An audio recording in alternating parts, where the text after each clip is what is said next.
Hey, good morning, Cal. What's up, man?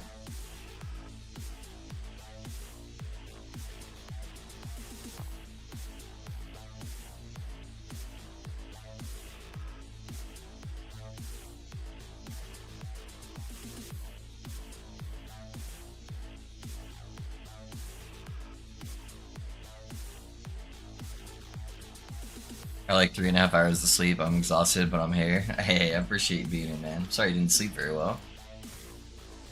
Seems to be a reoccurring thing for a lot of people today. My wife didn't sleep very well either, and mine was kind of 50-50. Got your Pally build rolling finally. I'll link my set a little bit. Just in powered monos last night, around level 80. Yeah, how's it feeling, Ayoa?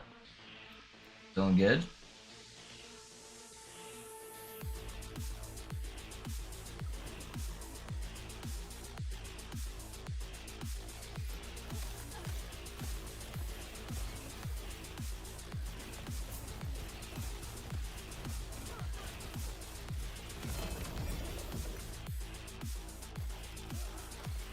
My own fault. I stayed up till like 2:30 and didn't sleep until like 4 a.m. Uh-oh. Clean and smooth, baby. Let's go. Let's go. Yeah, Pally's pretty busted.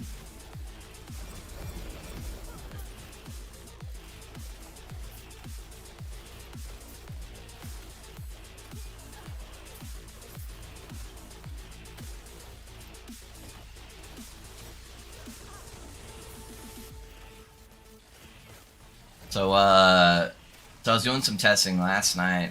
I think BK is probably the one we're gonna be doing. I couldn't quite get Warlock to hit where I was wanting to. I don't know if that's just because of the life drain tree being a little bit buggy and some of the nodes not working properly, but I also think they fixed one of the bugs that was gonna help with the mana sustain a little bit. So yeah, we're probably gonna go VK.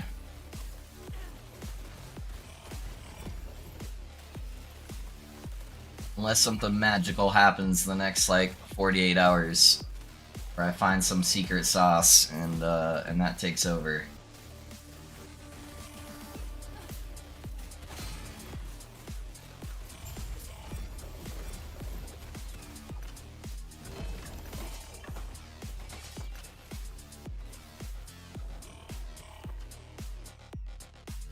Interesting. VK will definitely be unique in your resume, especially if it's melee. Yeah, it'll be melee. It'll be melee.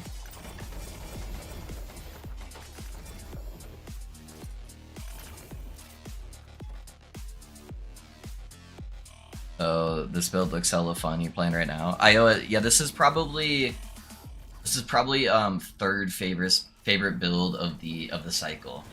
So Paladin would be first, then Mad Lightning, then this one. It's really good, man. And I played a lot of builds this cycle, so that's saying something.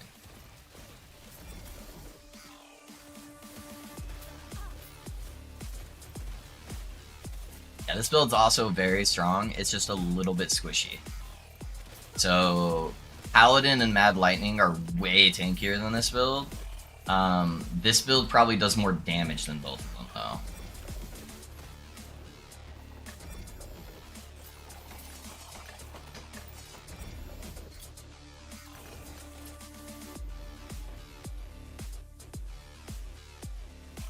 I'm inspired by Dust Devils and last night in a tornado to roll a tornado shaman, so I'm leveling that. Uh-oh. Uh-oh.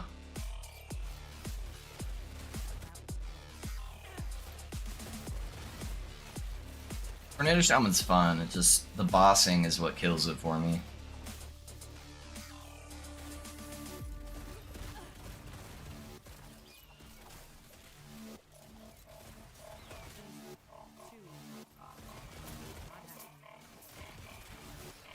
Brewmaster Flasco variant is 1800 corruption, so my Paladin was my second project. Okay, nice. Yeah, those are two bangers, man.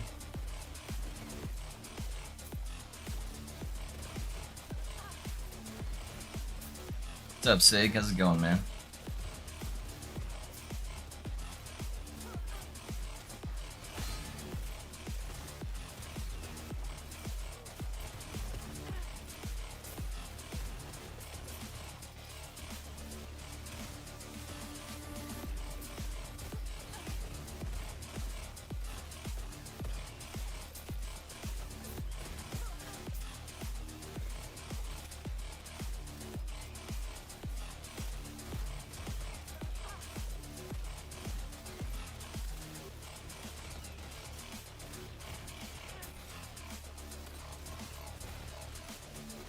Can you recommend any Spellblade builds?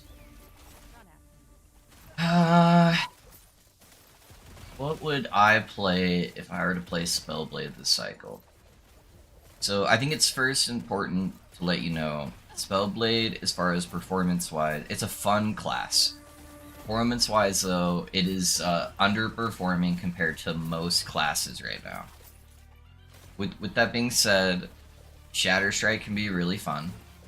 It's a bit mana intensive, so it requires some tweaking with the gear. You also have Flame Reave. Flame Reave is pretty good too, but that's like a combo ability. So you kind of do like 3 little mini melee attacks, and then you hit 1 screen-wide area explosion. And then 3 melee attacks, 1 screen-wide area explosion. So if you like combo abilities like that, then that one's really fun. It also gets a 100% crit chance without investing in crit at all.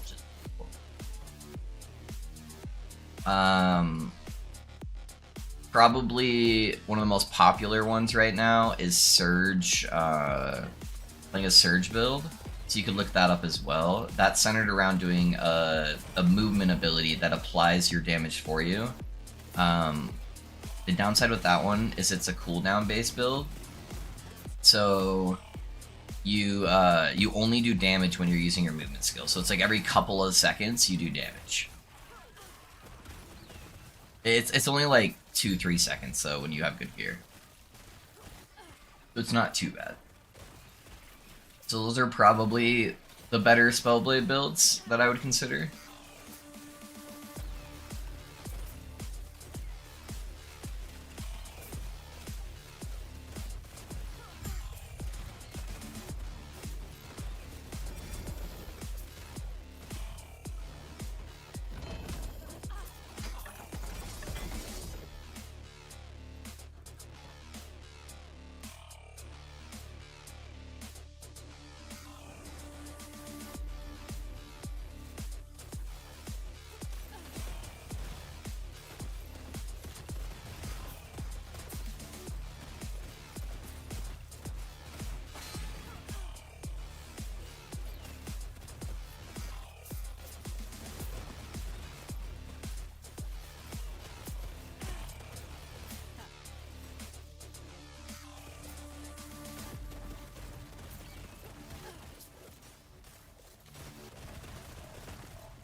Thanks. Yeah, no worries, Roman. No worries, man.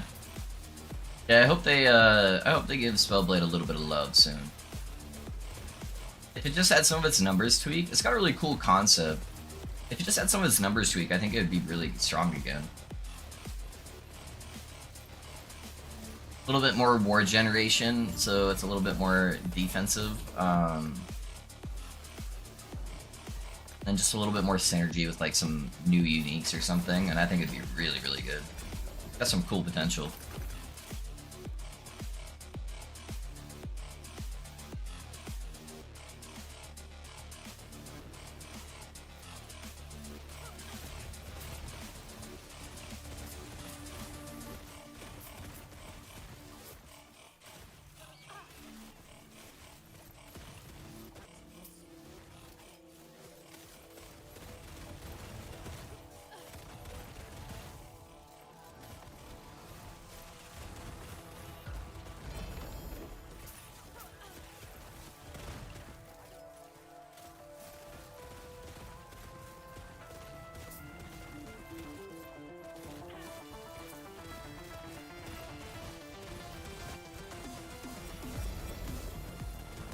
The prophecy has been fulfilled.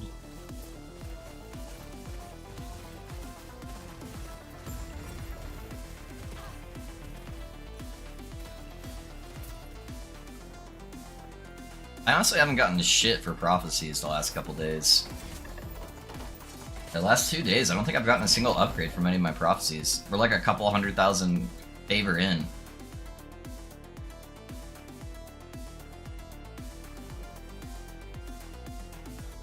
Although if you don't mind me asking, what's your PC configuration? Also, what are your graphic settings? Does it handle stable? So I've got a pretty good PC. It's not like super crazy, but I forget the exact model. I have one of the newer Ryzen 7s that came out in the last like year or so. I have a 3070 Super. I'm using DDR5. I have 32 gigs, I believe. I forget what speed they're running at. As far as settings, I run everything on, I'm on 2K, and then I just run everything on low or off, and I limit my FPS at 60. You really should limit your FPS when you're playing this game, because I found that if I didn't, my PC would go to extreme extents to try to get the maximum FPS possible. Would be trying to push for like 400 or 500 FPS, and it would just start melting all my computer parts. So, yeah, I would limit your FPS. I used to limit it at 120, but it just seems a lot more stable at 60. So I just leave it at that. The game's not super well optimized. I know that's not a shocker for most people. Where most games I can run, you know, max graphics, like 120 FPS is fine at 2K, but I just find it a better streaming experience where I'm doing a single stream PC setup, just to do it that way.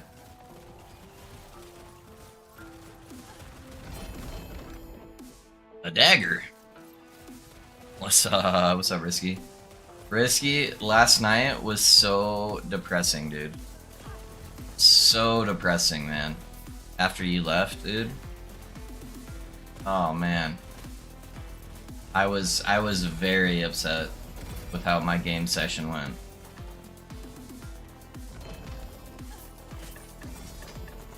Okay, I was gonna go for a Ryzen 7, 32GB RAM, 780 Radeon. That's what it goes. I'm a big fan of the Ryzen CPUs. Yeah, especially if you want to do like content creation. They do a lot better at like multi-core processes than like the Intel ones do. So if you're doing like a single PC setup, I feel like they're better. The new ones run really hot though, so keep that in mind. You want a really kick-ass water cooler, and then just keep in mind it's still going to be running hotter than what you expected.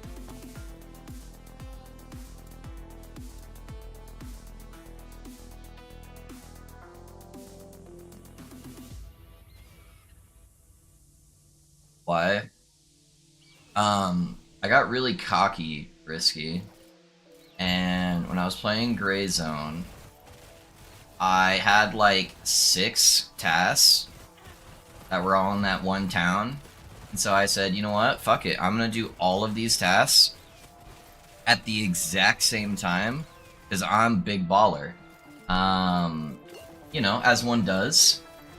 And I absolutely annihilated the whole town, like solo, because like nobody was on that late. I was like one of the only people on the server, and I was just dumpstering all of the scavs, feeling big and bad. And I completed all like 6 of the tasks. And on the very last street, when I went to go extract, I had already called in my extract. I got randomly one-tapped from a scav from like a street over that headshot me. And I had a bunch of quest stuff on my body too for all of those tasks. And so I was like, oh, fuck it. I'm just gonna go grab some like base kit and then go retrieve it. You know, I'm big bad baller. You know, I don't need really good gear to go get my stuff back. I'm just gonna bring some like shit ass AK and then go get it. And for some reason, because I died while I was waiting for the extract, my extract became bugged. And so I couldn't use the one that was really close to where my gear was. So I had to use, I couldn't even call in my own half the time. And so, yeah, I had to use one that was like super far away. Holy crap, dude. You got so many of these bows. I had to call in one that was really far away. I finally got back to where my body was. I picked up all of my gear except my gun, because I was like, I needed surgery on my guy, because I got shot. And I needed to get my surgery stuff out of my bag and use it. And then, I know this doesn't make any sense to most of you guys, so sorry. We're playing Gray Zone Warfare after stream. While I was doing surgery, a scav a scav bugged through a chain link fence where his body kept like teleporting in and out of the fence and started shooting me. And I tried to cancel my surgery to shoot him, and my character was prone, and he got stuck in the ground where I couldn't do any actions. I couldn't shoot, I couldn't reload, I couldn't continue doing surgery, I couldn't stand up, and I had to slowly watch him kill me.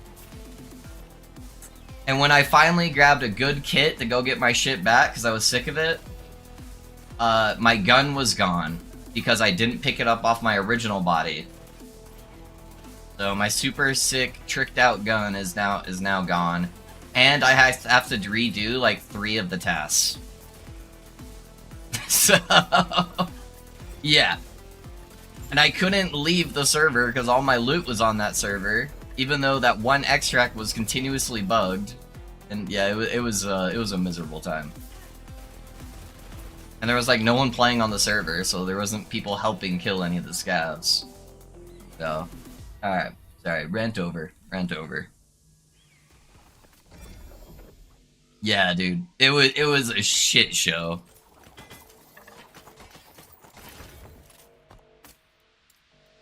I was very sad. So we both lost our gun last night.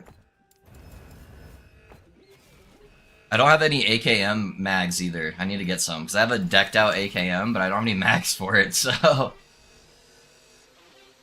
a Ryzen 7 5900X and love it. Can also recommend Ryzen CPUs. Yeah, the Ryzen CPUs are sick, man. I was an Intel fanboy for a long time, but I've had nothing but good experiences, other than it just running hot, you know, for the latest gen. But yeah, nothing but good experiences from Ryzen CPUs.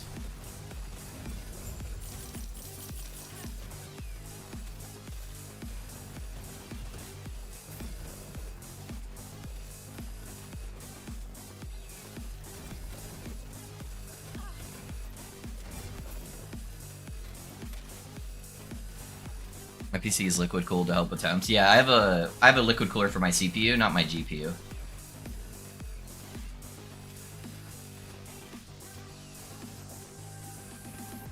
I don't have a custom rig for my liquid cooling, but I have like a super high-end Corsair AAO. It was like almost $300, so does the job.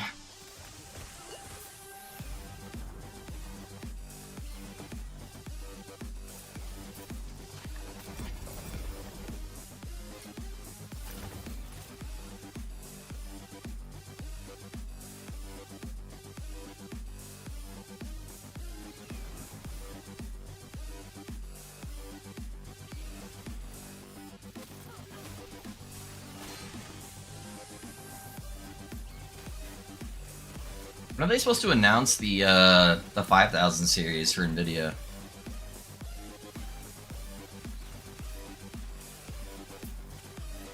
feel like that's got to be coming up soon, right? Either this year or next. But I'd like to upgrade my GPU. I just didn't want to get a 4000 series.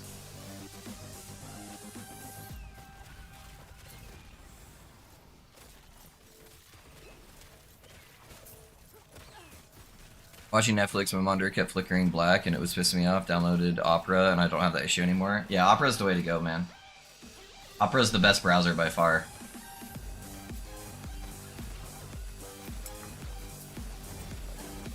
And I said I can control how much it utilizes on my PC while I'm streaming. And it just looks the best too.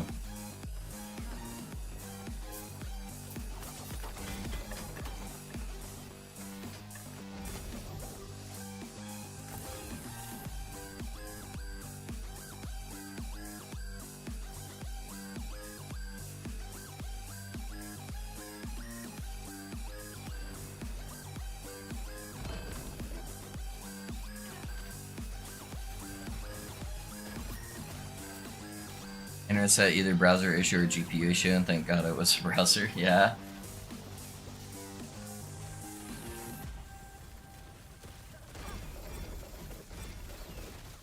I've been using Opera for the last like 10 years. Before the Opera GX stuff came out, I used just like the regular Opera browser, so.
From the gamut of browsers over the years, used to be Firefox early adopter, then Chrome, and now Edge, honestly, yeah.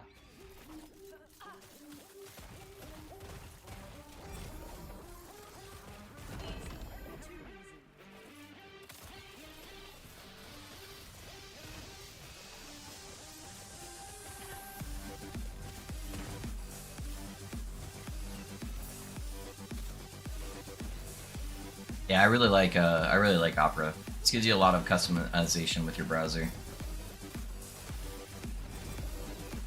A lot of different tools.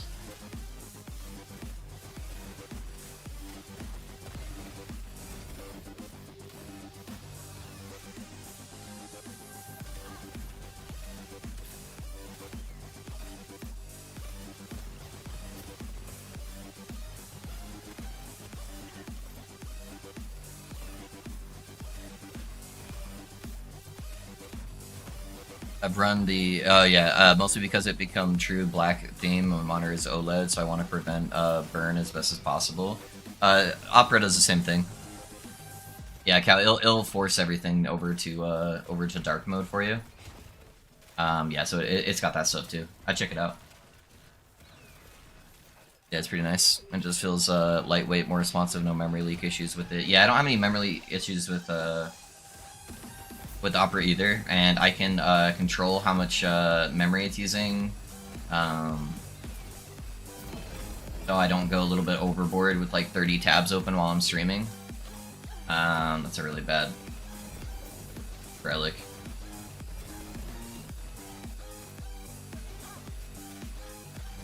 Yeah, I don't know. Super clean. That's cool that Edge is starting to add some of those features too. Browsers were pretty stale for a while, where I feel like no one was really doing anything.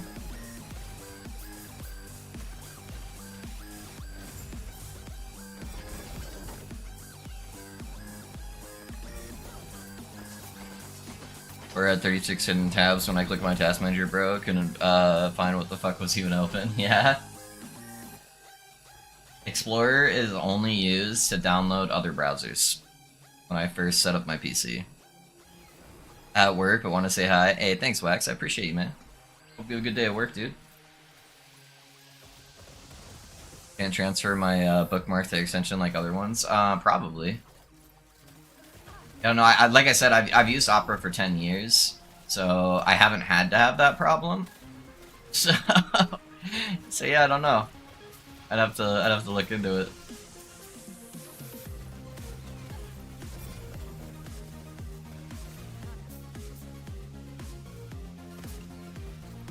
Good Friday, Mr. Loaf in chat, man. Well, what's up, man, guy? What's up, dude? I use a lot of extensions, yeah. Yeah, all the typical extensions seem to work on it for me. I use a couple for like YouTube and stuff. Yeah, I've got hella bookmarks, man. I've got folders upon folders of bookmarks. Mostly all for Last Epoch stuff. Of just like builds and stuff like that. It's just easier for me to put them all in my folders. For my my bookmarks, so... I normally hoard a whole plethora of build planners. Hey yo, Ambush! Where you at, dude? There you are! What's up, my guy? I was waiting for you.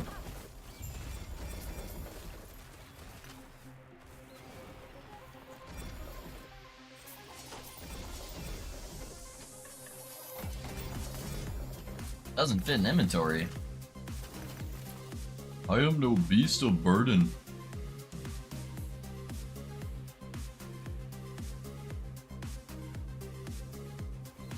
I have a long list of bookmarks too, yeah. Weather went crazy today, a lot of wind and rain. So no optic fiber for me today, but my model kit arrived this morning, so happy lucky. Oh, that's too bad with the weather, man. Yeah, at least you got something.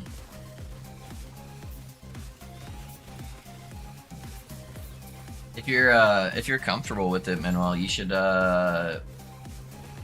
post it in Discord when you're done with your kits.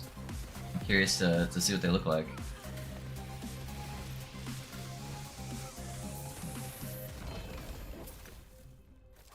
Hey, yo, hey, what's up, Ben? How's it going, my dude?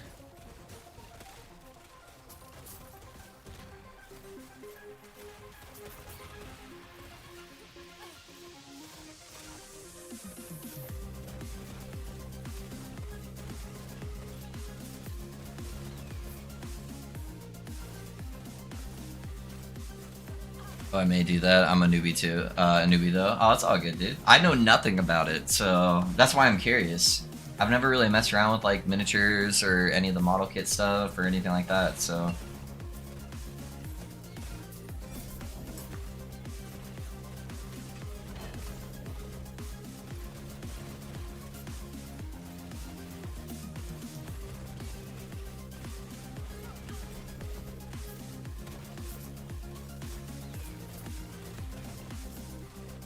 Guys, do you know what I love about my community? I'll get rated by some of these like bigger streamers. We'll have like 200 viewers, you know? And no one will talk. Nobody is participating in conversation. They're there to just be mindless zombies and watch me stream. And then I can be at the lowest times of Last Epoch and have 7 viewers. And I've got fucking 7 people chatting. And it's fantastic, and I appreciate you guys.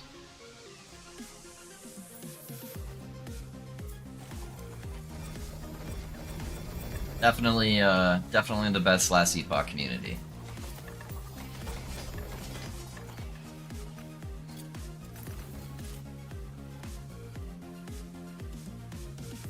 I wish the Untrotems were in a good enough spot to push decent corruption, because I'm actually loving it so much.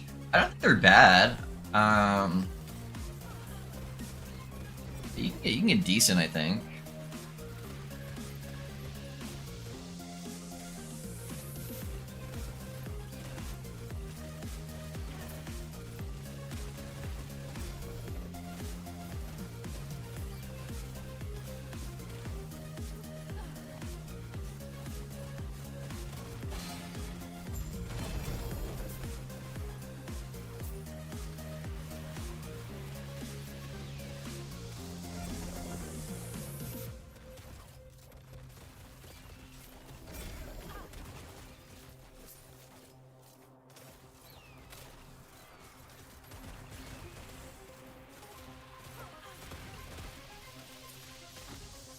The wife guys. Doggos are getting their haircut today. So, but no doggo pet redeems for the next hour or two. They will not be here.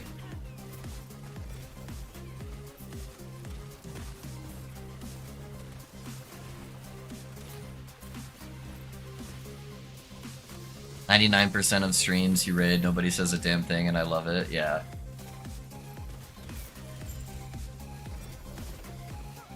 Small communities are the best communities, but I know that doesn't help the stream itself. Thank you for the compliments. I actually enjoy chatting with everyone here. Yeah, man, it's so nice just to be able to talk to people. You know, have a good time. We all have like-minded interests. I feel like, you know. Pretty well rolled amulet. I need plenty of space for my nonsense conversations. Yeah.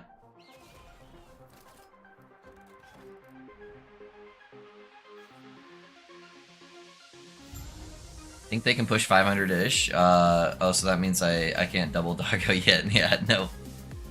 But they'll have fresh haircuts when they come back. I'll give you guys a free redemption when they come back, and I'll show off their haircuts. So they're always extra cute and fluffy when they get their haircut. Odie always looks a little weird. He looks a little bit like a soccer mom, like a Karen. You know, whenever he first gets his haircut, his hair just like is a little weird, like freshly shampooed.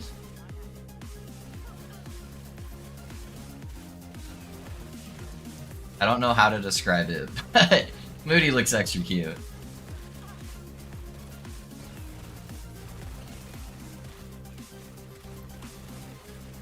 Ooh, that one hurt. I only got tagged for like 1 second, too.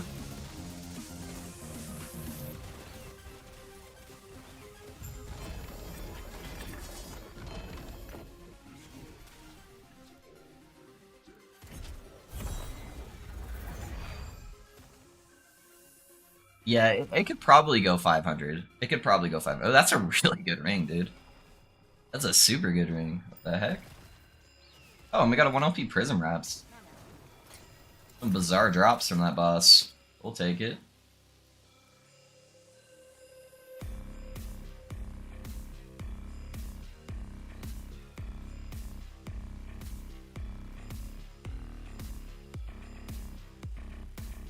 Those are some bad mods. I think I'm gonna go out this way. Try to push a little bit farther.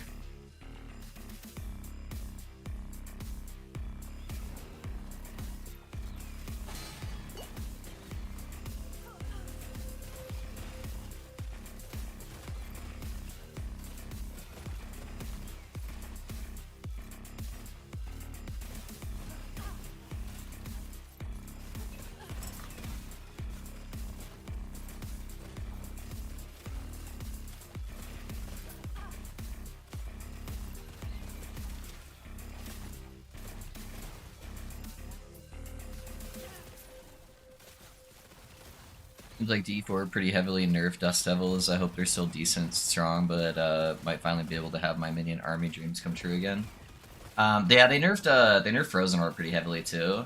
But in fairness, both Frozen Orb and Dust Devils were like way too strong. Like way too strong. So I think they're gonna be just fine. I think both of them are gonna be just fine.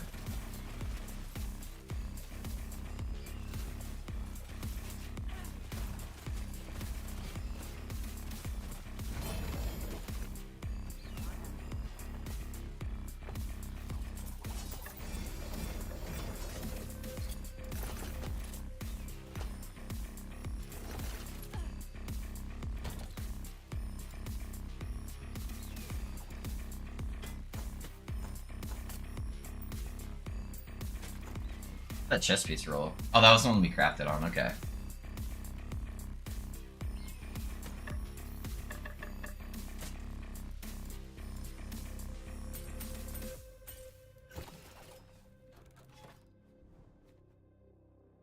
Minion build is a debate for #1 OP build. I think the minion build is based on a bug too, though, Risky. I don't think minion build goes live with the same strength it had in PTR. I'm like 90% sure that was based on a bug. Is this a story of D4 enjoyable? Yeah, it is, man. I'd probably start playing it like a week before launch. Get the story out of the way. Do some of the quest stuff that permanently affects your account, like finding all the Lilith statues that gives you like a major buff. And that way when the season comes out, you can just go like super blaster and just try to like get high level really fast.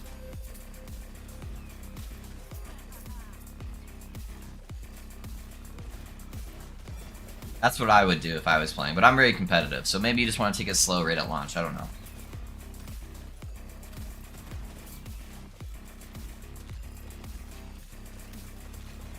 Finally risky, hell yes, minion army is back. ARPT table. Oh, whoops. Did I already kill that conversation?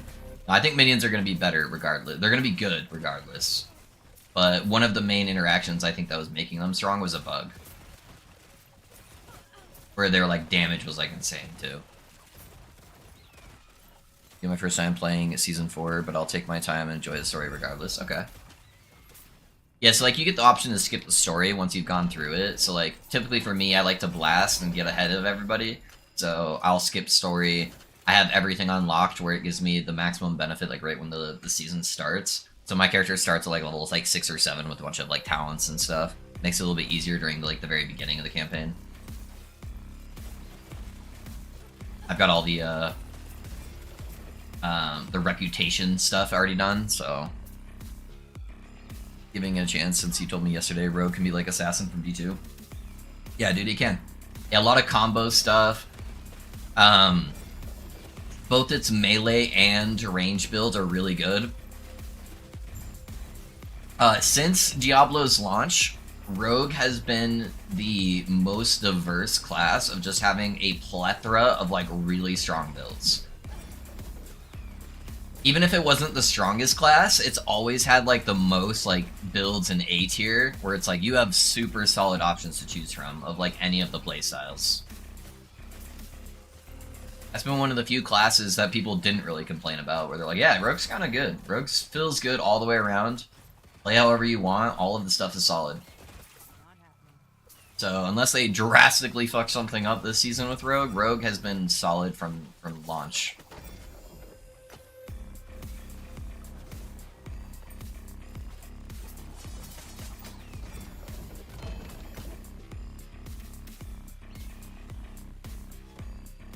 Remind me to finish the storyline and unlock my other idle slots. Yeah, Iowa. Oh, did you do a skip? Yeah, I don't do any skips when I play this game. I just level through the campaign. I'm playing Flamethrower Sword. Uh-oh. Dang, man. You were almost good, Risky. You were almost good. Hey, I think you actually, one of the aspects they give you for free for the Battle Pass this season is actually the Incinerate stuff. So, most people were complaining about that. They're like, oh man, everybody else gets this really cool shit, and then Sword gets the Incinerate thing, so, you know, at least you get your aspect for free.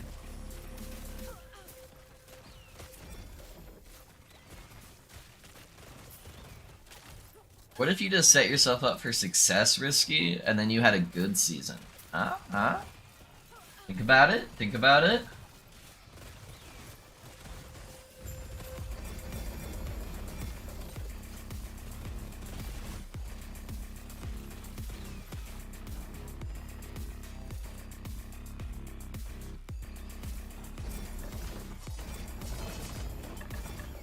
Eye of Reen, 1 LP. Kinda rare. Fuck that, I like pain. Yeah. I always preferred fresh starts and don't want to rush the end game levels, so even if I did all the story stuff preseason, I'd probably for campaign leveling. I gotcha. Yeah, there's nothing wrong with that.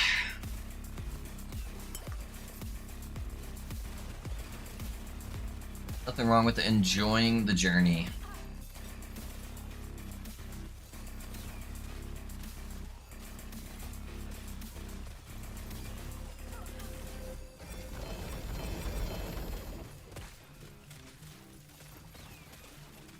Oh, that's a really good bow. I saw it's at least 6%, so it's 1% off perfect for the crit. It's 2 LP. 26% chance to cast the Dragon Song, so it's pretty similar to mine right now. Mine's 27, so it's 1% less than mine. But I could maybe get a better slam. Go for a T7 slam on there.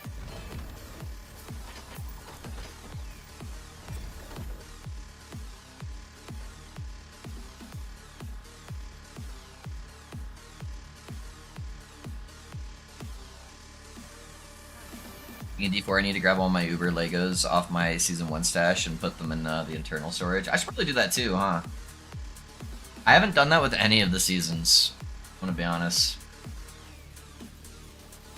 I threw my decoy a little early.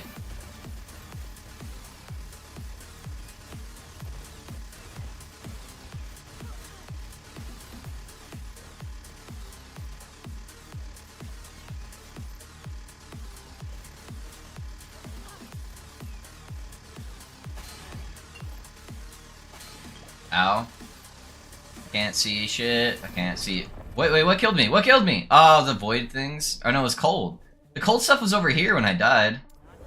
God damn it. That was my first death on a shade in a very long time, though. Alright, I can basically get...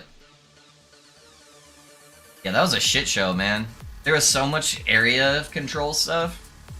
I hate those stupid purple balls so much. I think I'm at the corruption level now where I'm gonna start skipping those ones. They just fuck up my tempo so badly.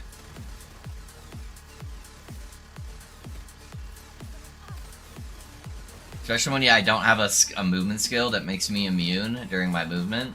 It makes it so much harder to clear those.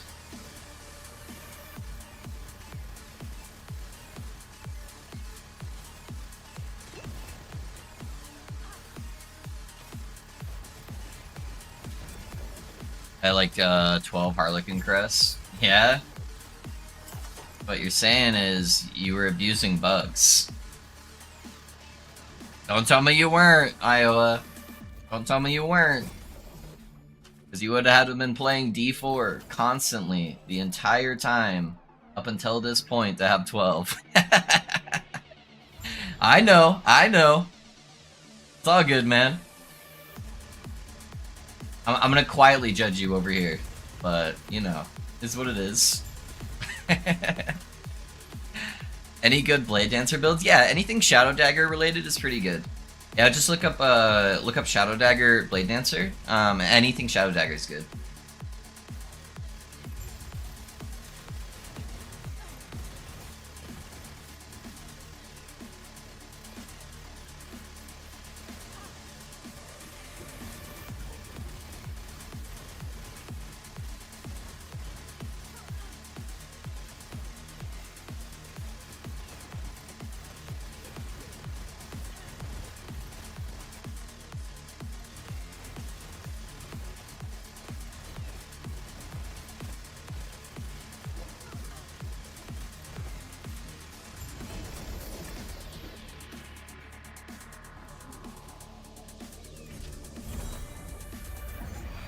Thanks, man. Yeah, no worries. No worries.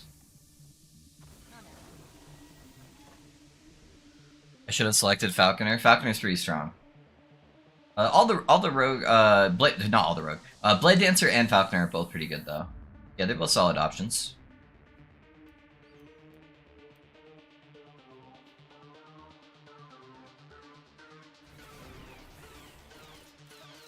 Falconer is pretty fun though.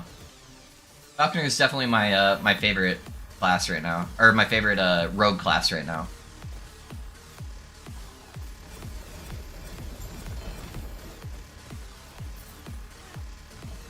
Just got so much going for it. Got a lot of defensive options, a lot of sustain options, good damage. Just kind of got the whole kit. I pretty much one-shot Duriel like 5,000 times in a month.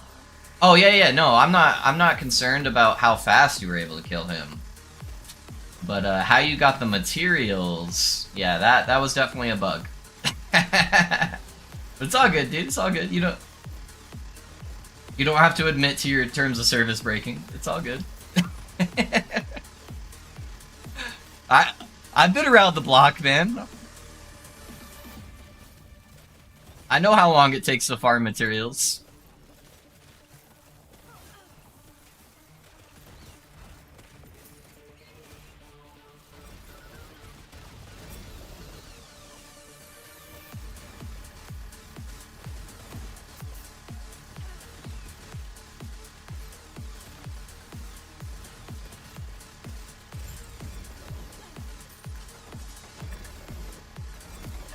I'm teasing you, Iowa, but...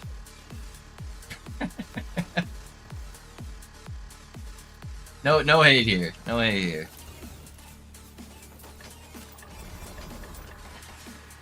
Hey, August, just FYI, that filter is specific for this particular build. So, just keep that in mind.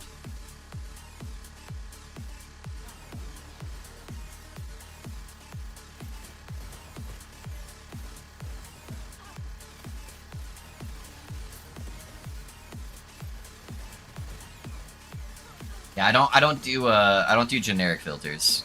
Seems like the build is still going strong. Can we expect a long form guide video for it again?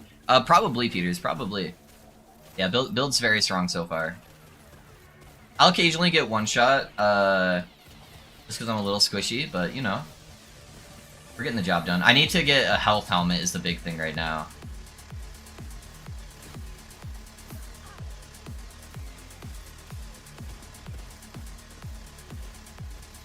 That guy's still moving, even though he's dead.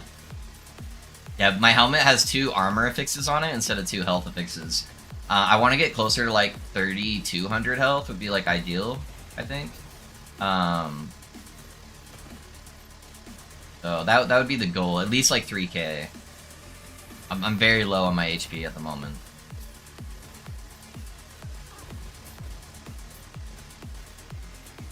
Other than the random one-shots, if I like don't have my stacks up, yeah, it's pretty good.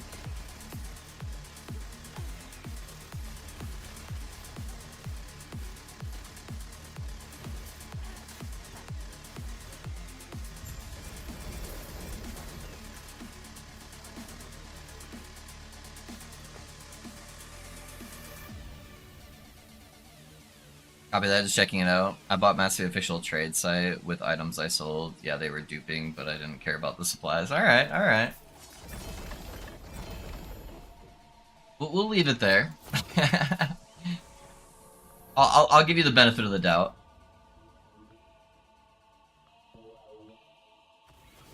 I made it to 300 corruption on this build and got so burnt out from spending so much favor. I'm never finding a single idol. I needed a break is all. I plan to continue it. Yeah, idle RNG can be a little bit rough. Idols are always the hardest part of a build, man. I don't care what anybody else says. It's the hardest to get min-max idols. I can get like 3 LP gear before I can get idols, typically. Like ideal 2-stat idols that are like good rolls.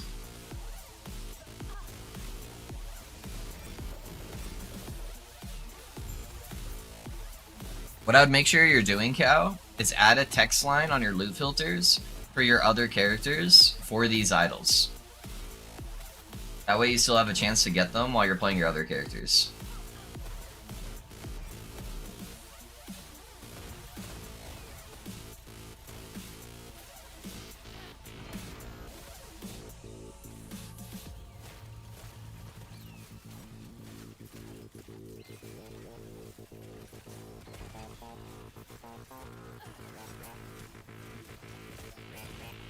Thanks for the tip. Yeah, I probably should do that. Yeah.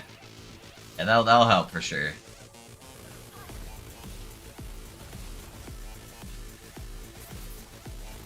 I'd buy like 500 mats at a time. Yeah. The mat farming was definitely the most draining part of trying to do that. I've only gotten 2 Ubers with just like me farming all my own stuff and not selling anything. And both of them have been Rings of the Starless Sky.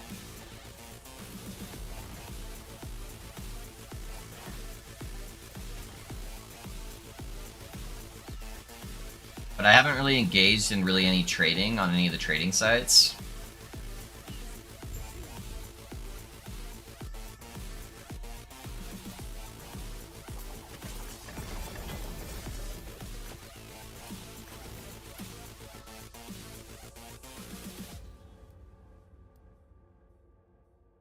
There's gonna be some people out there figuring out ways to corrupt an entire season, yeah. Yeah, season 4, man, there's people duping within the first, like, couple days. Already getting, like, tons and tons of Harlequins. I'm like, what the heck?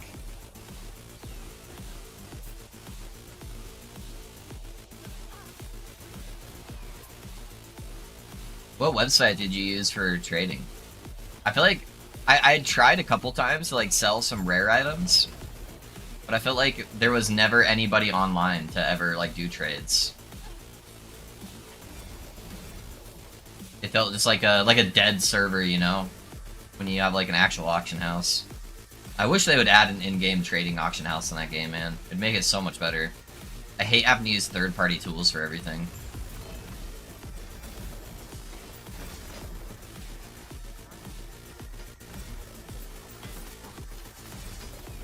At least with Path of Exile, everybody uses it, and so they're all engaging in trading. So there's more of a market, but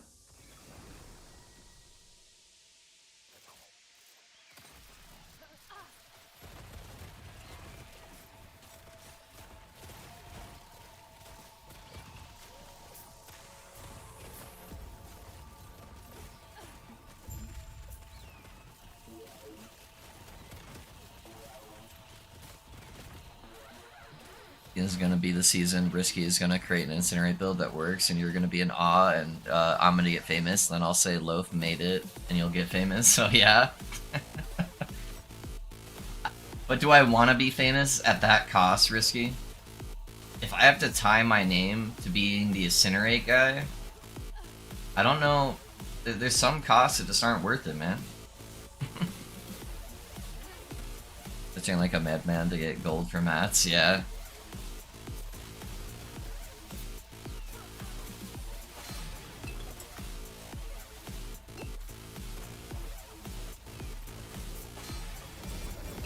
The heck is bonking me, man?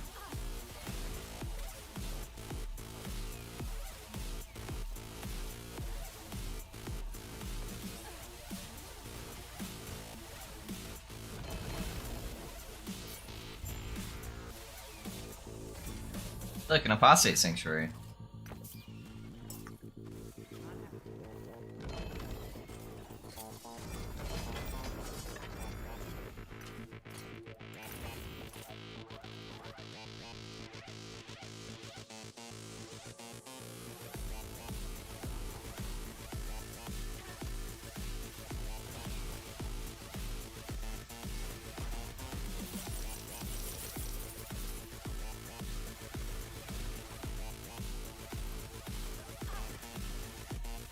What's the flamethrower thing?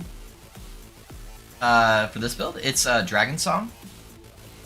So it's a bow where you have a chance to proc a fire blast like in front of you on critical strike. And so I'm just getting so many hits with my traps per second, and I have close to 100% crit chance that it's just proccing like crazy.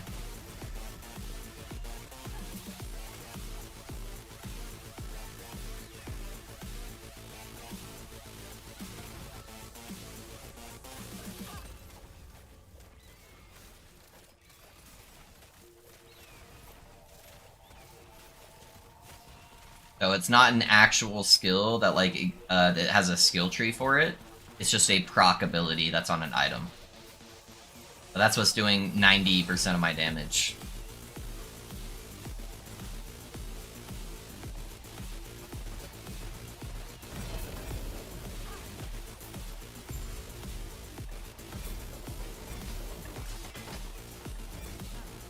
Yeah, so it's this bow right here.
Hopefully I don't have purple things. If I have the little purple balls in the ground, I'm just gonna leave, honestly.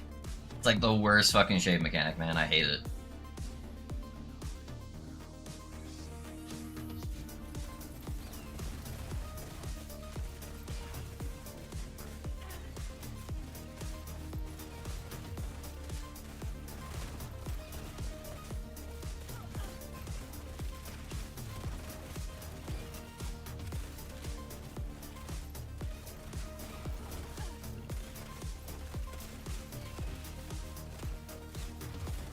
Oh no, I fucking jumped into it. God damn it. Those cold things are wrecking me. What's my cold res? Oh, I'm not capped on cold res. That's why. I really need to add some extra cold res. I just get so much minus from this. Oh, dude. Yeah, things starting to kill me quite a bit. Dang it, I almost had him in execute range too. Alright, I'm gonna reset this web though. I need to fix that.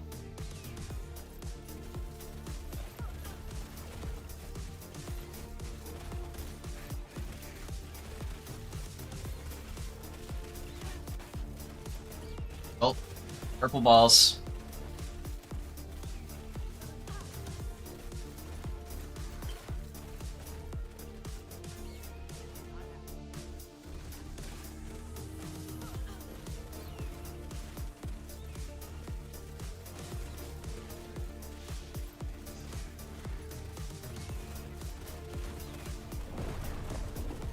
Was I in that?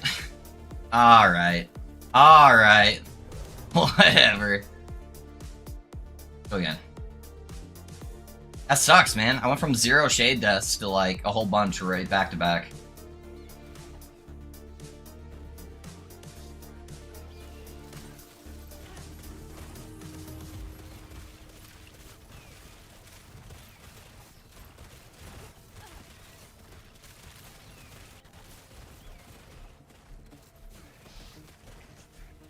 Get rid of as many of those as possible.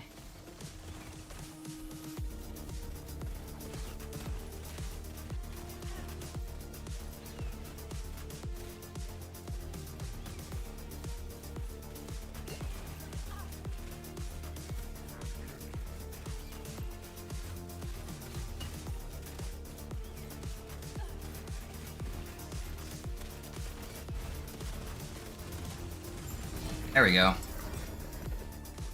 Another Omnis, that is shitty. Let's go.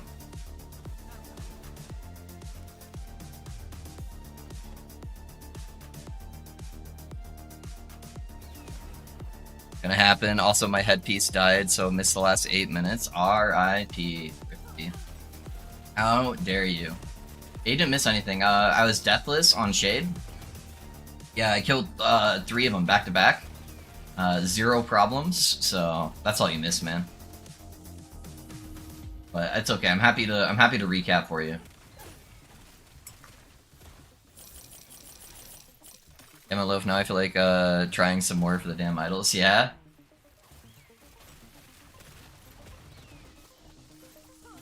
Yeah, you can set up from prophecies. You can do it on a different character, even. You know.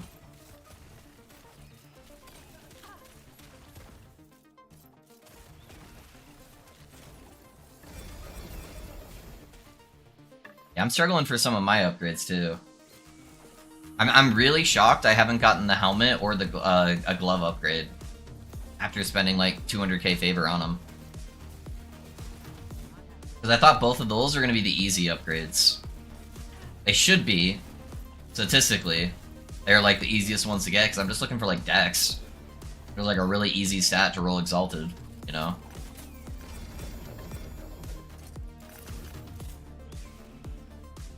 Yeah, because Fraility's a dead stat on my gloves, so I would prefer if that was Hybrid Life. And then I need double life on my helmet, so I can get closer to like 3k life. My chest is really good. No problems with the chest. Quiver's pretty good. Amulet could be better. I only have a T1 crit multi. And then my rings both could be upgraded. Everything else is kind of good. Level 97, too, still have leveling to do. I forgot what you said, if I should only take large idle prophecies or standard prophecies. I take standards too. The thing I focus on more than like... obviously getting the large idols is preferred, but I take the standard ones if it's doing activities I'm already planning on doing.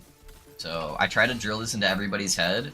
Stop taking prophecies that you have to go out of your way to do. So if it's like, oh, I can get a bunch of prophecies to go do dungeons, like, you're just wasting your time, right? Just get activities for the current timeline you're farming, or generic, rare, or boss killing activities. Don't do anything outside of that. Even if you have to reroll 20 times, reroll 20 times. Like, rerolling doesn't cost hardly anything.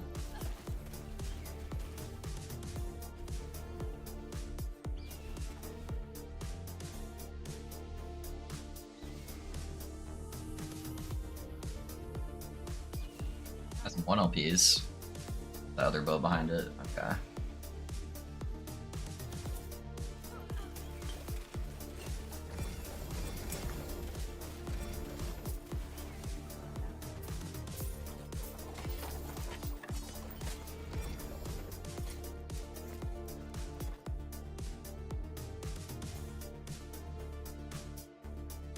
I have a 38% crit multi-blessing so far, though. Yeah, that's pretty good. Yeah, that's my plan. I never take prophecies for dungeons or other timelines. I take generic mostly.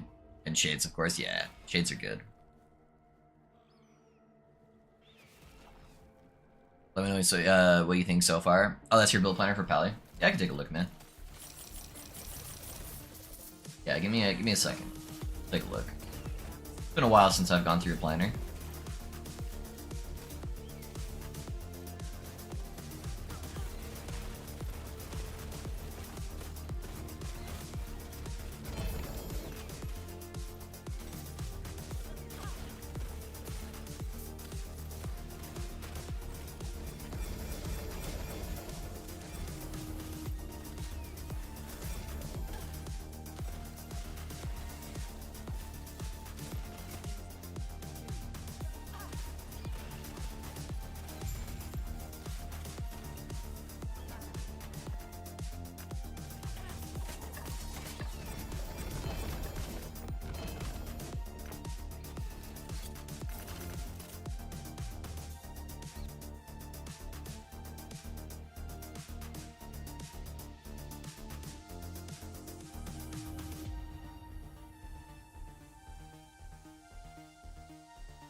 Let's see.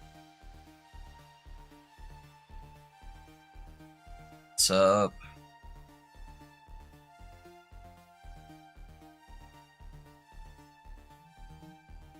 Well, you got shackles. T6 mod, that's pretty good.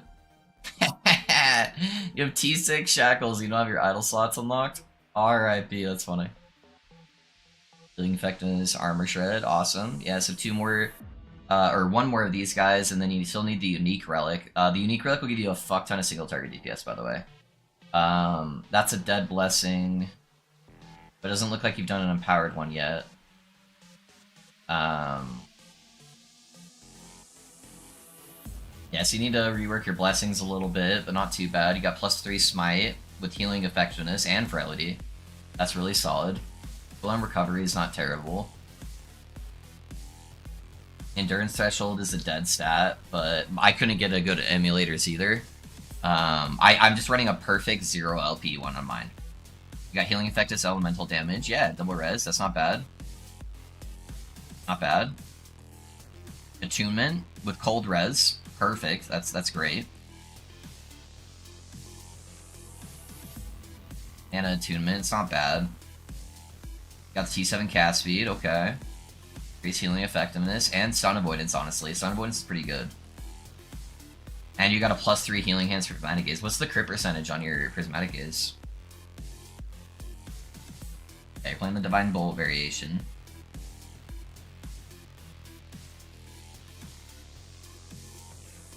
Oh, okay, so a couple issues. This is a 3 out of 4 here. That's really bad. You don't want that. So drop 1 point from here, put that there. And then honestly, these 2 points right here, I'm 100% like, this is going to change the game. Oh, it's kind of zoomed weird. Hold on. Why is it zoomed weird? Alright, let's do it like that for now. Let me see if I can zoom in just a little bit.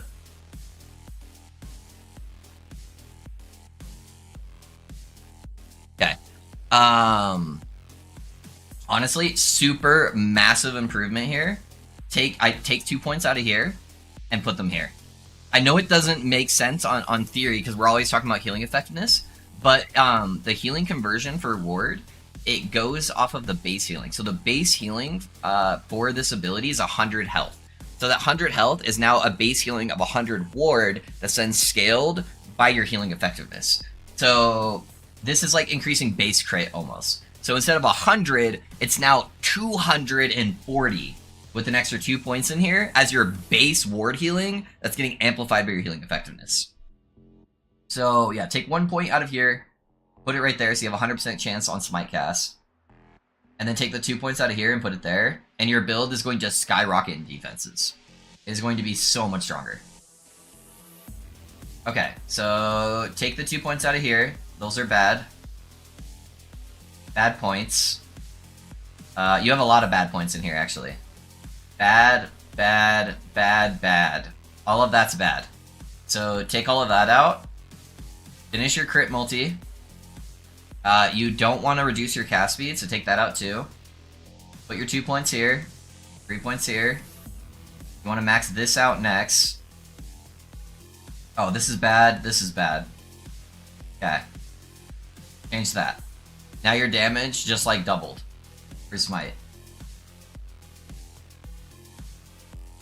Yeah, this is fine. You are missing one of the... You gotta stop trying to change the trees, my guy. So get rid of that. Get rid of that. You're missing the main part of all the skills. So the main thing for Volatile Reversal, yeah, the attack speed is really great, but it's these points right here.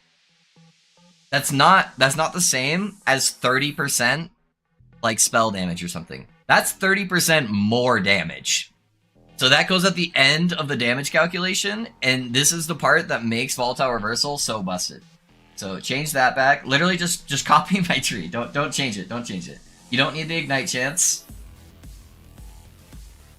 So you can put that here. Take point out there.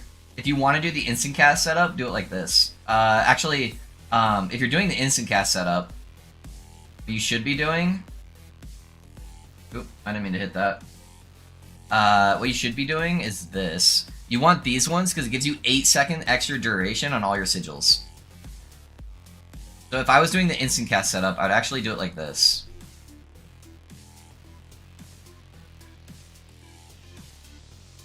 Yeah, try not to change up the skills too much, man. I promise I did a lot of testing behind them.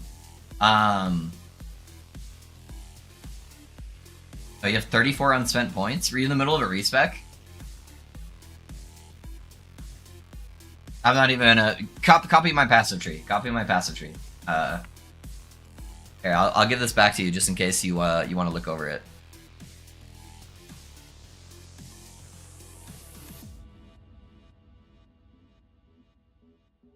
Yeah. Copy exactly how I have everything set up.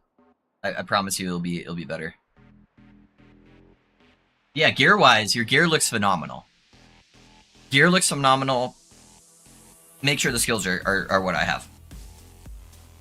I need to redo all my blessings and skill points. I just went on the fly as I was leveling. Okay. You're giving me a heart attack there, Iowa.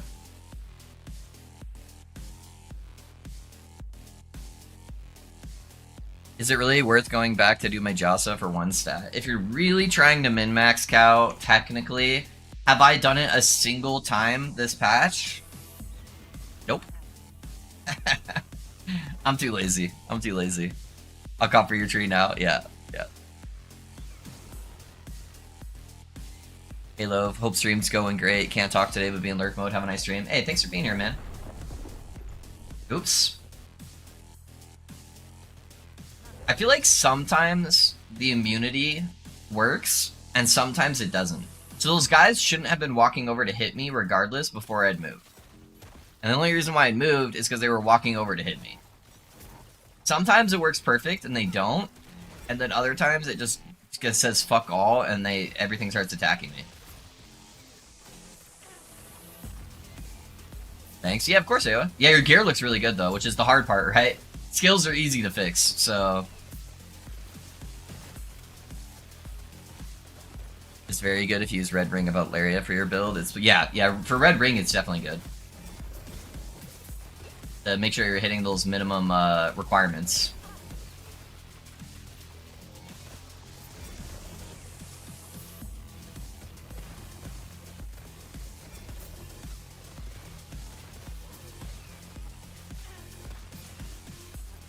Yeah, I'd probably use a red ring on this build if I had one with 1 LP on it and I could get T7 throwing, but that's just not realistic, so... That is a pipe dream that's not gonna happen.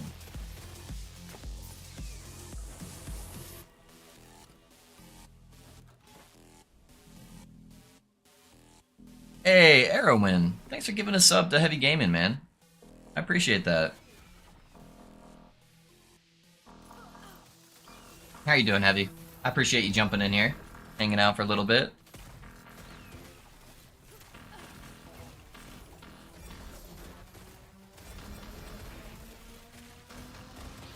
Now you can use my my wonderful loaf emotes.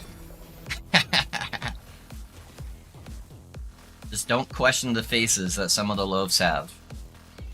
Just go with it. How you doing, man? What time is it out in where you're at in the world?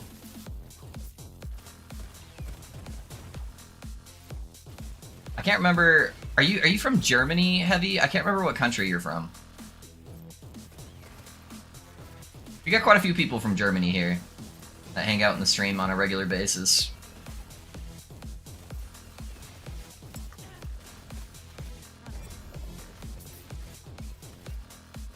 Did you make the emotes yourself, or does someone do it for you? No, I paid somebody on Fiverr to do most of them, and then Cow, one of the viewers, made the burrito emote like 2 days ago. And he made the burrito emote because 90% of the time when I have lunch, I eat burritos. So he just slapped my my loaf face on top of the burrito. Yeah, I'm not that artistic with like digital art, so. Yes, I am German. I think my accent is giving it away too much. Okay, I think you talked about it at one point when I was in the stream. So I think that's what I got it. I'm bad with accents, man. I can't pinpoint. I'm from Austria, so you got some international. I actually have a lot, dude, because I stream during the normal workday of the States. That almost none of my viewers are from the States. Almost all of them are from different countries. So we have a massive variety of viewership, which is awesome because we get so many different opinions around everything, and I get to learn about everyone's delicious food. You know, we talk a lot about food.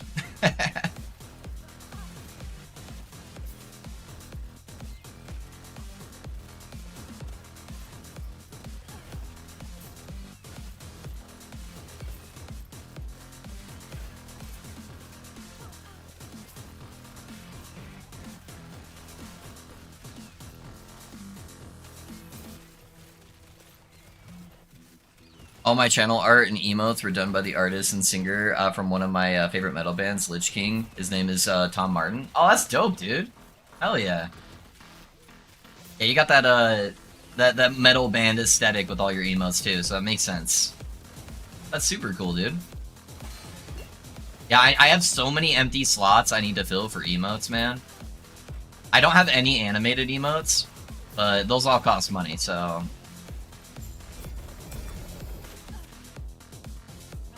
I'm not good enough to do them by myself, so I'll have to pay somebody to do them.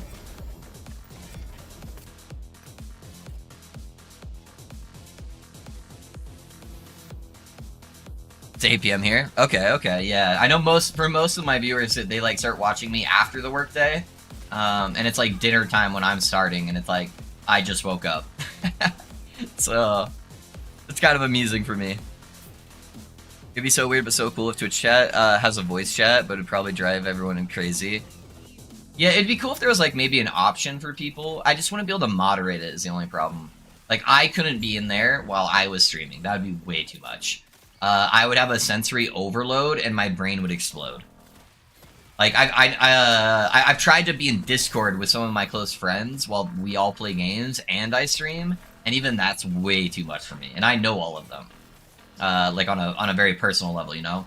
So, yeah, it'd be too much for me, but it'd be cool if it gave you the option for you guys to be able to, like, chat with each other. But you can always just join the Discord and do that if you wanted to, right? That's why we got the Discord there. I know it's always nerve-wracking for the first time going into voice chat with people you haven't talked to before, but... it's definitely an option for you guys. Sounds Sounds like we need to hard test so we can get some decent gear. Yeah, makes me kind of sad. I was hoping there was gonna be some AI with some banger gear. Yeah. The Lich fan rocking death metal emotes. What a surprise! I know, dude. I know. You know what? I feel like you missed an opportunity, Heavy, when you made your unique. Why the hell is your unique a scythe? And why is it not a guitar? I'm just saying. I'm just saying. You could have had an electric guitar scythe or battle axe or something. And you could have went full heavy metal.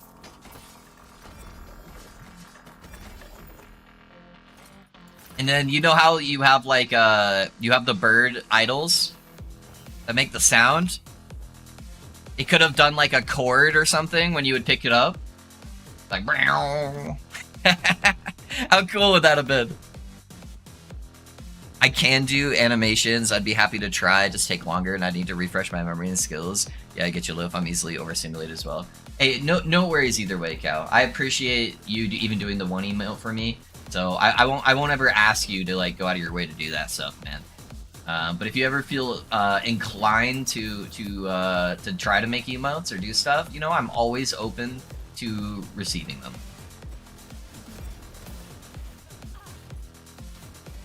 Some of them would require like custom art, which I know you said is less your thing. So some of those I'll have to pay no matter what.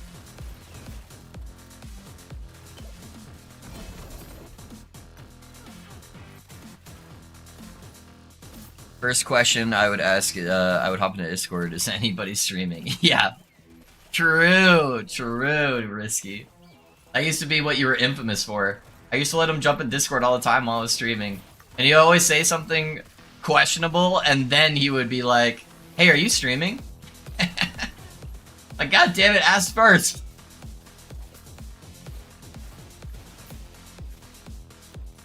I even asked him if heavy word marks could look like the band logo, basically, because it's shockingly similar, but he said it's okay. Oh, that's dope, man. Food is a unifier unless it's not seasoned. True.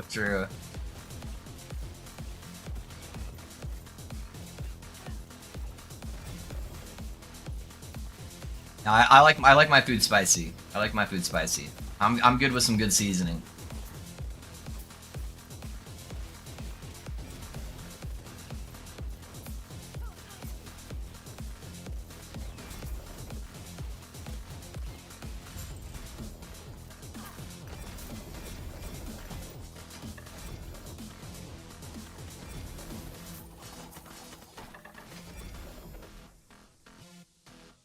Can I post links to Imager? I think I wanted to do some cool stuff first in the world. Oh, it blocks links right now. Let me disable it real quick though for you. Give me 1 sec.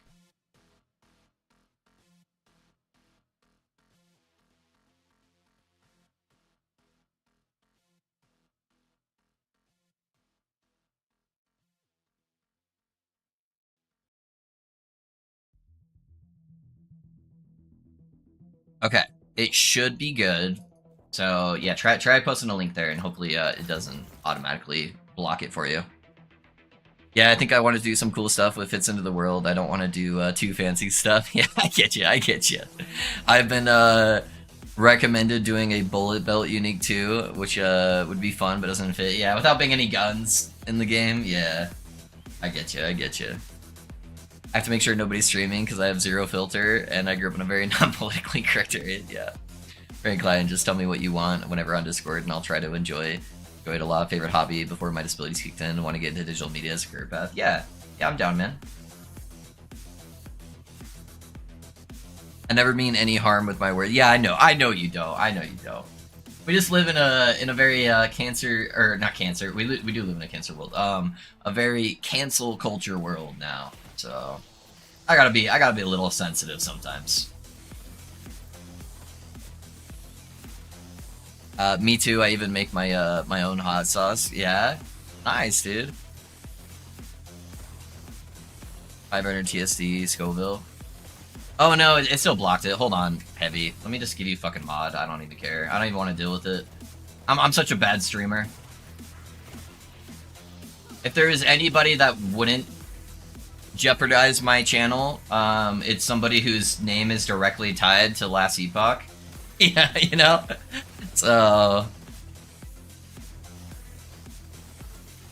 Alright, we're gonna try to do this mid-run. I got this.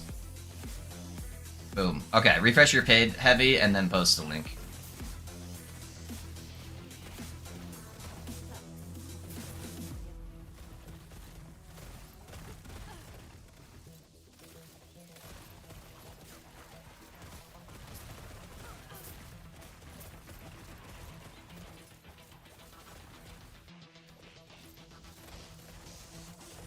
What an honor. Didn't want to turn this conversation all about... Oh, I don't care, Heavy. We're just fucking shooting the breeze, dude. It's all good.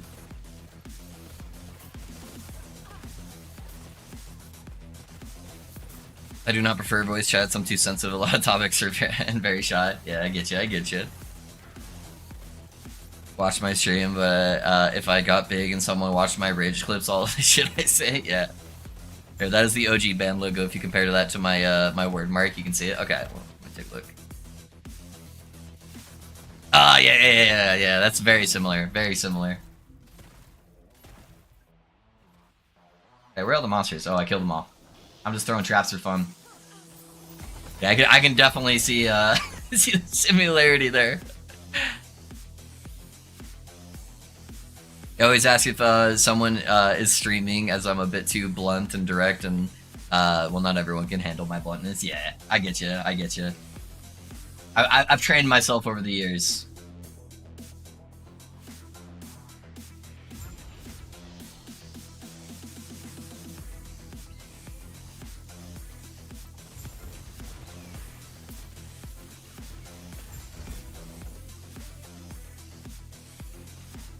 Alright, time to fry the space chicken.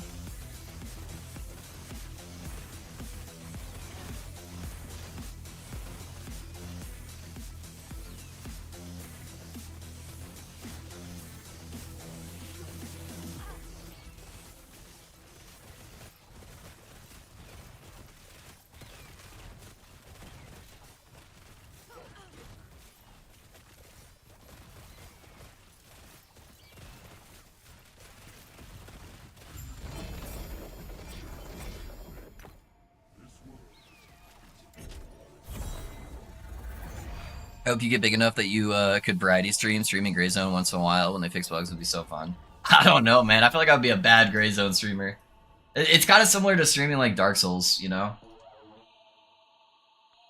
I get a lot of anxiety with that stuff where I'm trying to be like entertaining, but I'm also putting so much focus into what I'm doing that I feel like I can't engage with the audience as much as I like for my style of streaming. I feel like that's one of the big problems with doing those types of games for me. It just doesn't fit my streaming style very well, sadly.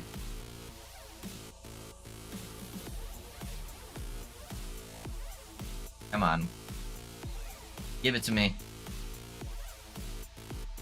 I need a banger 3 LP Dragon song. Couple 1 LPs. Last bow's not gonna be it, yeah. Never lucky.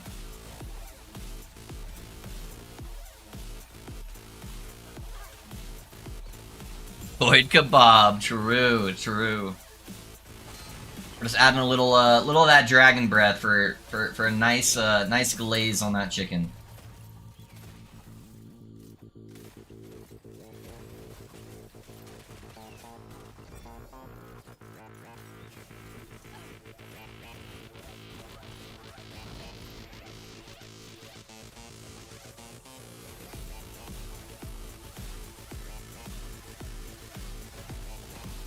Oh man, we're talking too much about food, man. My stomach's starting to grumble now. What do we want to do today, boys? What's on the menu? I think my wife's still home, so I should probably ask her and see what she wants to do for lunch.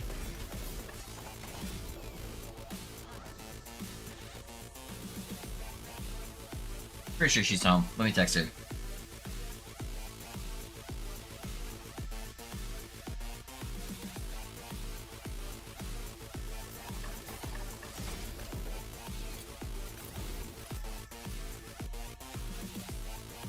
I would enjoy some food. Oh, yep, there she is. She beat me to it.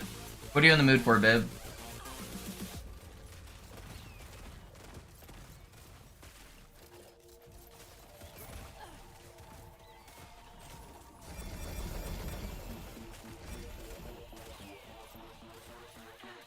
Some burritos. Yeah, babe, did you see the burrito emote that Cal made?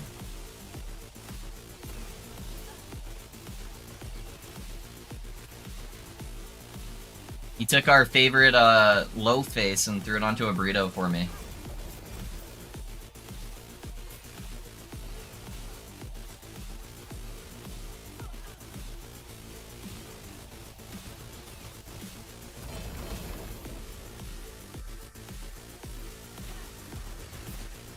I have so many of these, but I'll pick it up. I just had cookies and cream Oreo brownies. Ooh. It sounds good, but it sounds like so much chocolate. Oh man. The amount of milk you would need for that.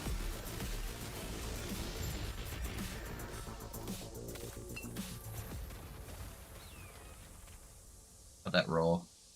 That rolled terribly. Okay. I heard people talking about Germany, and I wanted to see what was going on since I missed Germany, so I've been lurking. Oh my gosh, did my wife just say the word lurking? And yes, I see, that looks great. Oh yeah, Heavy. If you didn't know, my wife lived in Germany for a couple of years. So Heavy Gaming, he is another Last Epoch streamer, babe. And he lives in Germany.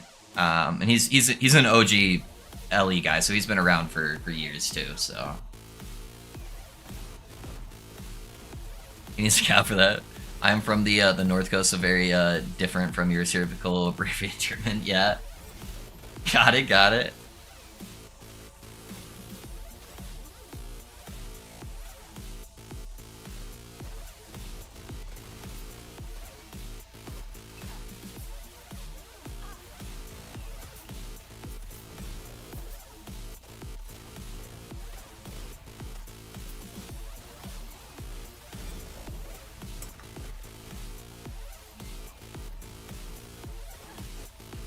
And while I love you engaging with chat, if you could also multitask and decide what we're eating for lunch, I am starving. If you have any preferences, please, now would be the time before I die. I am so hungry.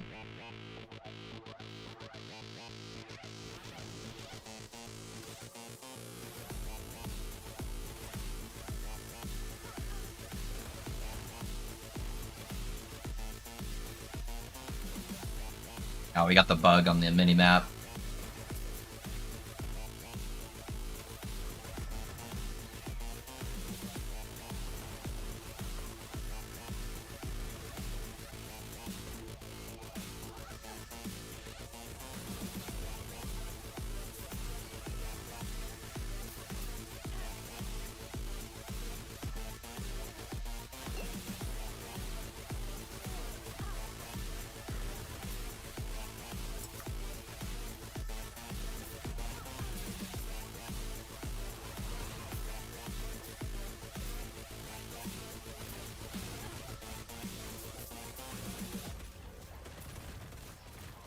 She's on her phone Heavy, so it might either be taking her a while to type, or she might be trying to look at food at the same time. So, yeah. A little bit harder on the Twitch phone side of things.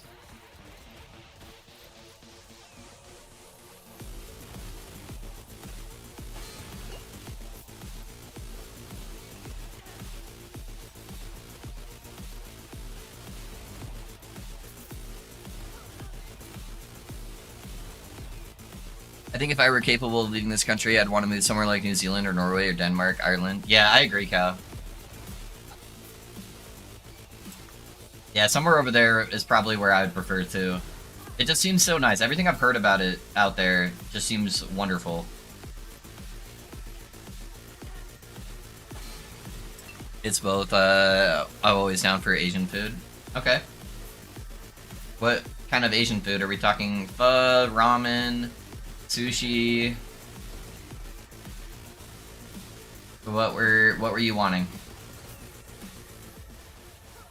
That's fine for me though. I'm down for any of those options.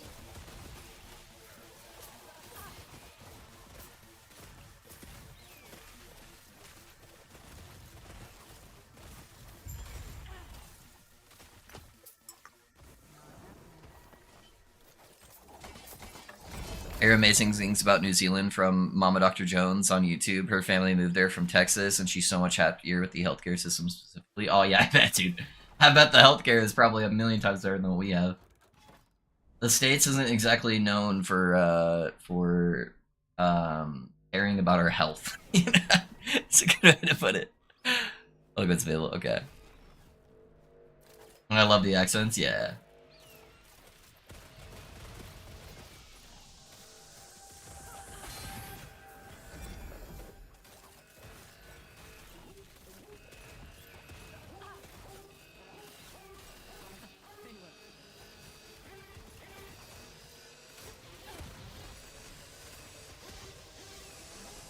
Yeah, the only downside for me for living in those countries, well, obviously, the first thing, I'm terrible at learning languages. I know we talked about it before. I took fucking 3 years of Spanish, and I know Mi amo Jordan, and I can say a bunch of stuff, random phrases and like words, and a terrible accent, and that's the extent of my ability to learn languages. So I'm terrible at learning languages, and the other thing is I am pretty I like my Second Amendment.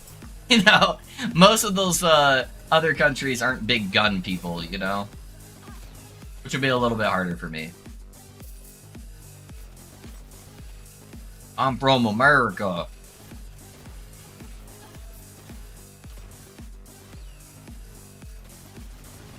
No, I eat my my bacon for breakfast, lathered on top of my Glock.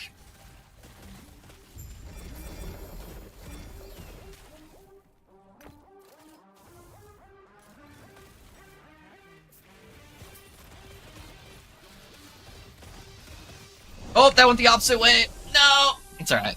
I already finished. I thought it was going around that way for some reason. But it went counterclockwise. And I didn't react fast enough.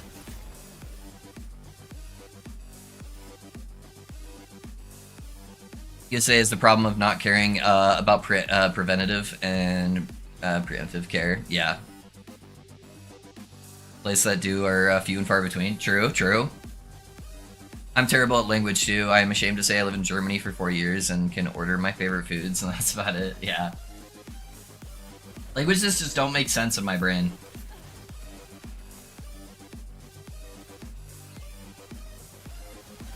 That is a skill I wish I possessed.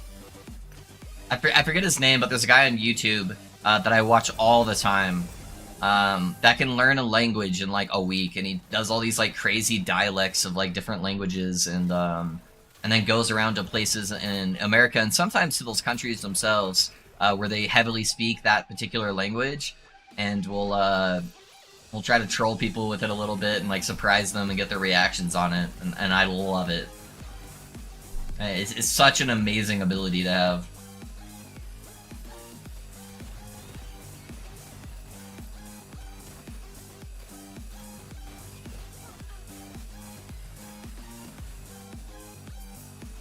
Just that ability to be able to connect with people too, you know?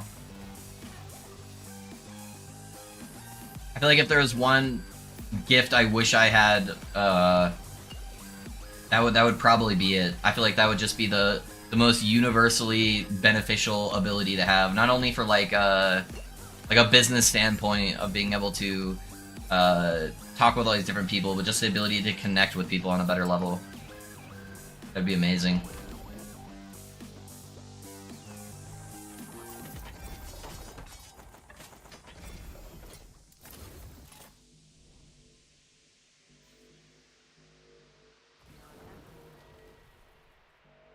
Japan is probably where I'd go, but Spanish and Japanese and some German.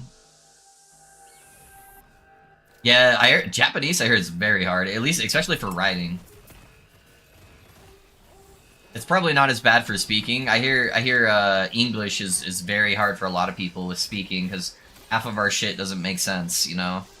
Or just a weird jumbled together language. But yeah, I hear Japanese is pretty hard. Japanese is one of the languages I wish I knew though, because I love that culture. I'm also very big into like anime and stuff like that, so it'd be cool if I could learn that language. Yeah. That's what I'm talking about, Cal. Yeah, dude, I love him so much. He has a brain test done though, and he does have legitimately higher auditory processing function. Oh, I bet, dude, that guy's got something built in his brain. Either he's like some prototype with like some nano chip shit in his brain, or that guy is something special, man. How fast he can learn a language, like a crazy language too, that's supposed to be like really, really hard to learn.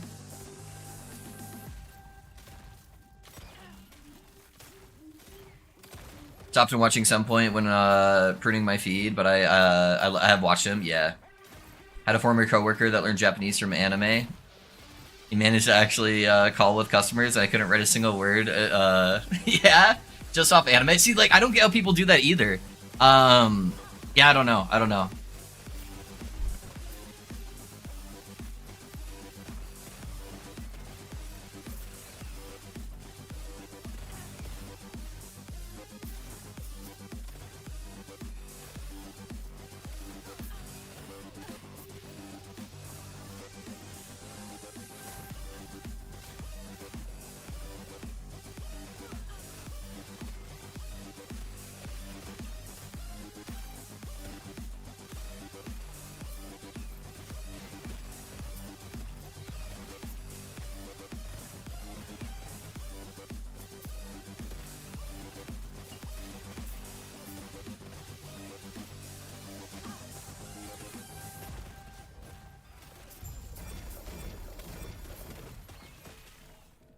Hey guys, I think my build might be good.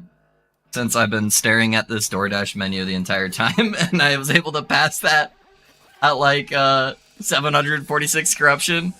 I wasn't even staring or looking at it. Alright, let me see what I want to eat.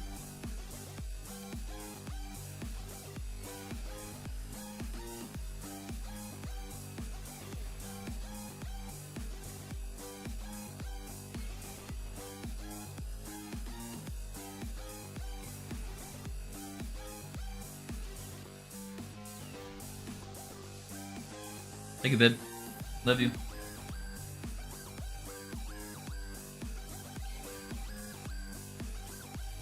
Some people are just built different. Yeah, true, man. True. I've watched so much anime, and I can say baka. You know? That's the only word that even comes to my mind when I think of Japanese.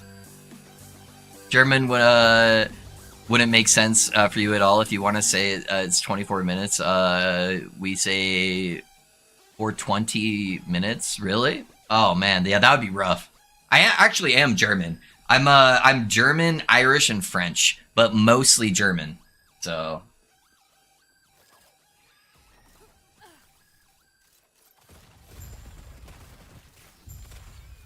And then there's a little sprinkle of Canadian in me.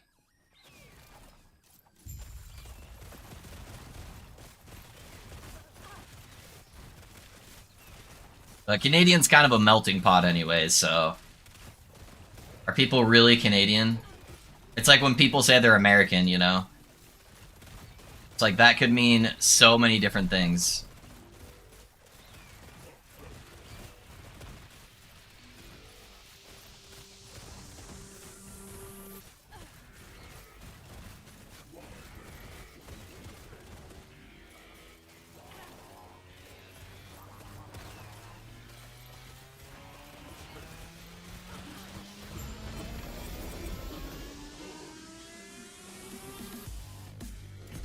What tier is that ring?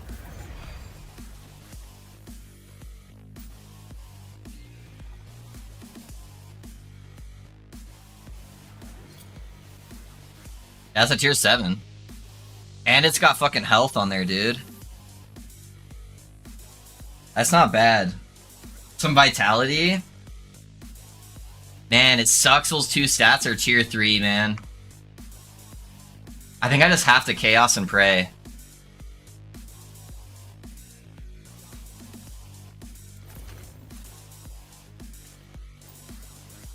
So,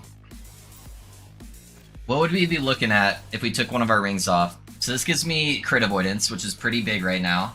I'm not even capped. And then a little bit of poison res. This one gives me fizz res, which is very mandatory.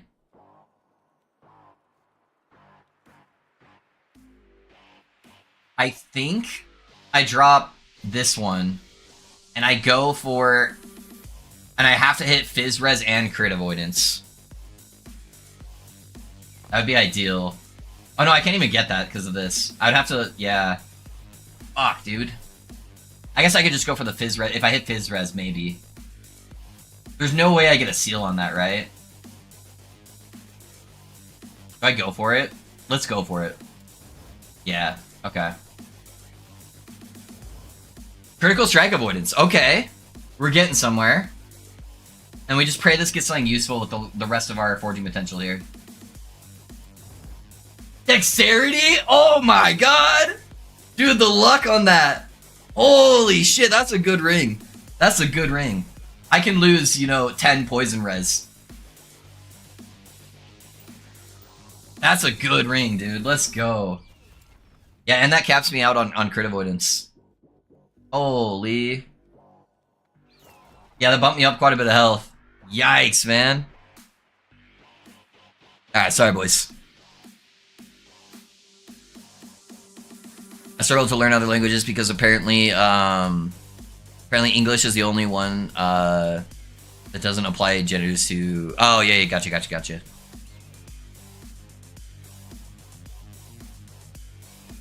Sure, heavy, but not also easy if you got problems learning a language in the first place, yeah. A table doesn't need to... Yeah, I get you. Flower pot identifies as... I'm mostly American, you're American, nothing else, yeah. Yeah, that's true. I'm African American and Indian, yeah. Always lucky. True, that is pretty lucky. That is pretty lucky, dude. It did bump my cold res down even lower, though, because I added a fuck ton of dex. I really need to get probably a new belt and get the extra cold res I'm missing on there.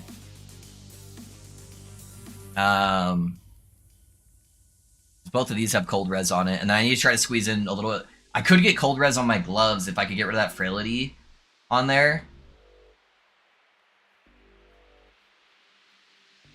Yeah, I don't know. I need to fix it somewhere, though. My cold res is getting pretty abysmal for the amount of corruption I'm at. But still, that's a huge upgrade on that ring, man.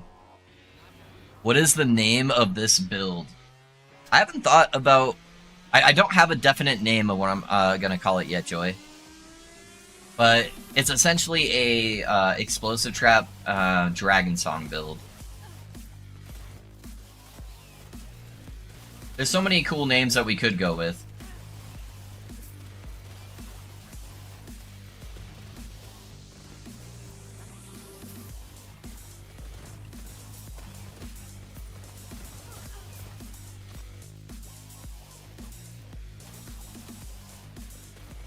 Genetic testing also shows having 92% Irish blood lineage, but I'm definitely just a standard issued American. Yeah. Yep, I'm just a weird little melting pot of a couple different countries, but, you know, I'm American. How'd you make this so tanky? All my rogues have been squish boys. So a lot of it comes from explosive trap itself. So I'll explain it a little bit more in depth once I'm not in the echo, but if you see right up next to my health, there's a little icon of a running man that says like 70 stacks. So those are Dust Shroud stacks. And Dust Shroud gives you chance to glancing blow, and it gives you dodge chance. And so there's a node inside of Explosive Tree where I have a chance to get a Dust Shroud stack every time an explosive trap goes off. And I don't know if you've noticed, but I have a lot of explosive traps going off. And so I'm able to cap out my my glancing blow just with that. And so glancing blow makes me take 35% less damage for that hit. And then I'm also able to cap out my dodge rating with just pretty much glancing blows. Like I hardly have any dodge rating anywhere else. or just off the Dust Shroud. So now I'm cap dodge, I'm cap glancing blow, and then what I focus on with my gear and my passive, since those are already covered from explosive trap, is I focus on health and armor. And so I'm a deck stacking build, and there's a node inside of Falconer that gives you flat armor based on your dex. So we have this node right here, where you have additional armor per point of dex. So I get 2 armor, 5 armor per 2 dex. So because I'm stacking dex, it gives me a lot of flat armor, and then on top of that, the 4-point bonus, every time my Falcon hits an enemy, I get an additional 2% increased armor.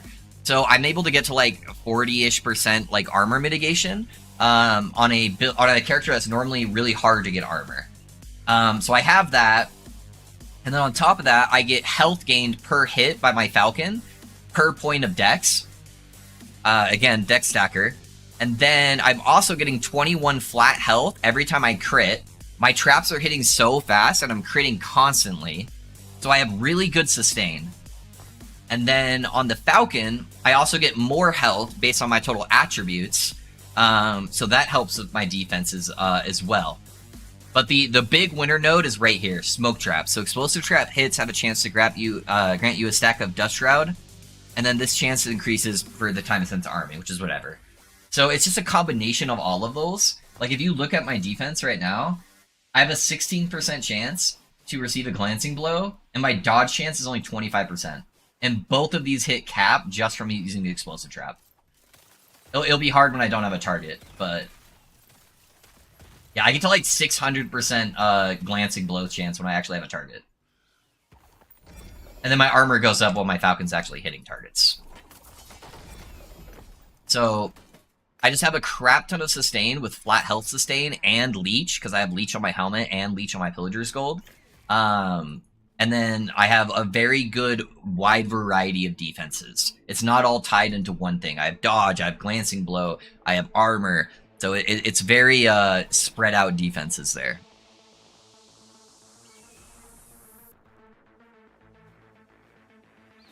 Do you spec into the node increase Dust Shroud frequency? No, I don't. I don't have any spec into the Dust Shroud, just the base from the traps themselves. Because you'll see how fast I get them. As long as I'm throwing traps, like I'm already at 80. So if I look at my my thing here, it's like I'm always over 100% chance for glancing blow, 400% right there. And then my dodge is like always right around that 80% cap.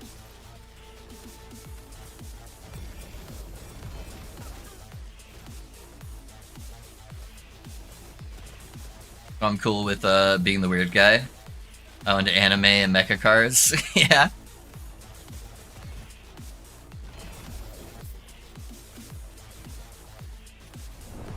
Oh, as I look away and die. I'm so tanky, guys. I'm so tanky. Easy. Note to self, don't give Emperor of Corpses Frenzy and Haste. You know what's even worse? Try giving Emperor of Corpses cooldown reduction. Yeah, that one's fun.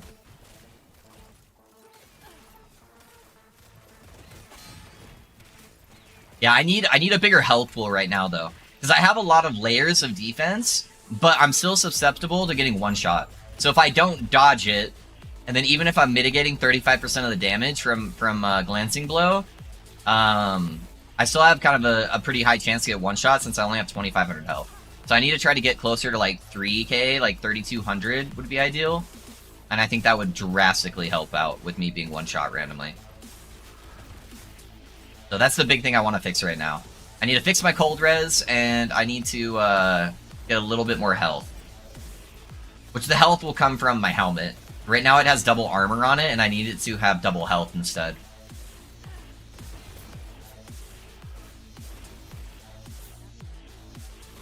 I think I did that too. Oh yeah, yeah, that would do it. Cooldown reduction on Emperor of Corpses sucks booty.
Oh, and then the other layer of defense too that I always forget about also is I'm using net as my movement ability, which makes enemies have 35% less movement speed. And then on top of that, every 10 seconds, I just AoE stun the entire screen with that node. So that also helps.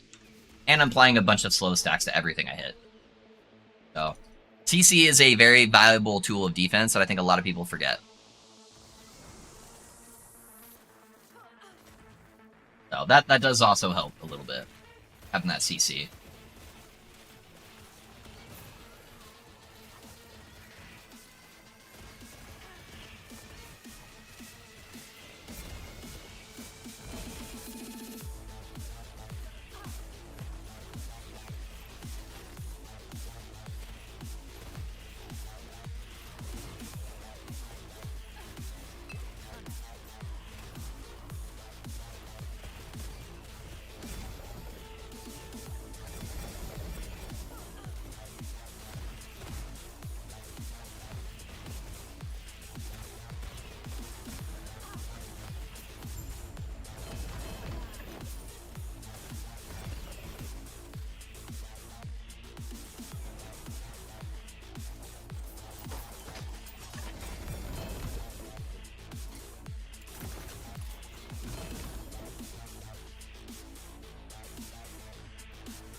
Yeah, those of you guys that weren't here earlier in the stream too, next build, I'm like 99% sure now it's going to be Void Knight. I did some testing on the Warlock setup I was thinking about, and I just don't think I can get it to where I want it to be. Stygian Coal stuff is just still too bugged. A lot of the nodes I don't think were properly working. So we're leaning pretty heavily on doing a melee Void Knight setup that should be very, very good. As good as a melee Void Knight can be, you know, but... It's gonna hit really hard, and we're not using ward as like any kind of defensive thing, like a lot of people were doing this patch. So it'll be different, unique, and I think it'll be really strong. That's the plan I think for the next build, which we'll probably be doing here in the next day or two, just depending on how corruption pushing goes for me.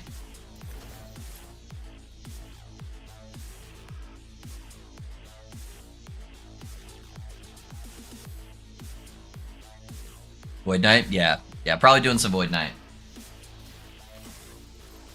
We're gonna be doing some health stacking Void Knight with a fuck ton of leech. It'll be good. It'll be fun. I'm excited. Yeah, all the interactions I tested for the build on Void Knight seemed like they were working. So... I mean, I did the test on my Paladin, who was set up for spell damage, and I was hitting 35,000. Granted, it was on the dummy, but I literally have no melee damage on that build whatsoever. And it was hitting for 35,000 on the dummy. So, seems pretty good. Seems pretty good.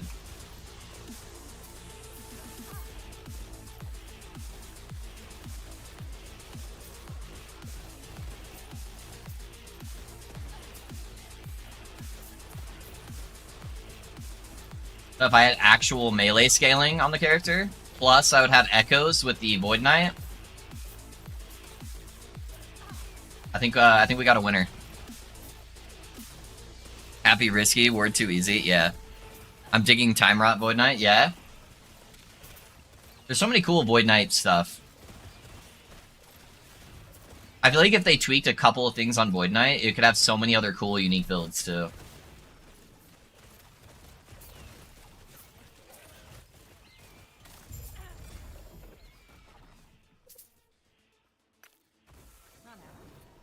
And we haven't done a Void Knight yet this cycle, so it'll be nice to check off another archetype.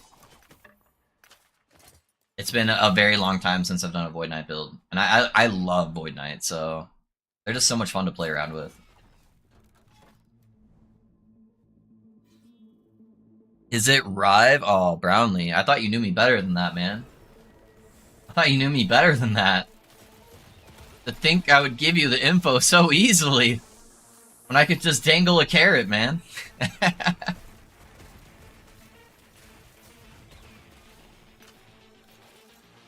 I'll tell you what. I'll throw you a bone. It's not Rive. It's not Rive.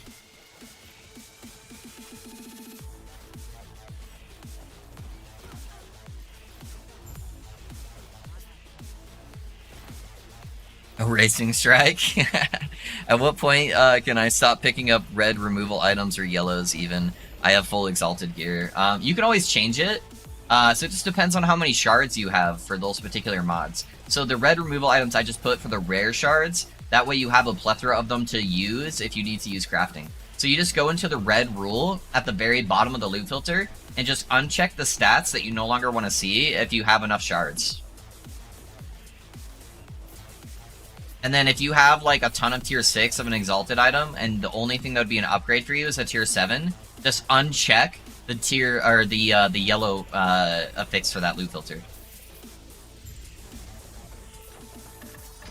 So like realistically for me, for an example, nothing ring-wise would ever be an upgrade for me on tier 6. So I would just go to, I tried to label them very easily for you. So I would just go to rings, tier 6, and go uncheck. Or if you had a red thing that you no longer wanted to see, you just go in here, you would find the modifier, and you just uncheck it. Hey, work. Thanks for the follow, man. How's it going?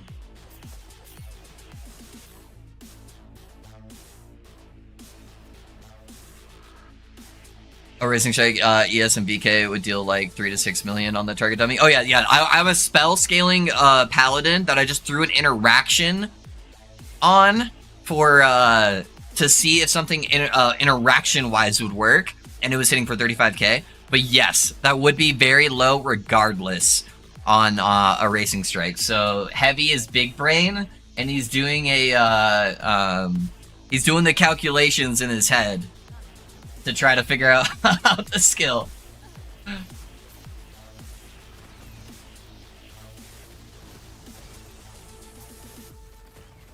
But I was shocked that it was even hitting anywhere close to that number when I wasn't even like properly scaled whatsoever for the setup. Where I just wanted to see if a unique was working properly for an interaction for the Void Knight. So I wanted my paladin to try it.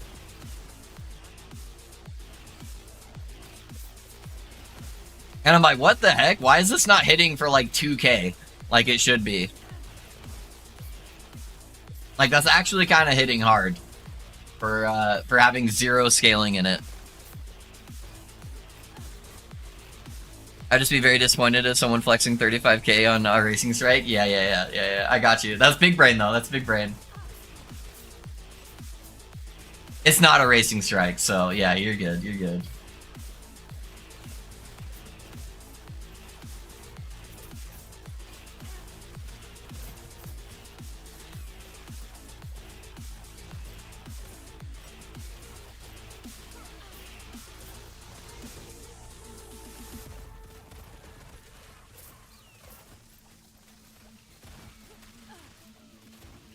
Yeah, most abilities though, when they're not scaled whatsoever, hit for like 2,000 to 3,000. So, with it being 10 times that amount without any scaling, I'm like, oh shit, let's go.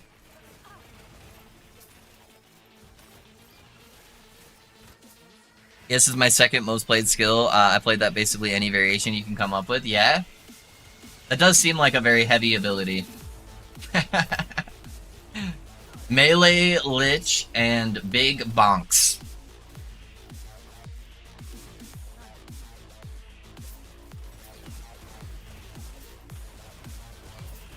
I don't ever play Melee heavy, so... Yeah, this is something people were wanting. They wanted me to play a Melee build, since I almost always play ranged spell builds.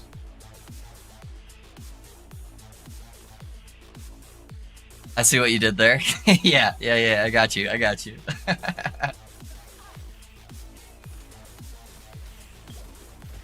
don't have my stacks yet.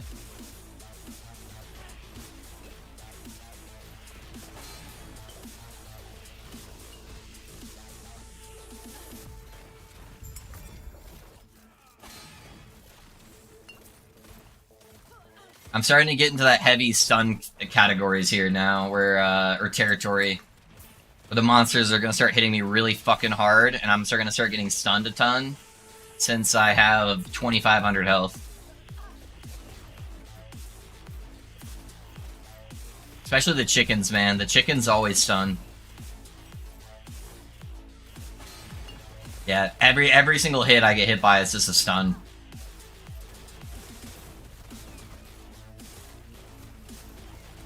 Thank God for dodge.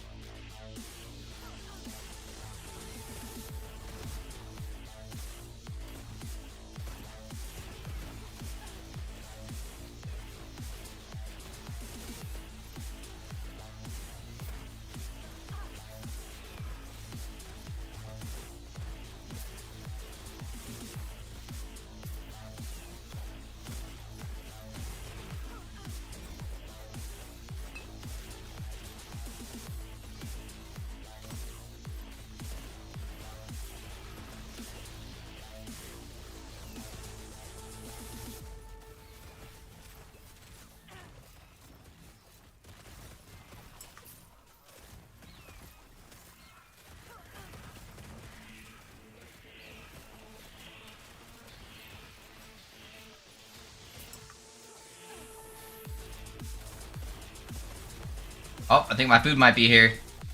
Time to roll some prophecies.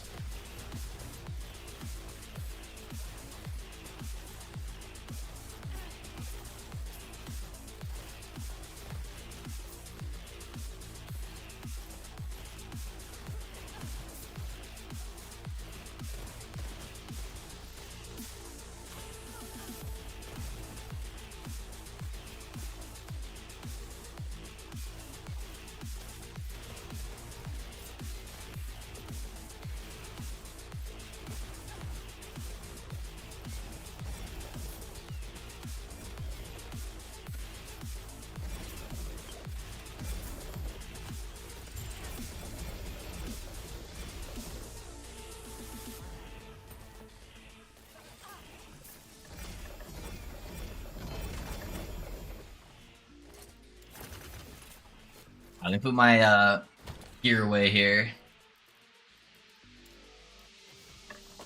and then we'll roll some prophecies. See what I want to roll. Well, it's dope. I just got a banger ring, man. Now I feel like I definitely don't really need to roll much with rings. I still want to get a helmet, man. Helmet and gloves. I feel like I still is what I need to roll. So maybe we'll do half and half again. How much do I have? 160. Okay, so I'll probably go 80% into helmets and gloves, and then 80% into a bow. I want to try to get a high proc bow, so I can try to slam a T7 in there. So we'll see, see what we get.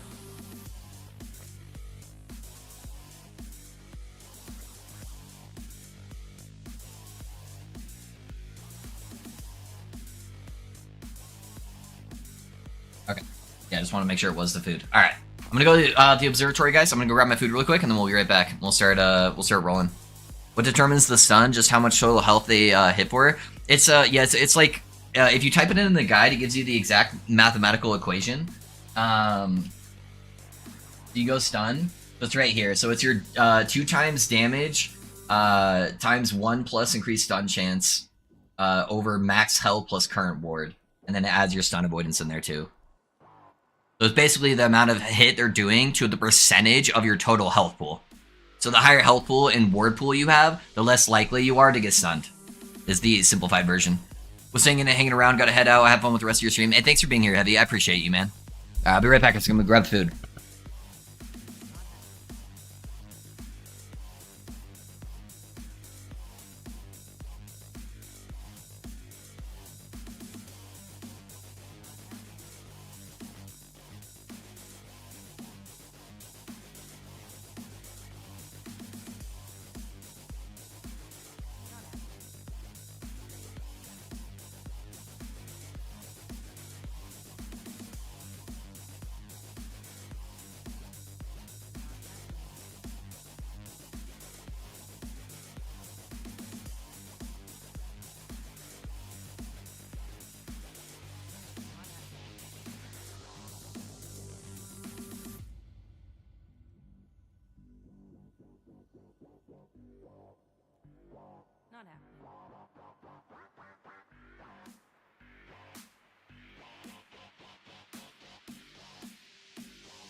Alright guys, sorry. I have so much food. Holy shit. I did not think I was getting this much. Sorry about that wait, guys.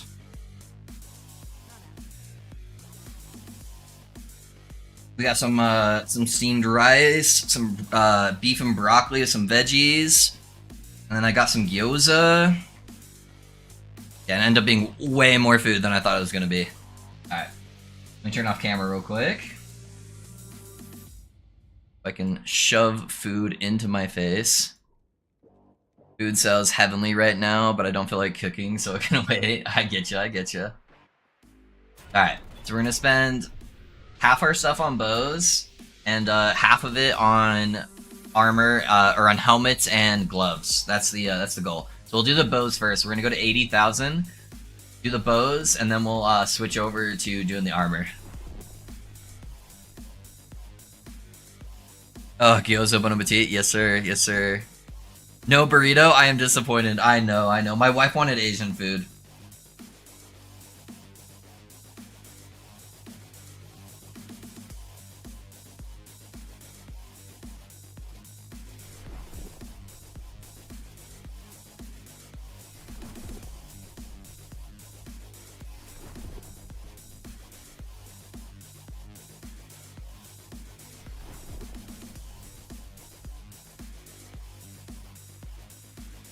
That was way hotter than I thought it was gonna be. Woo!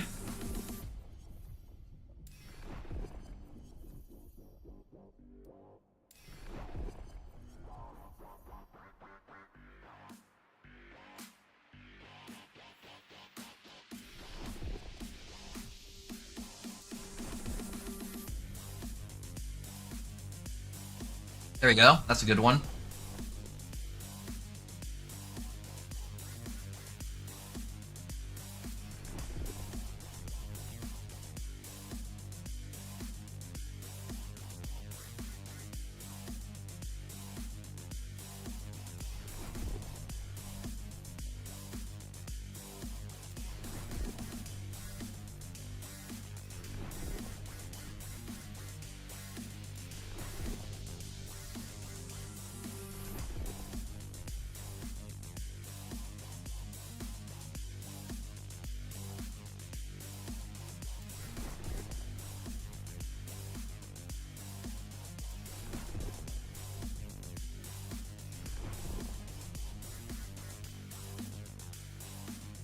State of Orbis, alright. We can do that one.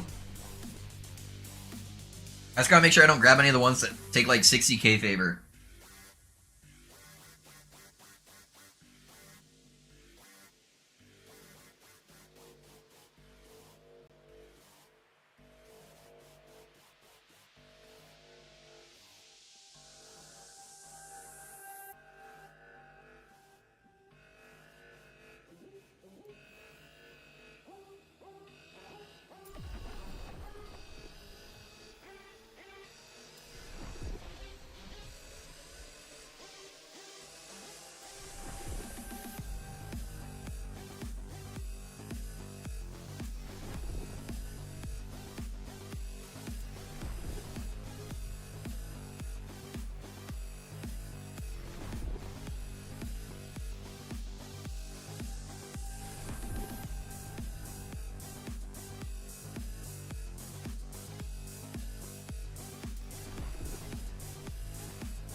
At what level of corruption will I start acquiring favor a little more quickly? So it goes off of the amount of percentage you're getting, or experience you're getting.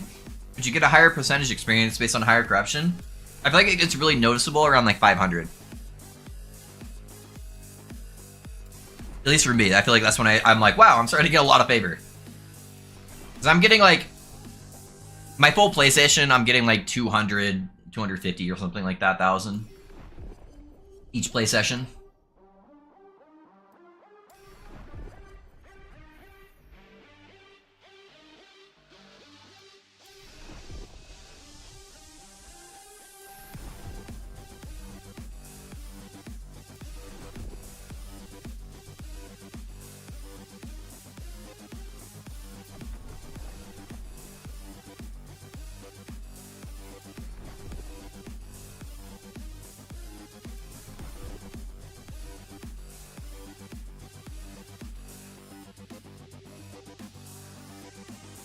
Have any of you guys ever watched the show Dexter? the serial killer one, not the cartoon. These guys wrapped all my food up like they're about to murder me. All of the food is just like saran wrapped to living hell.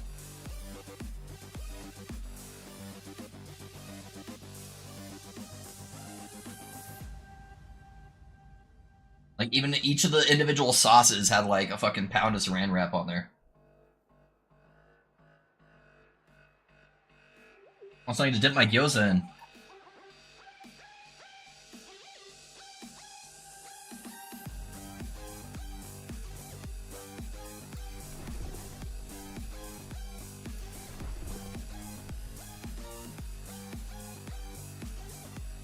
Yep, yeah.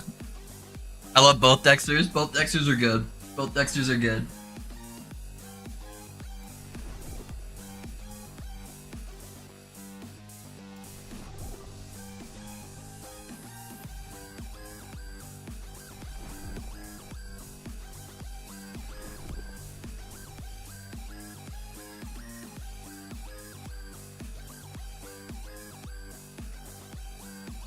That one's cheaper.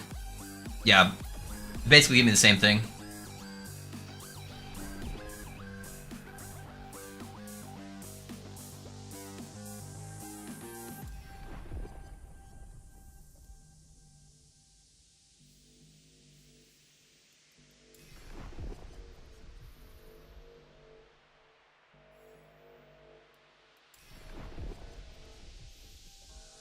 My dark passenger tells me I should respond to that with a no. Yeah.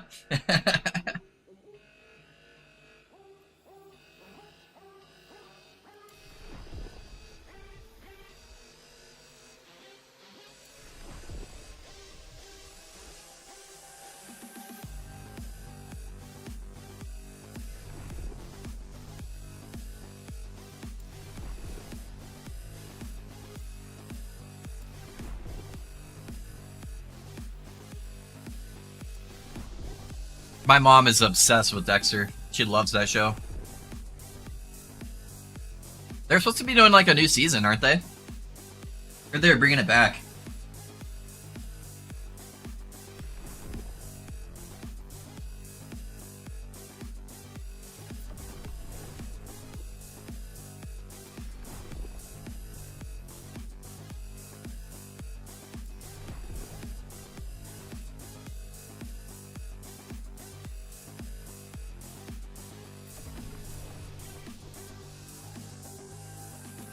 Okay, we got one more boat prophecy, and then we're gonna switch over to doing the armor.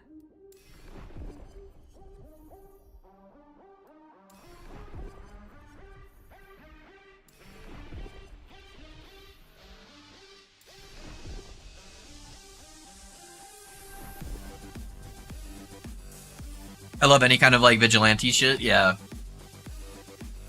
Yeah, I like that kind of stuff too. Alright. Let's swap over to one for the helmets.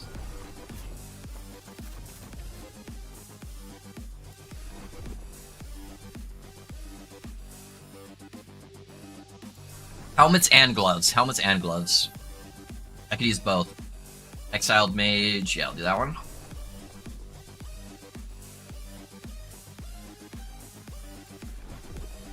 Sometimes things must be taken into their own hands, and I'm for it. Oh, yeah. Yeah. I'm all for that, too.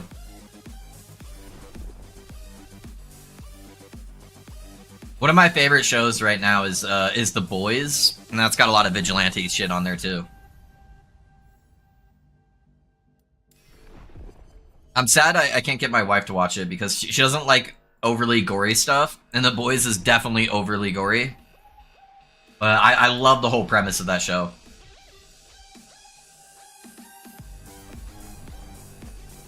Ooh, that one was 17,000. What the hell? I didn't see it until after I clicked on it. They did bring it back for like 6 episodes to wrap up the unfinished parts of the story with the son. Oh, okay. I haven't watched that yet. I'll need to watch it. I feel like at this point though, it's been so many years since I watched the show, I would just have to do like a full fresh watch, which would take me forever. So yeah, I don't know. Maybe I'll watch like a recap video or something.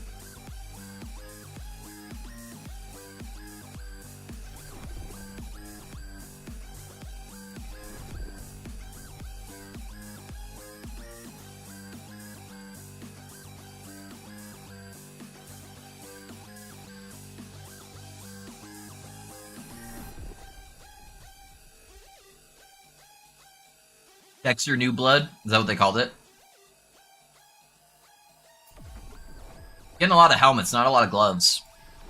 I feel like it was the opposite the other 2 days I rolled these.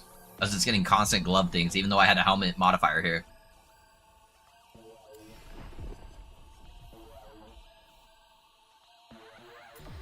There we go. Just had to complain about it. The Boys is so good. I love The Boys, dude. I'm also a huge fan of like Jigsaw for the same reason. Yeah.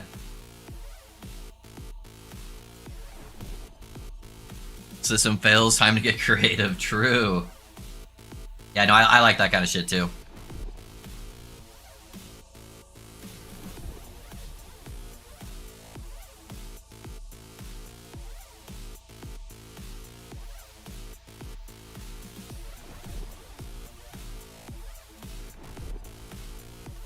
Did you guys hear about the actor for the spin-off series of The Boys though?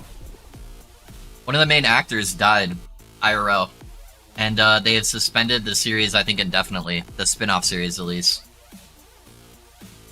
The spin-off series definitely wasn't as good as the main series, but I liked it. It was still good. So I'm really sad that he passed, man. That really sucks. He was young too. I don't know what he died from. I need to look it up. He was a very young dude.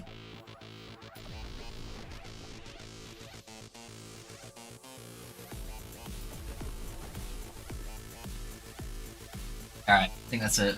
What was that last one we just picked up? Because that was another 17,000 one. That was just 10, and then I can fulfill it 4 times. Okay.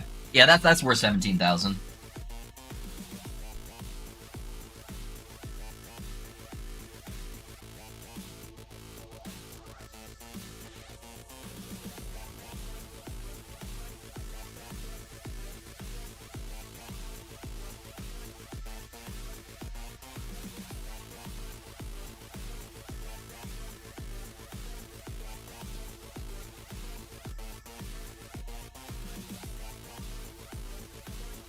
You're watching a Power Rangers meets The Boys. Yeah, that's an interesting concept. Oh, I think I saw an advertisement for that actually. What streaming service is that on? With the tiny girl? Yes, yeah, that's a spin-off series. Yep.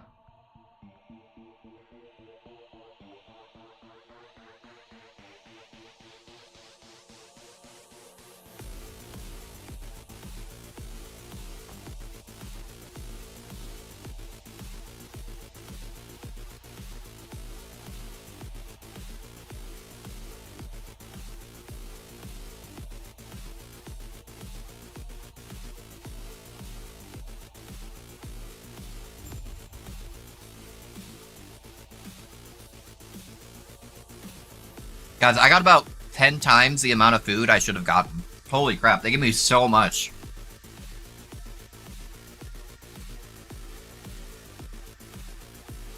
The amount of beef and broccoli they gave me was ludicrous. And then I just ordered like a small side of gyoza, and there's like fucking 12 of them in here. I can't complain, I'm gonna have a lot of leftovers for tonight, but holy crap.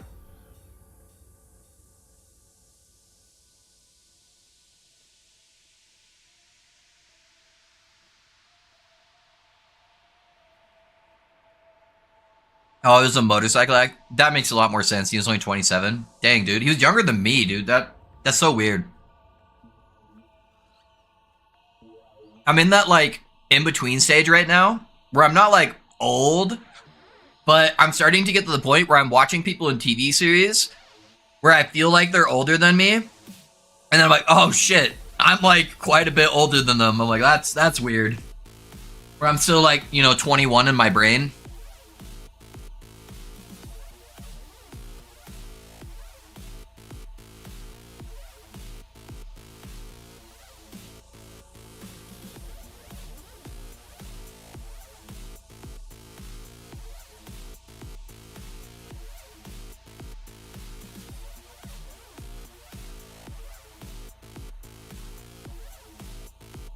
Alright, guys. Let me go put the food back in the fridge. Let me save everything.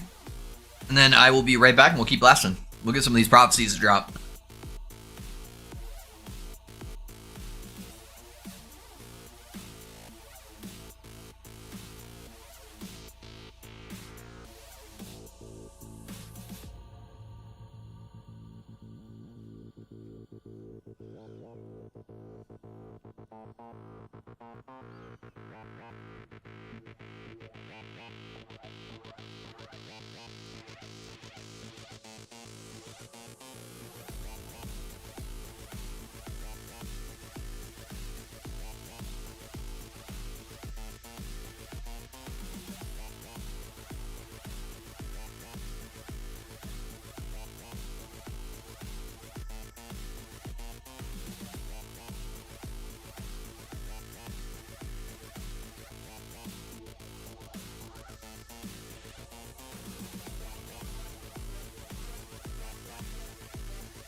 Alright, boys, I'm back. Turn my camera back on and we'll start blasting again.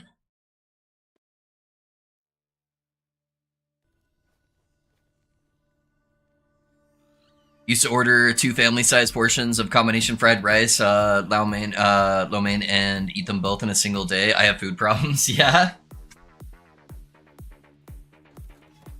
Yeah. Asian restaurants typically give you a lot of food, I feel like. They hook it up for sure.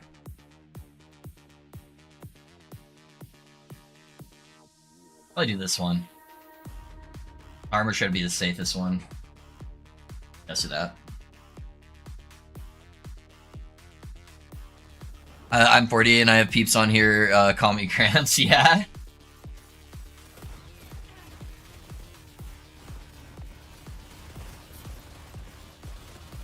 Yeah, I'm only 30, but you know, I'm starting to get to the point now where it's like, yeah, that actor, I felt like he was older than me. And he was considerably, not considerably, but he was younger than me, and it's just weird. Oh my god, oh my god, hold on. Boys, I am going to go back to those bows. I'm going to kill these Void Spires first. I feel like that is the safer choice here. They're not too far away.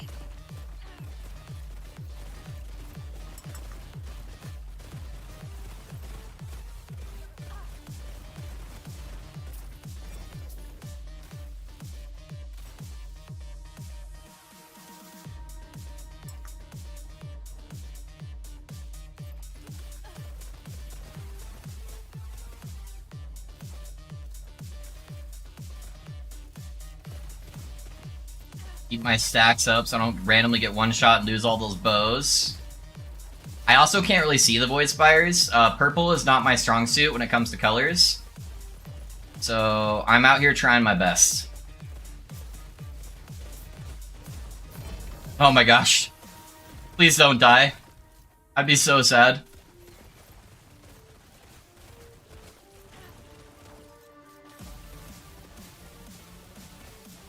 There's so many scary monsters on this map too.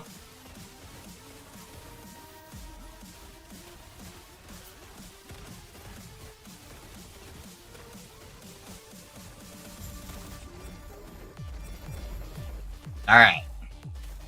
Let's make our way back.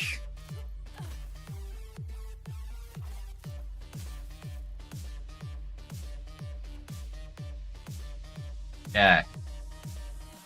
Check out all these bows.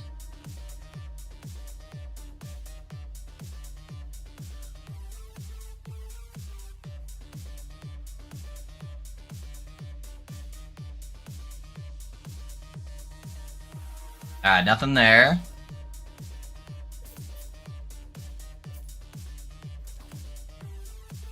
Okay, what do we got here? Hell Reach.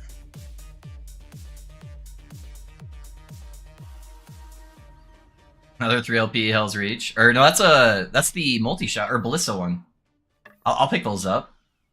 And a 3LP Shadow String. What? What is going on right now? Where's the other one at? Bro, I don't want to do another rogue build, man. Sadly, I feel like Dragon Song's the rarest of the bows.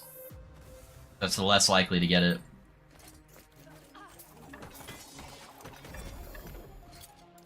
I don't know if they have much variance on the rolls. I guess this one does. Yeah, it rolled pretty decent, honestly. Oh, and it rolled minimum for bow physical damage, sadly. And then that rolled pretty good on the ward. Crit chance kind of sucked, which I think is the most important roll. Yeah, and it rolled a 2 on the base crit.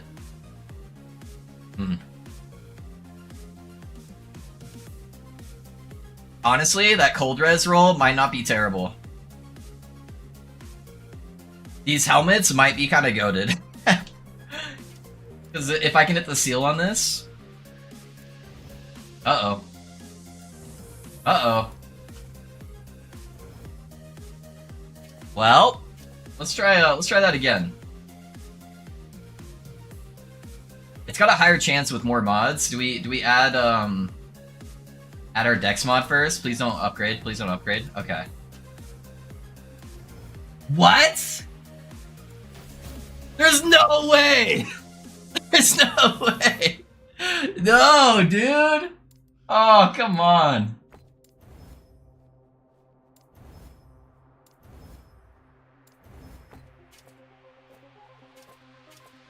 The amount of unlock... I have one forging potential left. Yeah, fuck it, whatever. That's fucking booty cheeks, man. These helmets are cursed. Alright. Save files, we have left the console to keep our progression, and burn in was just one of the things that sometimes happen. Oh yeah, just leave them forever. I used to do that all the time with like COD Zombies, where I'd be doing like one game for like 7 hours straight. So sometimes I'd have to like leave it when I'd go to school and just turn off the TV so my mom didn't know. The rogue is calling you, yeah. You have a 1,000,000,000% dodge. Brownlee, I have watched like half of the Fallout series so far. I'm watching it with my wife, and it's really good so far. Buccaneer gear seems to be what I'm getting a lot of, and it's kind of annoying. Yeah. I dropped a 3LP Gathering Fury bow yesterday without prophecies, and I have no idea what could use that. Yeah, it's gonna be stuff that's not gonna be hit damage related, but it's gonna be like proc related. So you could use it for like Ignite, Cinder Strike, stuff like that.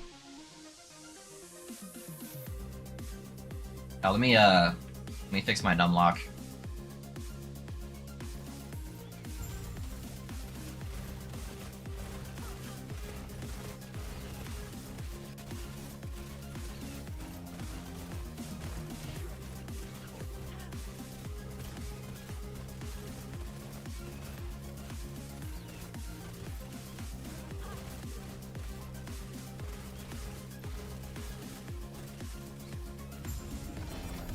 Look at all that.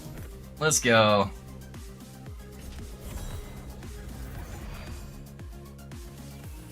We got all 3 drops too. We got the gloves, sword, everything. I think I have a 3 LP now for every single bow except the bow I want.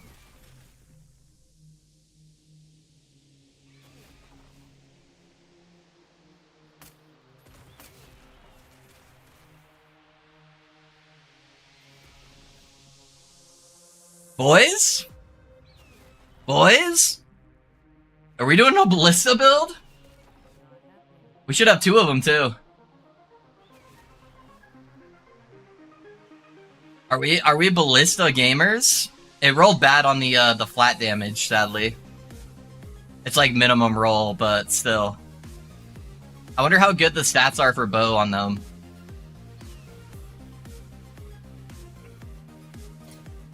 Yo, dude. They rolled 2% crit too. I don't know if that matters, but... And minimum mana. Ooh.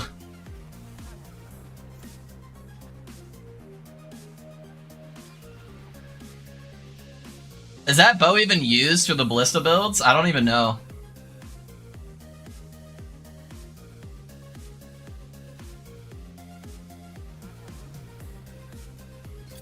What's it called?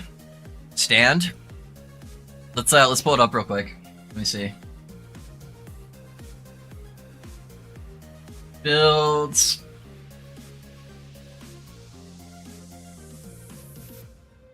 So there are 2 builds that are using it.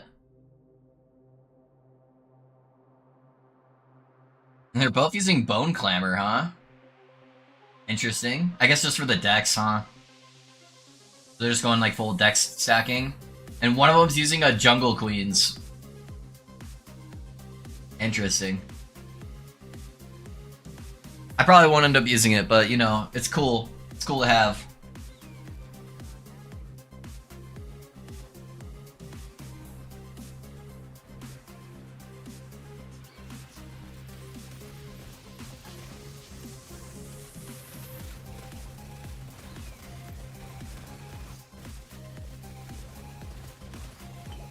Uh-oh.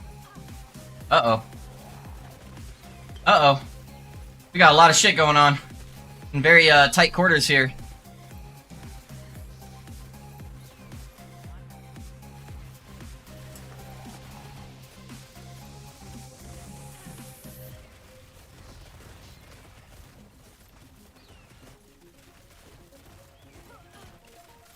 I don't know my...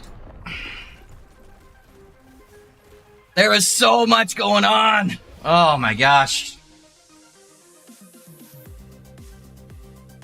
Alright, let's do it again. Yeah, the shades are starting to become a problem at the higher corruptions. I either need more damage or more defense.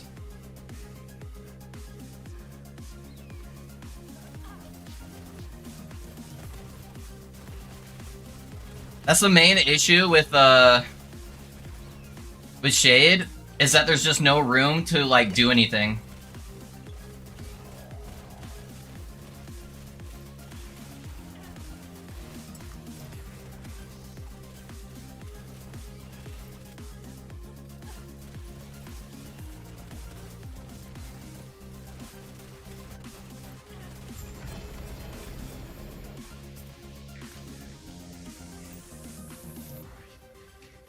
We got a few bows.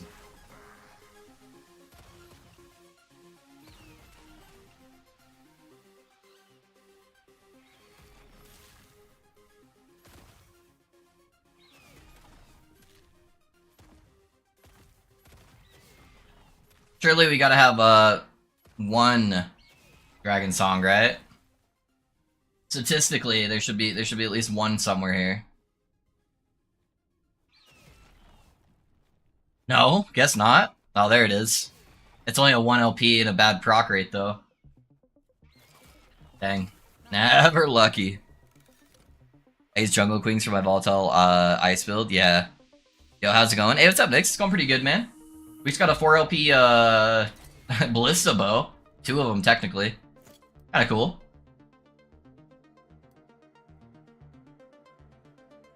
you up to, my guy?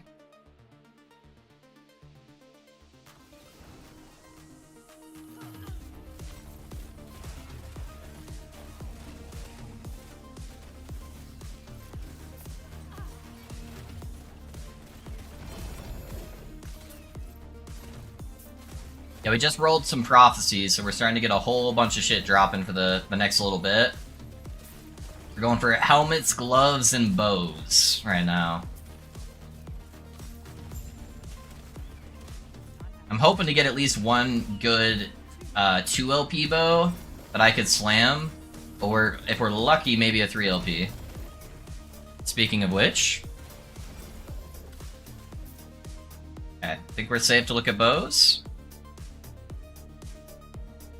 Alright, there's a 0 LP bow. Oh, those are my daggers throwing. I got scared. Another 1 LP. There's the other 0 LP. Another 1 LP. Even the 1 LPs are bad, though. There's so many differences in the rolls on the Dragon Song that you kind of have to have the perfect alignment of everything for it to be any good, sadly.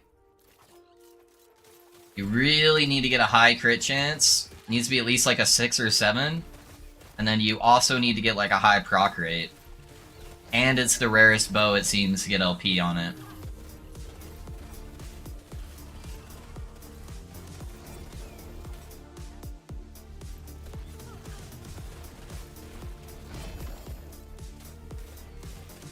Gathering Fury is an interesting bow. I want to make it work somehow. So yeah, Gathering Fury, we were just talking about that. So Gathering Fury is not a hit damage bow, really, but it could be used for any kind of ailment build. So if you're using it on like Cinder Strike Ignite, or doing any like kind of poison setup or frostbite setup, like that could be have good potential on it. It's all about attacking really fast, right? It just doesn't have enough flat damage on it to make it good for any other type of build. Unless maybe you got like a 4 LP and you could just slam a whole bunch of flat damage on it, I guess.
Ravens?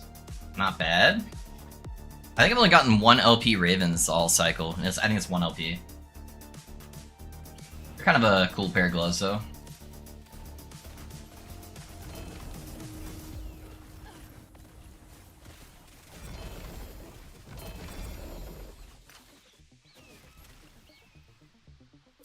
I got an Exsanguinous. 1 LP.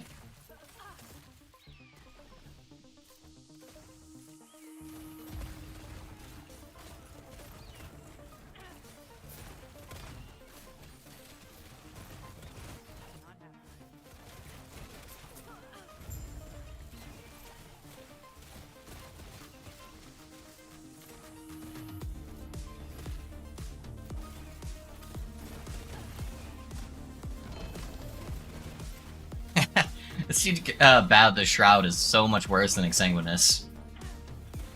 I've gotten quite a few 3 LP versions of those. Those are like your budget Exsanguinous, I guess.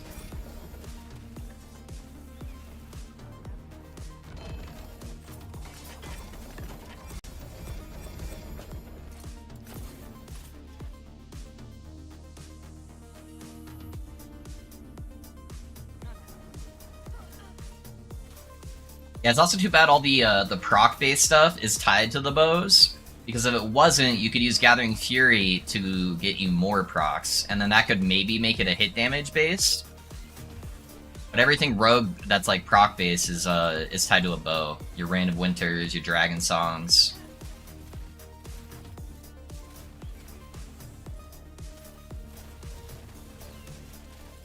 I would love an item similar to the Path of Exile unique item. What is it called? Like Void Forge, or not Void Forge? Like Void Fletcher or something like that. The unique quiver in Path of Exile that adds like the giant void explosion things on top of all your bow attacks. That would be sick.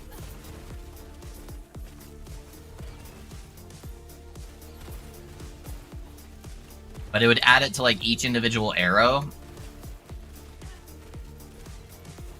Void Fletcher. Yeah, there we go. There we go. I love that, dude. It sounds so cool. It's visually awesome. If they had something like that in Last Epoch, it'd be sick.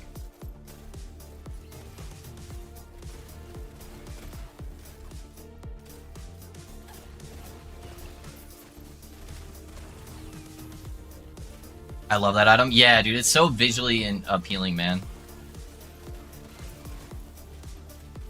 Back in the day when all the like bow builds would use that shit. Oh, dude, that was great. Now it just doesn't hit hard enough to keep up with all the modern day bow stuff, but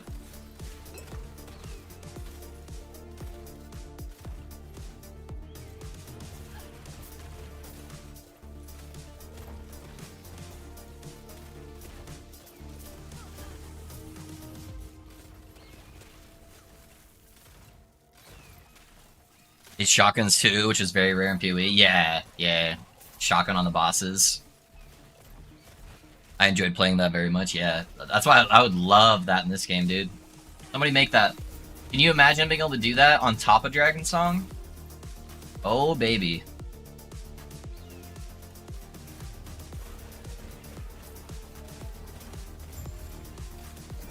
You could also make it a node for, like, Dark Quiver or something. Like, that would make sense with the fantasy of the Dark Quiver, you know?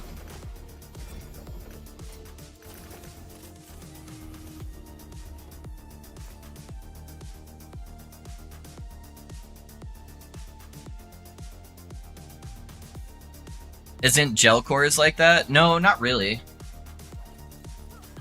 Gel Cores doesn't attach its own explosive hit damage thing to every arrow. It just gives you levels of detonating arrow, and turns detonating arrow into a melee ability.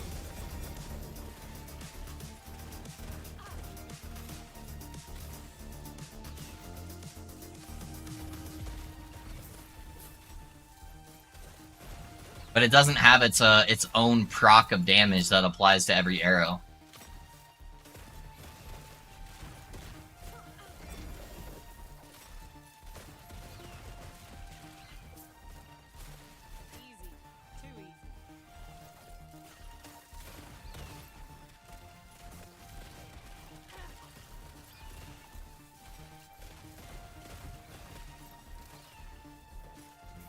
Character wouldn't move for a second, that was weird. I want Lizard to publish another multi-shot or Rain of Winter bow build. I miss Unhallowed Essence C3. Yeah. Marksman's just so shitty right now, man. There wouldn't be anything for Lizard to publish, dude. Yeah. Marksman's just in a bad spot.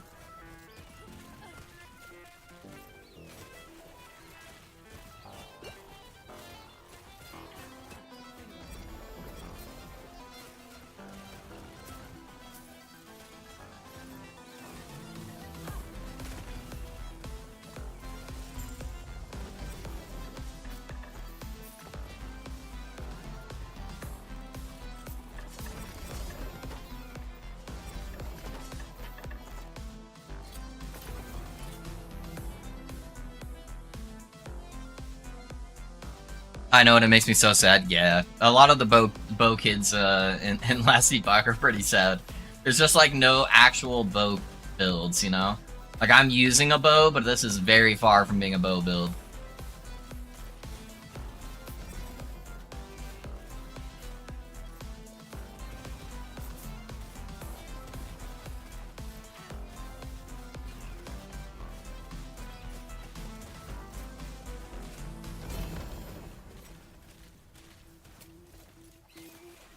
We don't have any spires, so we're good there.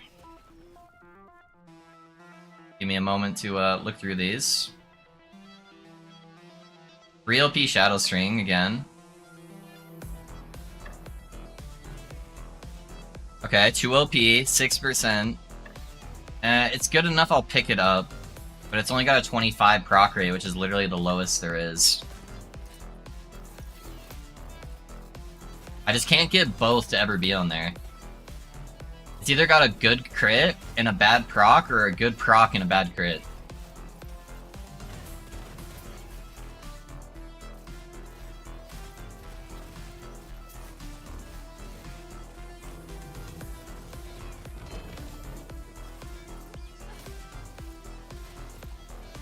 E3 was fun for its nostalgic time, but nostalgic brain on that game, yeah. Woo!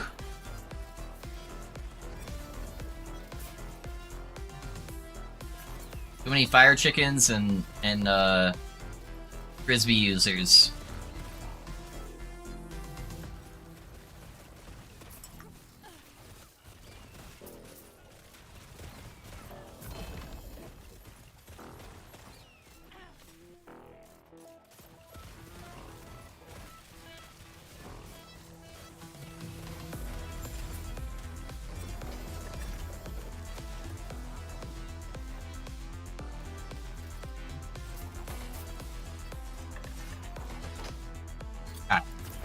Let's dump our stash so we don't end up full when we're out there.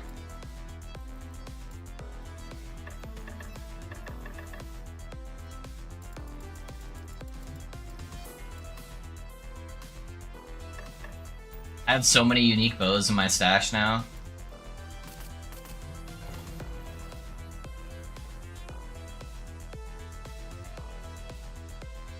Yeah, I parked my marksman for now. It's too demoralizing cooking a rune master. I want to see Brand of Deception. I'm thinking maybe Static Orbs. Nix, look at Dread. Look at Dread's channel. He did a Brand of Deception rune master that was actually pretty good. Maybe it'll give you some ideas on which direction to take it.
One OP, 4% crit. See, that's what I'm talking about.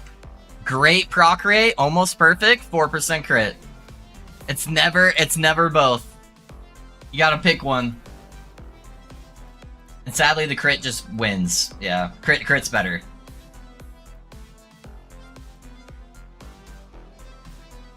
Hey, saw the one he used, Rune Kale? Yeah.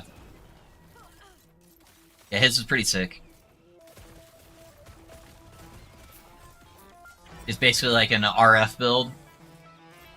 I don't think he was able to go super high corruption though. I think he was like 600 corruption or something. Maybe with like better gear. He tends to not play his builds like super heavy corruption because he's more just theory crafting new stuff. So he kind of lets viewers do the proof of concept. So might be able to go higher. I don't know.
Totally off topic. Anyone knows of some software where I can draw mechas and robots? I don't, man. Yeah, I'm really bad at the technology, like art stuff.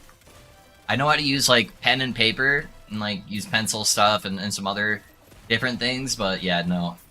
Anything technology and art based, I am not that great at.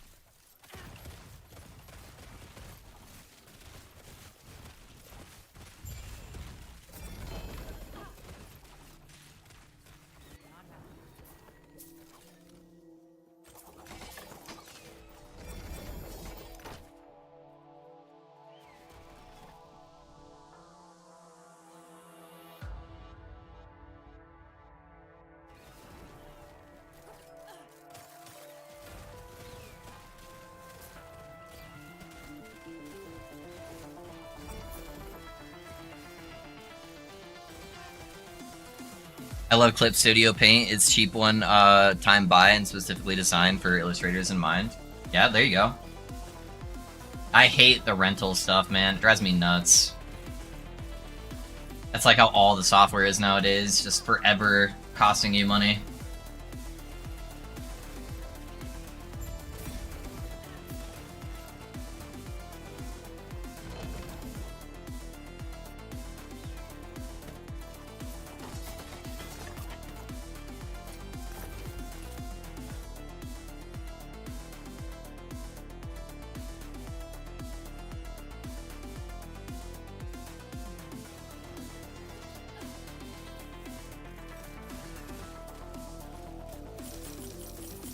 It's almost just as good as Photoshop, but way better if you want to draw anything or take illustration more seriously than, say, photo editing. Got it. Yeah, I do all the Adobe stuff just because that's what I grew up with learning. And that's how they fucking corner the market, is they get it inside of schools and get you brainwashed into using their programs. And then you pay $60 a month for the rest of your life to use it. It fucking sucks, dude.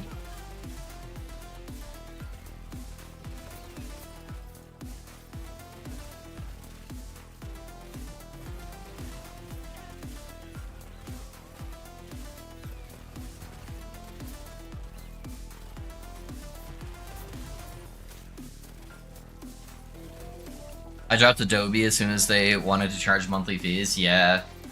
I just like Adobe for editing so much better than everything else, man. Sadly, they do make a really good editing software. I've tried the free ones and some other ones, you know, but yeah, I just like the Adobe one so much better.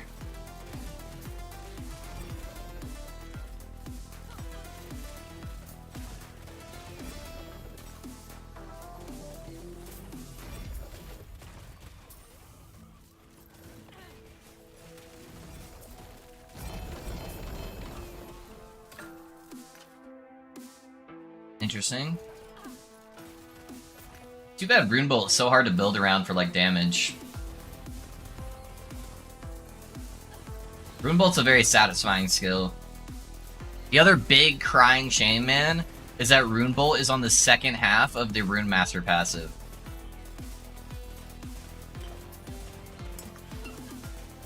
That's another spot where Meteor is almost good. If you could use Rune Bolt as a Sork, and you could use Rune Bolt to proc the Meteor belt, I think you would actually have a pretty good Meteor build.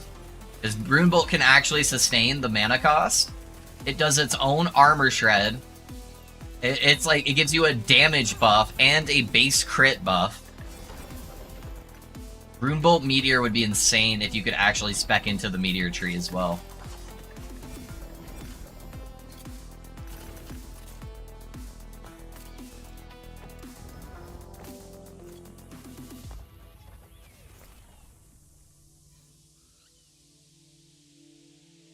I don't care how good their programs are, I'm not participating in the nickel and dime culture modern society is creating. Yeah, I feel ya. I feel ya.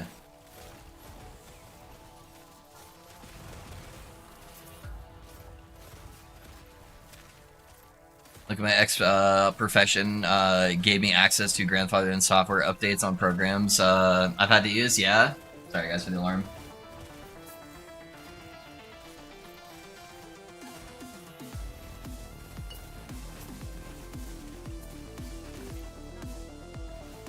Howdy Pale, how you doing? Hey Immortalized, I'm doing pretty good, man. How are you doing? How's the rest of your stream, my guy? Yeah, when I finally came back to my desk, I think you had already raided somebody else, so I couldn't watch the rest of the stream, sadly. Hopefully it went well for you.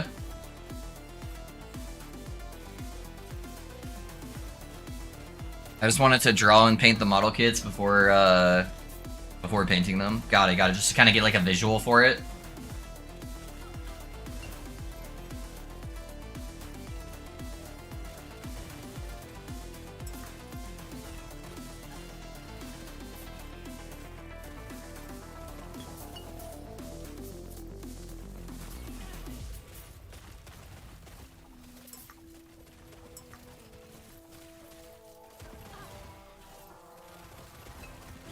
Uh-oh. You got a fellow hobby enjoyer there.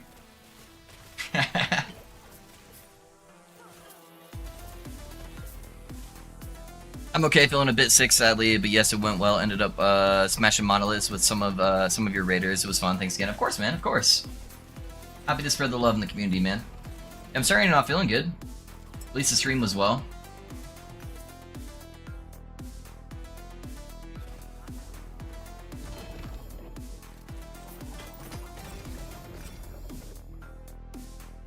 Alright, well, at least it's synergistic with each other. Not that I'll probably ever use that, but...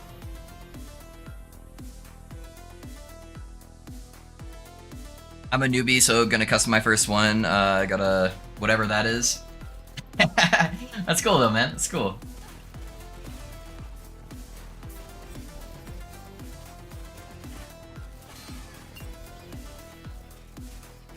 Working on a new build idea though. Ooh.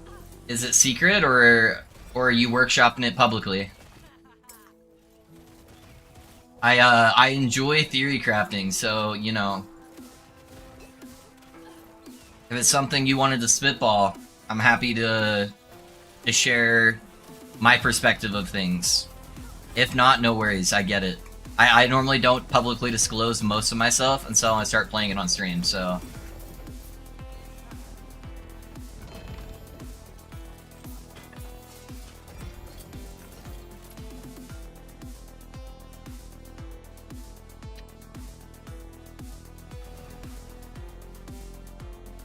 Yeah, I was leveling it publicly, but I need to go to at least Epoch Tools to work out what damage buckets actually affect the main damage source, yeah?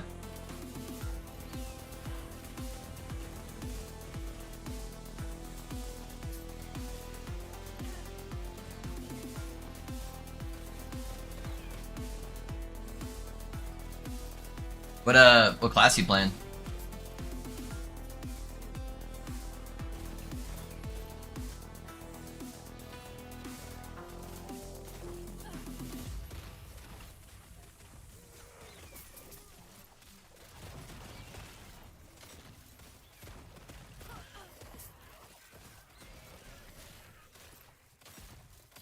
As the line in Spider-Man goes, I'm a bit of a scientist myself, you know.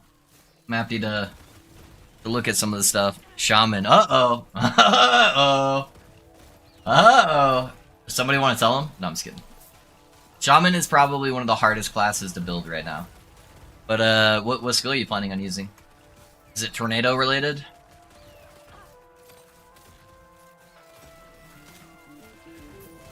I've done one shaman at least this cycle. I gave it my best attempt.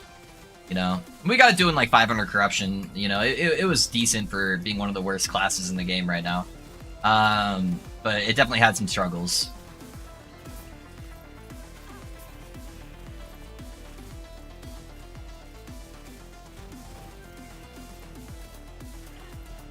Not a tornado shaman. So is it transformation then? I feel like most things that aren't tornado on shaman, it's playing around some kind of transformation. Or totems, one of the two. You were doing totem stuff, so it's probably totem related.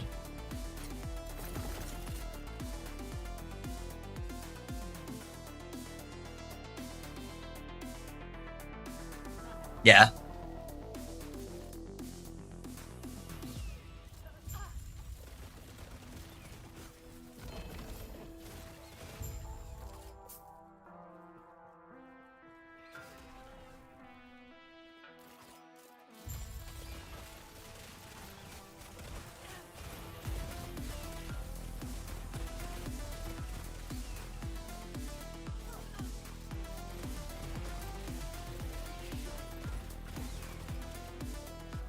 That's kind of a bad void setup there.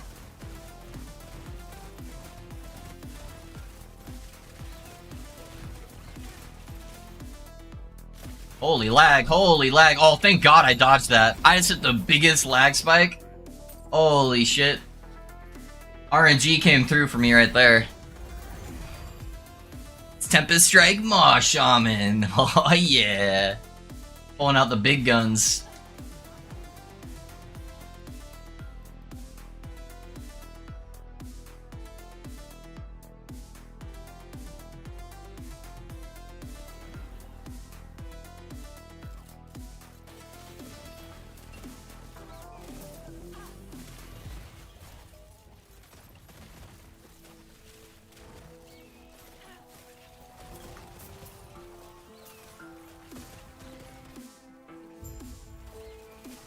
Yeah, if you have any scaling questions, Mortalize, I'm happy to help answer those for you.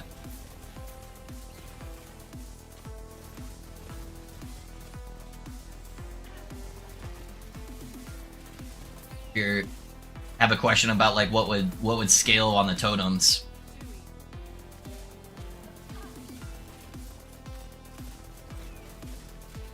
I don't see a build on less epoch tools. That's doing what I'm looking at. Okay.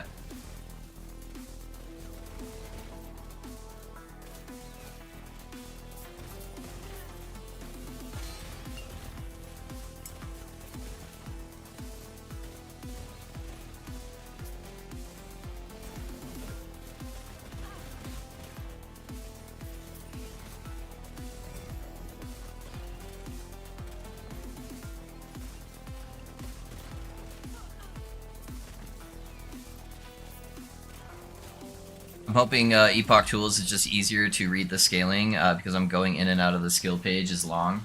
Yeah, I use Epoch Tools to do all of my theory crafting. So I normally have a couple tabs open at a time for different like items, skills, and then my actual planner itself on a couple different monitors, and that way I can go through all the different scaling as I'm going, making sure I'm doing everything the best way.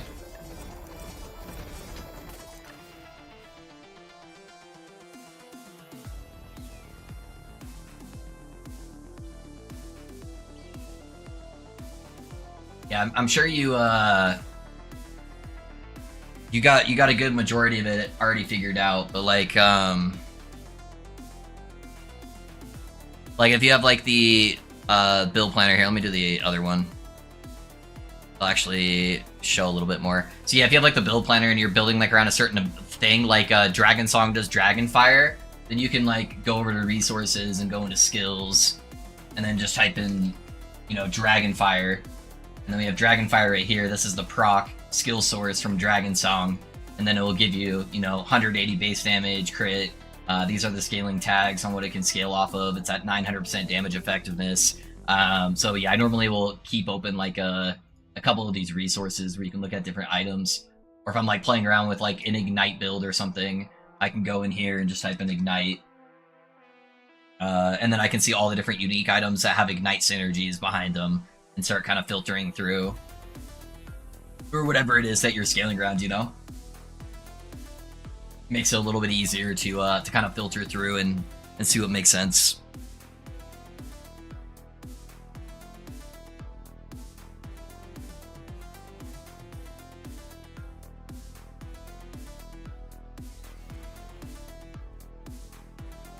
They'll also need to do exactly that, yes, yeah.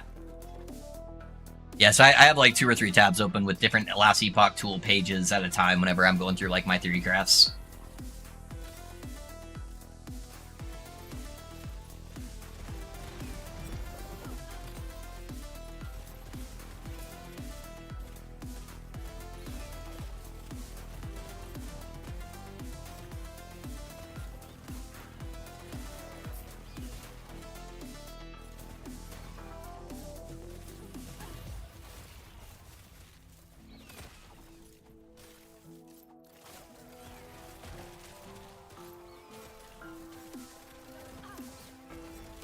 I'm smashing the normal monos, breeze through Lagan at like 73, so it's okay at the level I currently have it at. Need to figure out the late game scaling if possible. Yeah, you'll normally start hitting that wall if it's not very well optimized once you hit empowered monos. And then you can normally tell how good the idea is going to be, or if you may need to make some like tweaks.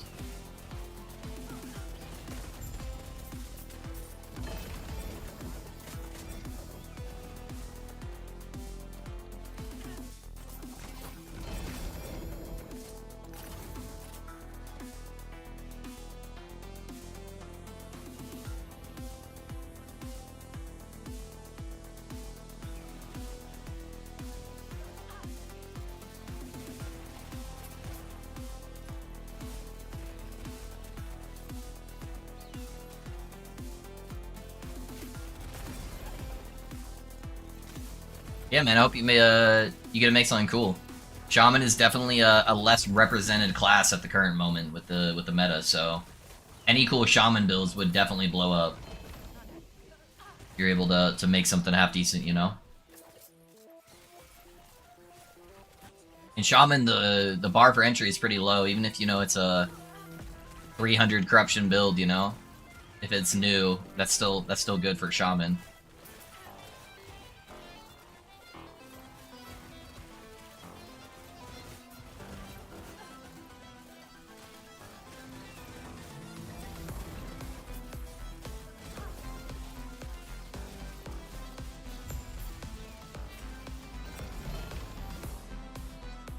Another exsanguinous, huh? Wants me to go back to low life, apparently. I got hit by that? Okay. I was very much on the side. That's alright. We shall see, yeah. At the moment, the build I'm going for, from what I can tell, is going to need to get past the level 51 wall. Yeah? It'd be like that sometimes, man. I have most of the gear. Uh-oh. Yeah, if you got all the gear at level 51 and you're struggling, might need to make a couple changes.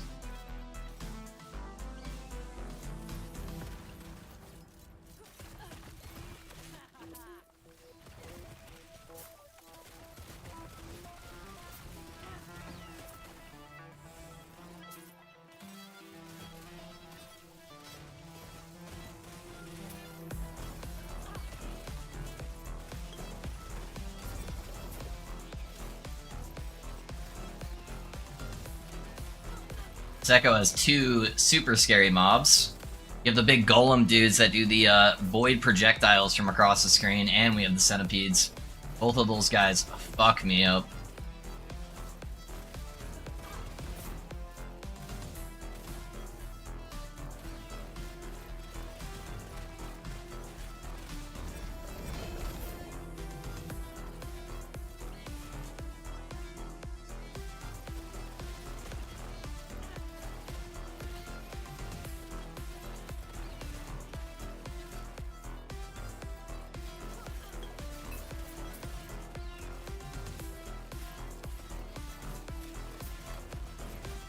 Yeah, I'm excited to start working through my next build here in the next day or two.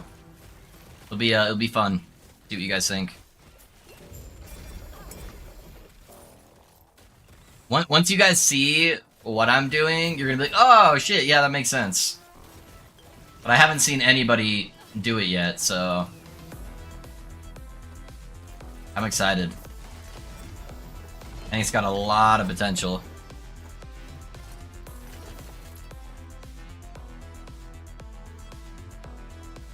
Not struggling really, kind of getting lost in the combos instead of hyper focusing on the got it. Okay. So not a build performing struggle that you're dealing with. You're dealing with a mental struggle. I gotcha.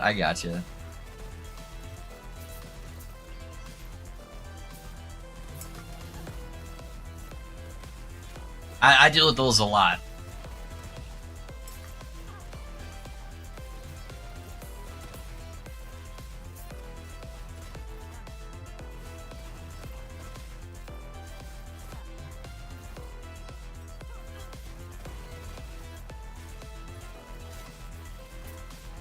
And matching notes with people and the likes, yeah.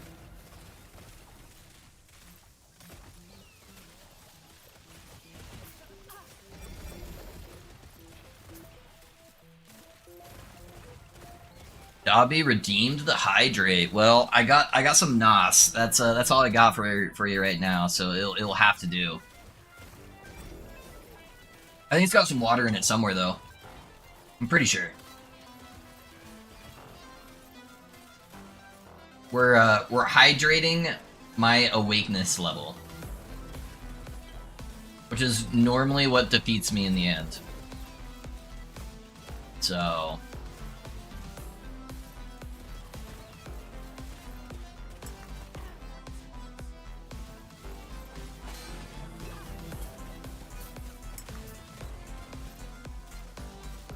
How you doing though, Dobby? You still blasting Epoch? Or what are you working on?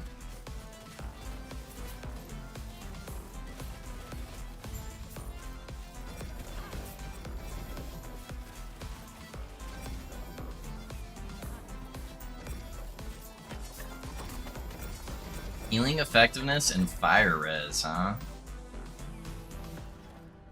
Okay, I really am not going to do a boss with cooldown recovery on there, so I'm going to do this one, and then I need to take one other node somewhere to pull that off. Also debating if I should try and work the bear set in or not. Oh yeah? The stun one? Is that the one you're talking about? The sets are like all almost cool, where I feel like they just need a tiny bit more synergy to like really pop off. But that one's got some potential behind it, you know?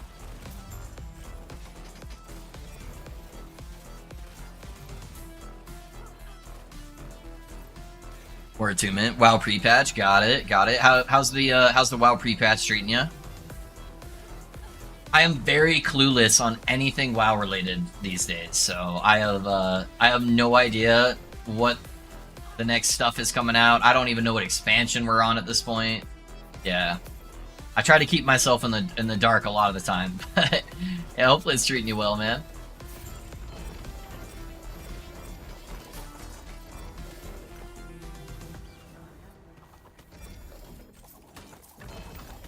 Did I DM you a couple pieces here? Your take? Yeah, send them to me in game. Send them to me in game. It's easier for me to see. Yeah, you can definitely do that.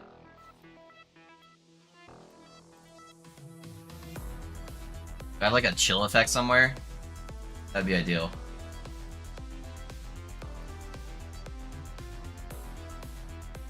The armor shred's actually not too bad. We can do that one.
Stream until I get home. I'm gonna play this new super dope ARPG called Gray Zone Warfare. Yeah?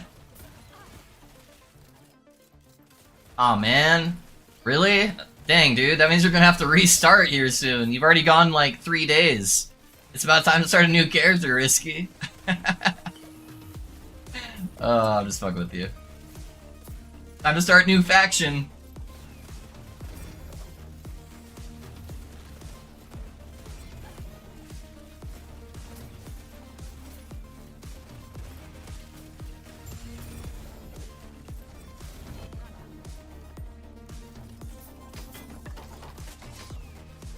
What do you level up with as Void Knight? I'll probably do Void Hammers. Yeah, I'll probably just do Hammers. Hammers is nice and easy to level with.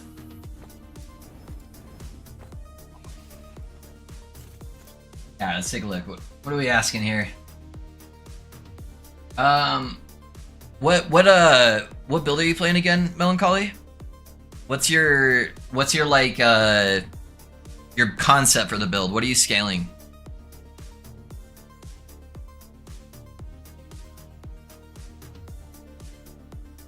Definitely worth the raid. Hammer throw, yeah, I'd probably play hammer throw for sure. Are you asking if it's worth swapping out your gear for this? Yeah, what are you scaling? I need to kind of know the some concept of the build to give you a realistic opinion.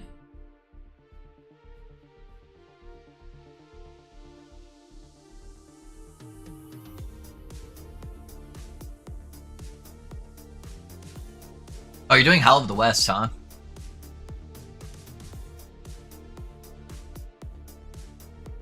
Oh, I know what you're doing. I know what you're doing. Okay. Yeah, you're doing Stormbolt. You're doing Stormbolt minion scaling.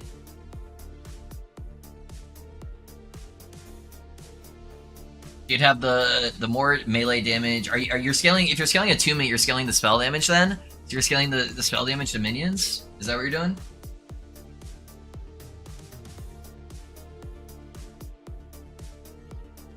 I assume.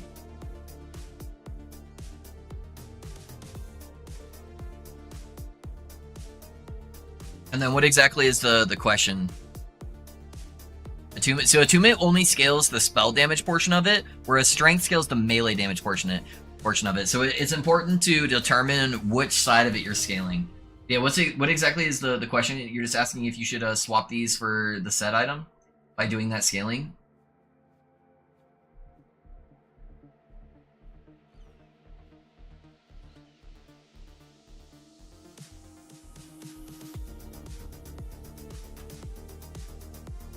So if you're going for the melee hit, the set would probably be better. Also, if you are going for melee damage and you were wanting to play that set, I would also look at another set. Let me pull it up just so I can refresh my memory on it. I would look at the Fragments of the Shattered Lance, because this gives you a whole bunch of health regen. You would want to change up your scaling though and go health regen, and then you can actually give health regen to the set for it. Gives you 15% increased melee cold damage per 10 health regen. And then you can convert all the storm stuff over to cold damage. And that could maybe be a cool idea. That's what you're looking for. Maybe a cool like random concept. I haven't looked at the theory crafting at all, but it could be kind of cool. But otherwise, I would probably avoid the set. I think typically scaling the spell damage portion of that ability is stronger. But that's my opinion. So, but if you wanted to go full meme, you want to be the full meme lord, you could maybe combine 2 different sets together and go like full health regen into cold melee scaling. As I'm getting a bit focused on wondering which would you say beneficial. Yeah, I would, if it were me, I'd probably play spell damage and focus on that aspect. I actually have a theory craft for that helmet. Like I did a whole ass theory craft on a build on stream live. I am happy to give you that build planner. I have no idea if it will work because I have not attempted to play it yet at all. But it could be maybe just like a random idea, or give you like a direction on maybe something that could be possible. And I'm happy to share that with you if you'd like.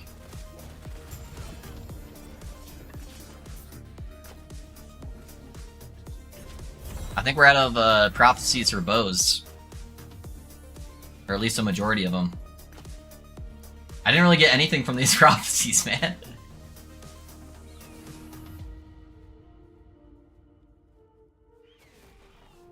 I feel like pitching a moment, it's horseshit. The vitality doesn't give health regen on top of health.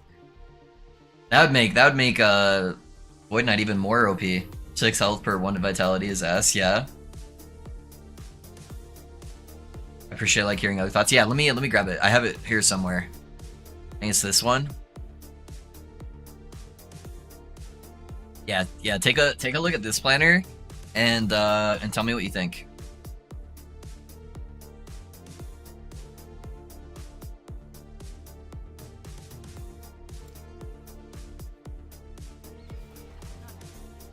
Like 20 health per 1 vitality. You'd be able to get some absurd health pools though, Risky. Like it'd be almost to the level of being too broken. Yeah, I don't know. Alright, please no void balls. Please no void balls. Give me not a lot of area of effect skills. Those cold balls are actually fucking me up too, because I only have fucking 59 cold res right now. I need to fix that so badly.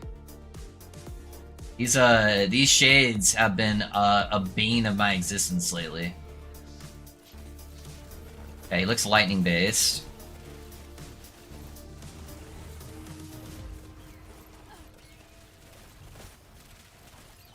I need some room. And I got one shot. I have no room to work, man. He just like pulls me off from the whole arena where I can't fucking see where I'm going. And I don't have an immunity on my movement skill. I might need to switch to shift just so I can do these fucking shades.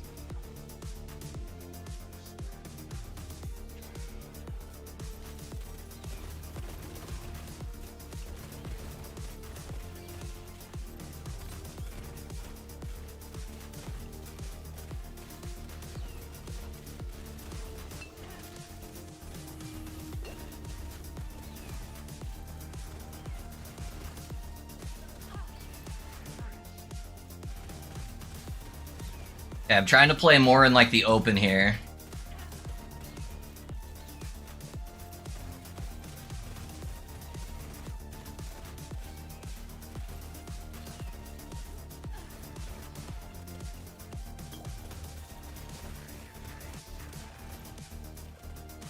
Give myself plenty of working space.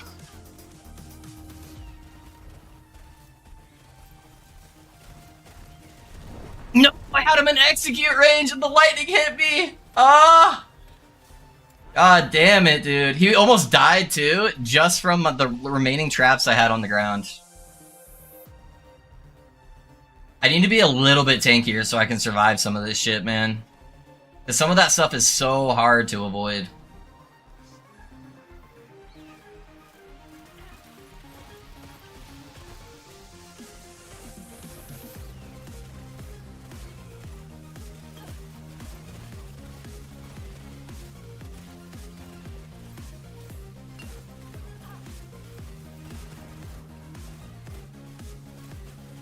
Oh, that lightning, man.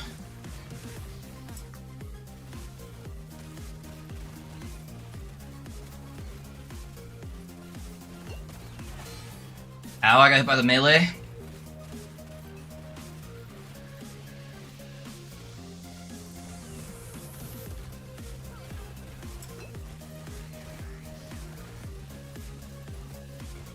There it is. Oh, man.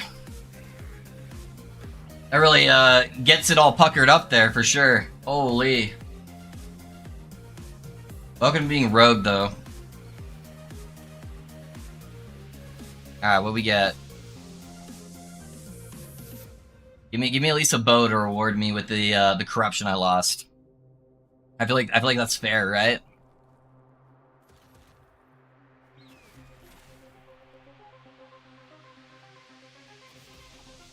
One juicer bow.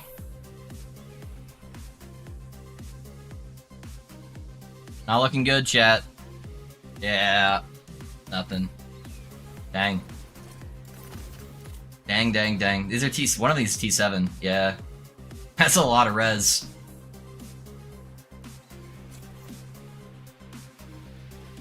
I could use that to slam on top of a the fucking red or the necrotic res helmet. Like 20 to 40k word. I want 20k HP. Oh, they're getting rid of that though. They're gonna make it so it's much harder to get to those ward thresholds. And health has better defenses built in if you can get it at really high values, so it'd definitely be OP. I'm just here to touch tips and chew bubblegum while it gum. Hey, what's up, Grim? How you doing, man? How you doing, brother? Hopefully all is well.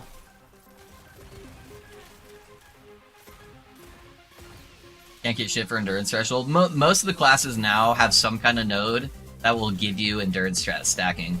Like Rogue has theirs. You have the boots that will help give you a bunch too. Mage has one for mana. They're starting to slowly add those in.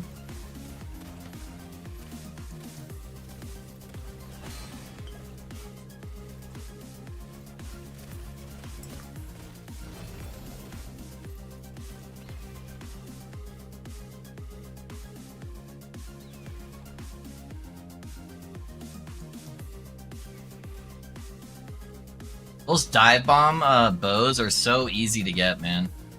I have so many of them.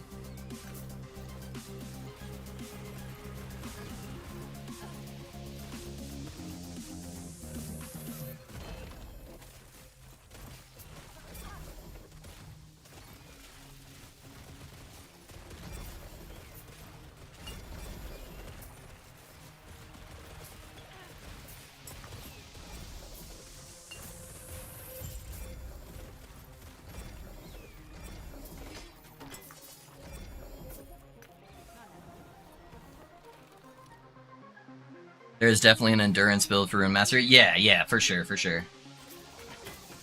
AK mana Rune Master with damage taken to mana, yeah. And you just have a fuck ton of endurance, yep.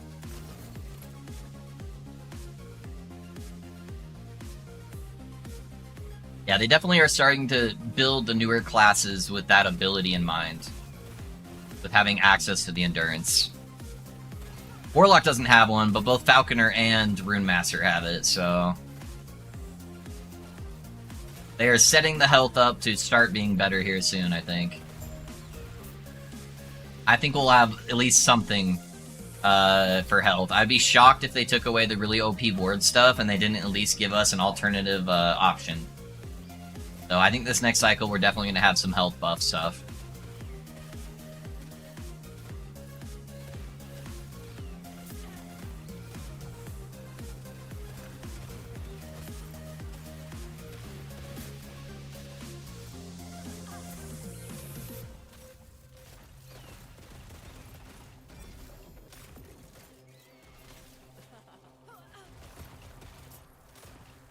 That even worked. You get the 60% DR to your mana.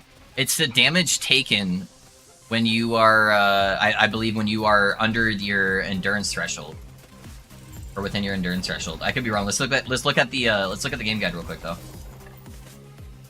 I'm pretty sure it just specifies when you're under it and not just your life damage. But let's see.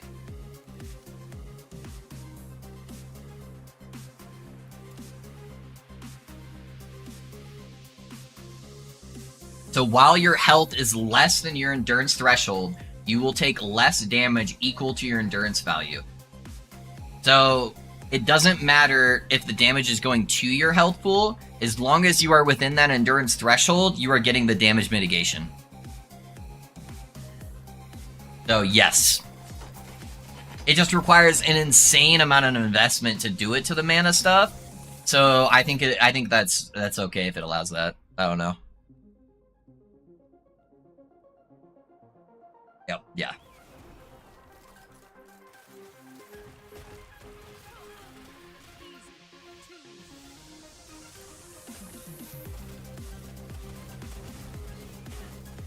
No, ward is so much easier to get than mana stuff.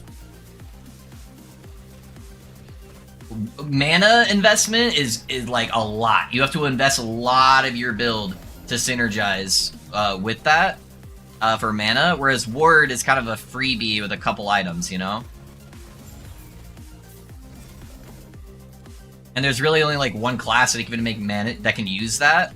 And outside of like Rune Master ward stuff, it's a very squishy class. So I think it's completely balanced. And to get the crown is a pain in the ass, yeah.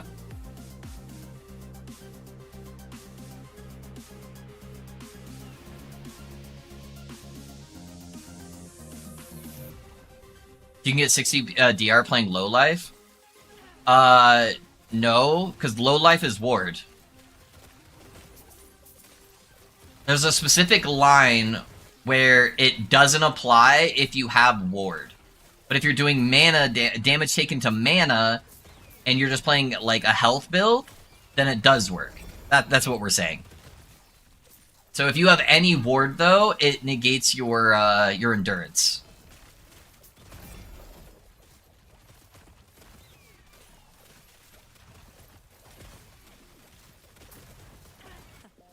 That's heal P, actually. It's not bad. Yeah, yeah. I think you were getting confused, and that's why you thought it was OP. It's like, no, yeah, the mana investment's actually insane. Yeah, you're not doing much other characters, like Grim was saying, if you're doing that build. Because you need really fine tailored gear for that. And in that case, I think it's okay that it applies, but yeah. Speaking of mana...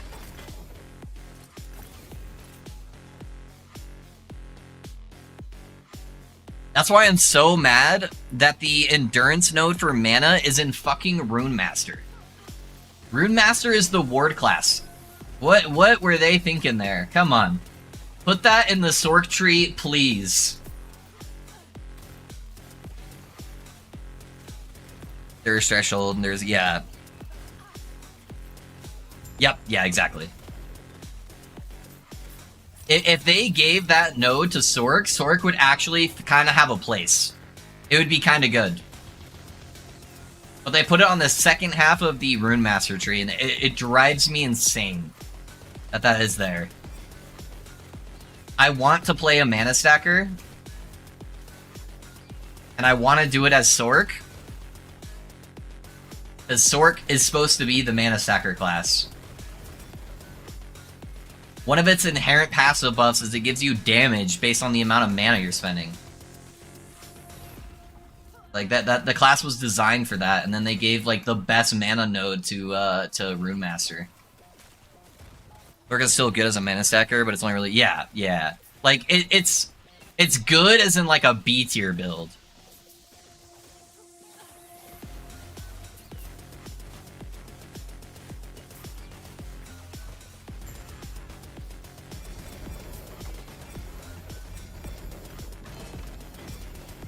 But, like, if Sork had access to that endurance node, it would be good.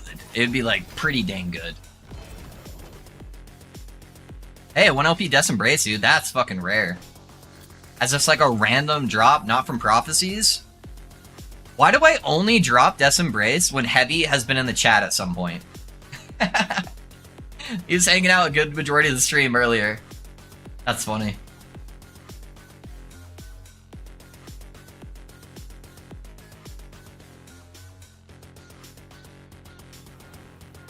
Give Sork a way to have better mana regen, and then it'd be nuts. It's just like, I think it's just like, where am I at? With all the other action mediums on the market, they want people to play with the new toys they release? Yeah. But normally, that's because action RPGs sell, like, specific skins, or make you pay for the class, and so that's why they want everybody to play with the new toy. But Last Epoch doesn't do that because they're a good company with good morals. So, you know.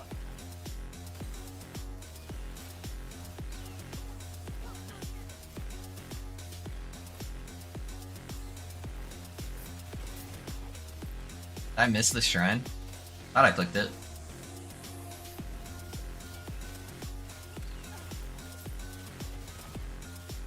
I'd say it's more like a C tier build, really late game though, then goes to A tier with like high investment. Yeah, I don't know. I think Glacier's pretty easy to level with, and kind of get to the end game. But yeah, it does require quite a bit of investment to like really get your mana going. Is there a zero cost Sork spell that actually scales decently into the end game? Lightning Blast.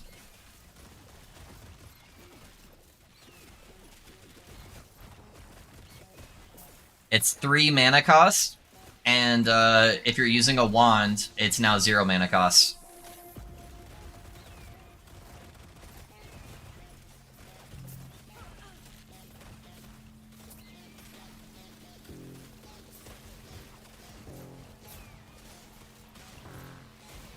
I'm torn between Whirlwind Dust Devil Barb and Minion Necro for D4, so hard. Yeah, I get you. Does Rune Belt scale well? No, not for damage. Not really. They have an item to try to scale its damage, but I feel like this doesn't work very well. I haven't seen anybody be successful with it. I just got one, actually. It's this thing right here.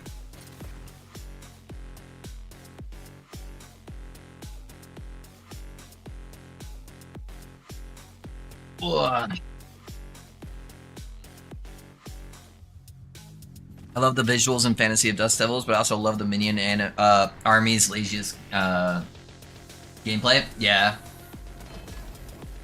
Even with the nerf, I'm probably still going to be playing Frozen Orb Sork, just because I love Frozen Orb. So,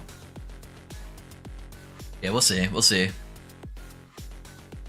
I love the aesthetic of the Frozen Orb gameplay, but they made it so the unique that gives you the extra Frozen Orbs, instead of having a 70 to 100% chance to cast an additional Frozen Orb, it's like a 30 to 70 or something like that. So you can no longer get a 100% chance to cast extras. And then I think they nerfed something on the damage related to it as well. I think it got nerfed in multiple spots. But I think it'll still be alright. Plus, playing a cold skill where you're freezing everything is such a good quality of life.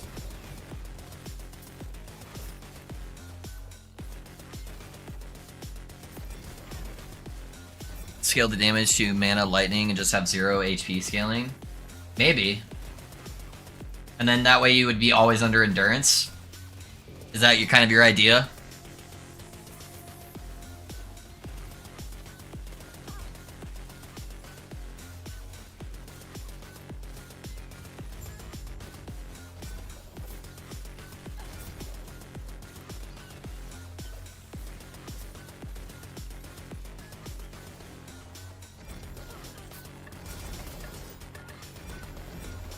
I'd have to look at the math on like transferring damage to mana, because I don't know if 100% of the damage taken to mana first, if it does actually fully convert or not. I'd have to look at it and test it. It would need to be an actual 100% conversion though. But yeah, I don't know. I'd have to look at it.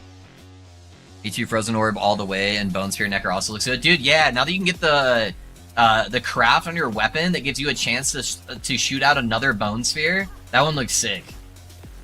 I really enjoyed playing Bone Sphere Necro. I think I did that in like Season 2 or something. I think Season 2 is Bone Sphere Necro. Yeah, I've played all the like caster setups so far. I've done like the Druid caster, doing tornadoes. I've done the Necro casting stuff. And then I've done quite a few Sork builds. I've done pretty much every Sork build that's existed so far. And Frozen Orb's the only one I haven't done, so...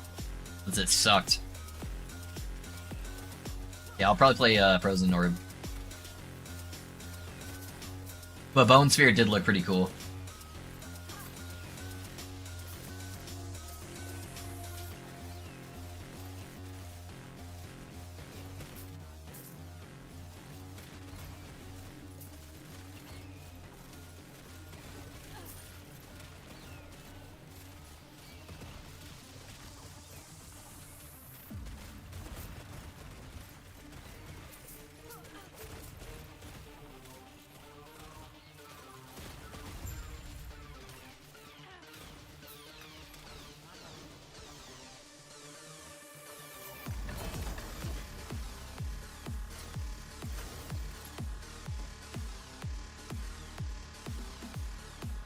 Like 6 to 8k mana, which in theory craft is like 30 to 40k HP. If you get 100%, it's 5 damage to 1 mana. To be honest, I am like 5% off my gear to get 100% damage to mana. Yeah, you should test it out. You can get actually way more mana than that, by the way, Risk. I have a mage on my offline season that is over 1,000 mana. And I still have upgrades to get. So yeah, you can get like, I think up to like 1,200 mana or something like that with like pretty good gear. But I have a mage at 1,000. Druid and Sork are the only ones I don't have to 100 in D4, yeah. Yeah, no, I have those 3 classes. I messed around with the Rogue very briefly. He got to like level 60, and I'm like, I hate every second of this. Like, It's just that anti-rogue fantasy, you know? I just hate rogue for the most part. Unless I can make them cast spells like I can in Last Epoch, I don't want them.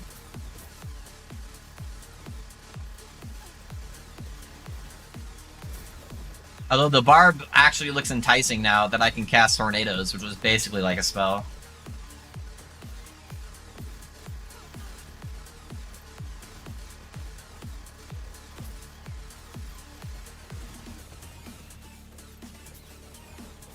This guy in the back that's gonna be bombing me with void projectiles.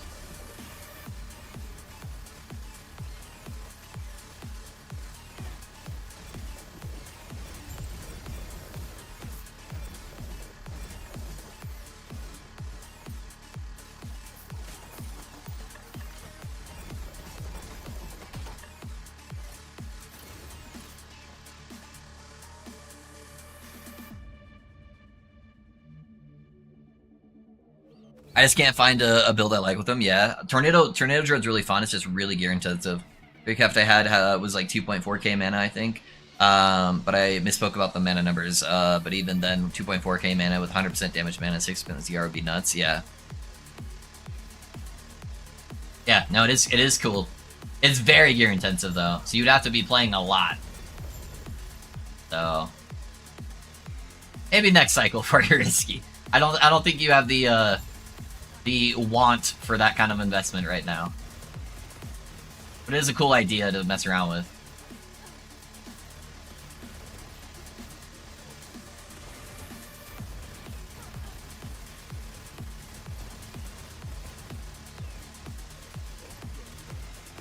It's kind of in a bad spot. Normally you walk through him when he's doing these void explosions.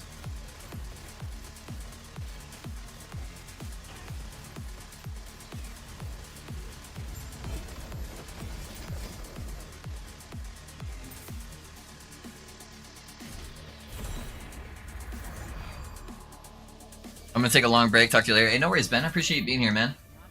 Catch you later.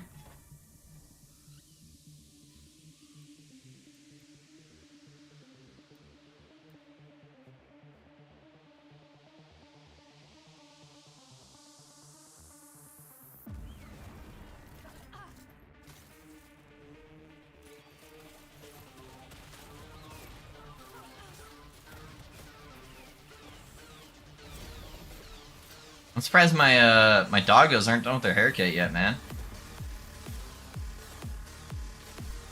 They've been gone for a while.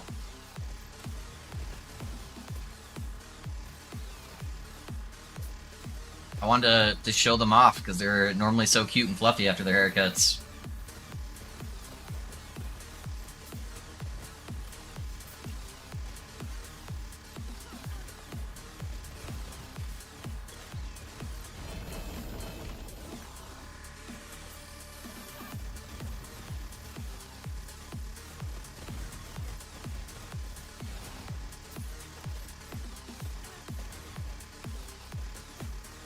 Till no double doggos allowed. Come home tacos so I can double dog it. Yeah. Oh, you don't have to waste your points on a cow. I'll just do it. 'Cause I like showing them off when when they get their haircuts. Save your double doggos for another day. Yeah. Dog groomer must have been really busy or something.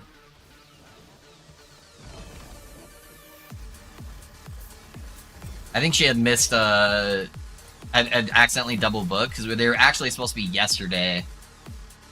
And I think she had messed that up. And so she was probably a little overbooked today.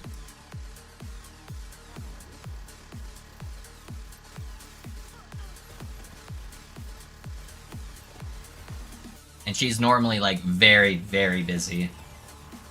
So that's normally why, they only get groomed, like, every few months.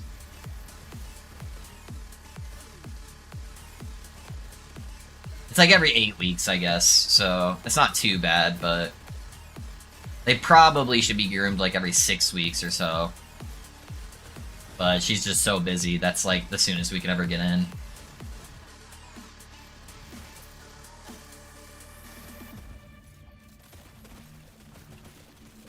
Finding a good dog groomer is really hard though, man. The last place we took Moody to get groomed before our current dog groomer, man, they let one of their new people groom her, and that was like 18 years old. Moody is fucking 4 pounds and tiny, and they took a chunk out of Moody's armpit where she was like bleeding all over the place. I have never wanted to hurt an 18-year-old girl so badly in my life. I'm like, yeah, I cannot go here anymore.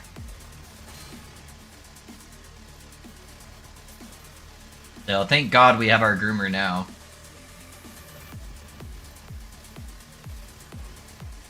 Like, I get it, they gotta learn, but have them learn on big dogs where you aren't gonna, like, seriously hurt them.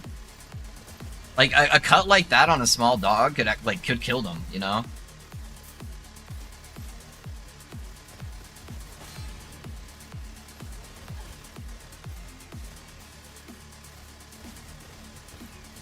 Reliable groomer. May I ask what kind of doggos? Yeah, absolutely, Melancholy. So yeah, my Moody, she's a toy Maltipoo. So she's very, very tiny, and I'll show him here in a second. I show him a lot on stream, and I have a point redemption for it. So yeah, we'll show him when they come back. And then Odie, he is a Dachshund Shih Tzu and probably Terrier. The person we got him from said he was a Dachshund Shih Tzu, but he looks so much like a Terrier that he just has to have Terrier in him. And he's a little bit bigger. He's like 30 pounds or something. He's a chunky boy though. We need to put him on a diet. I'm sorry that happened. Yeah, I was furious.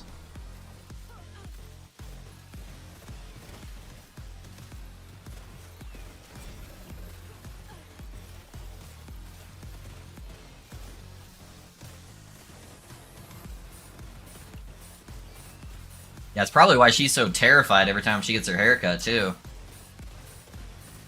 Odie loves it. He's just in a spa the whole time. He thinks he's getting the best treatment ever. He gets so excited going over there.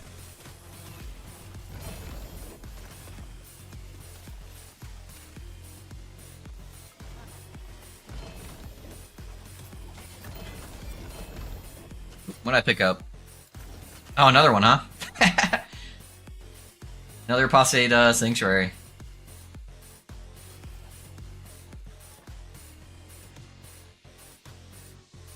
Oh, the really, really small ones. Yeah.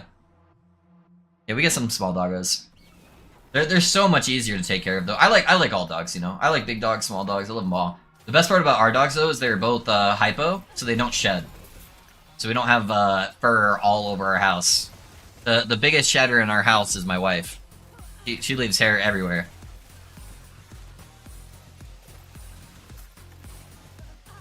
Doggos, not so much. Growing up, I had a pincher and a pit. Yeah, I've had a pit before. Rambo and Sissy. I love it. I love it.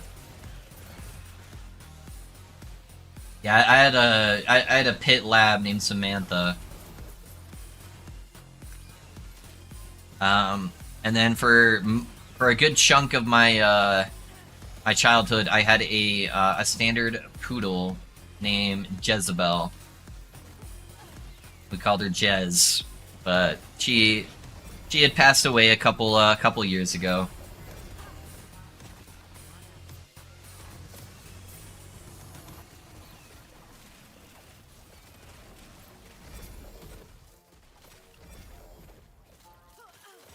Not because I don't trust people, and it's good bonding, especially when they're young, and want them to have those things associated with goodness in me. When I get a pit again, she'll be washed by me and nails cut by me.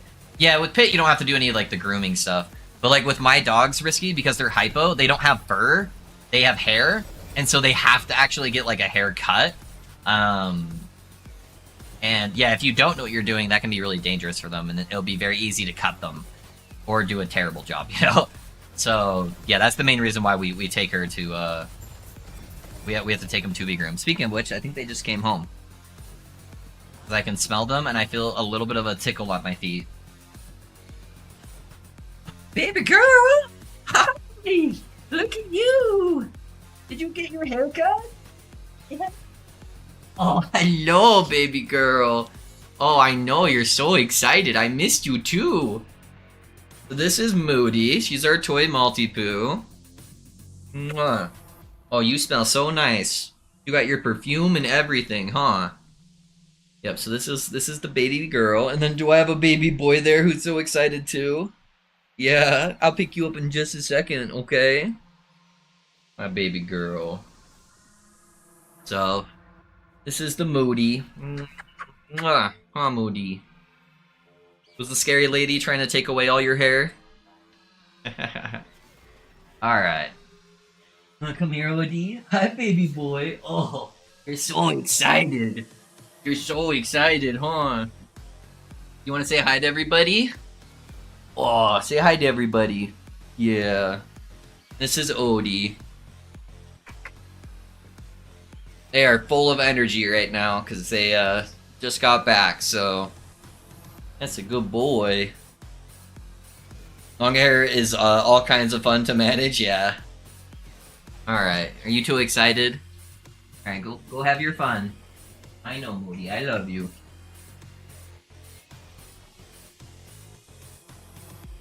I have the same issue as your wife. My hair gets everywhere, and my partner, and he hates it. Yeah, long hair is all kind of fun to manage. Yeah, I have no problems with dog, but I do have a problem with people who treat their dogs like shit. Yeah, yeah, we had junkyard dogs. Got it. Yeah, no, I don't do well with people who mistreat their animals. Been replaced. I now I know I'm new here, but them's the rules. Yeah. Yeah, they're the true streamers.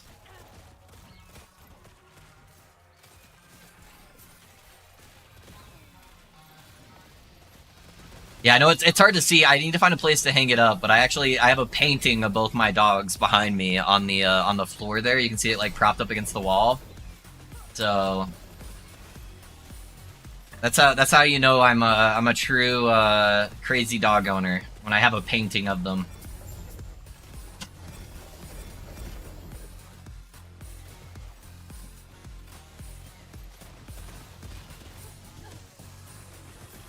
Yeah, at least once a day I take time to walk them around the house where I hold them like a little baby and I show them all the things.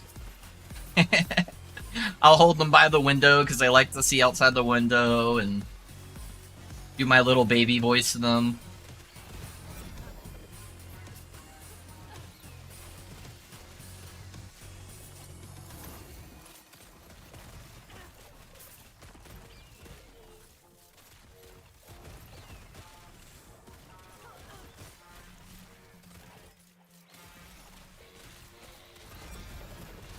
They got their own little special staircase for our bed too. We have this little staircase attached to our bed where they can get up so they can come cuddle too.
I forgot I summoned a mage.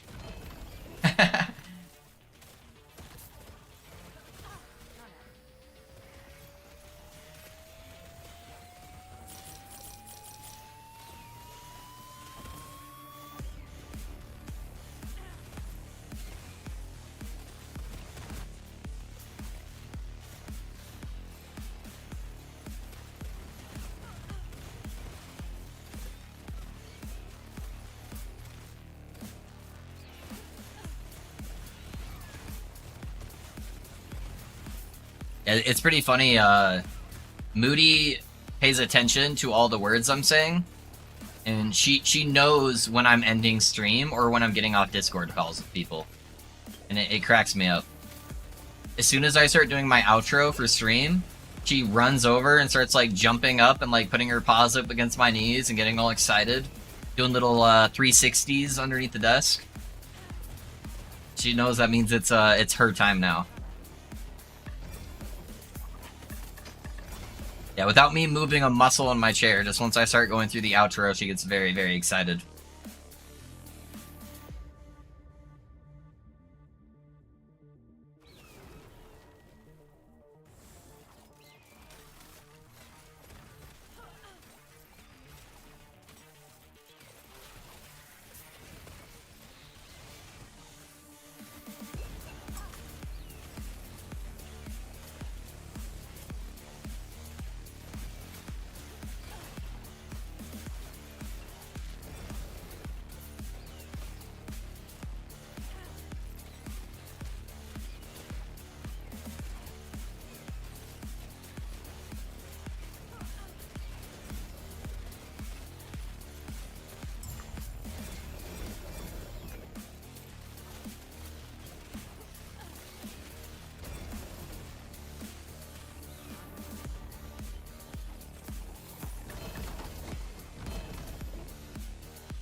Hopefully this next shade isn't too abysmal.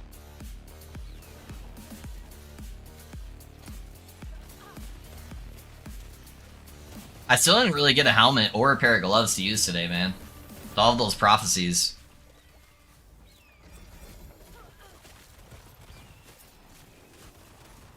My luck has been very bad for that lately.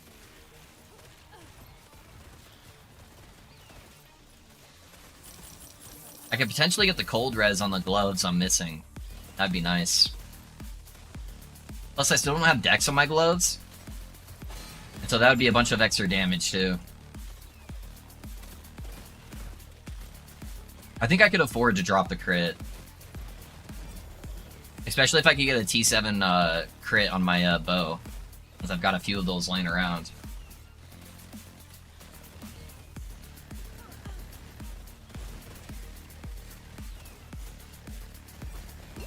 Ow. Those hurt so bad.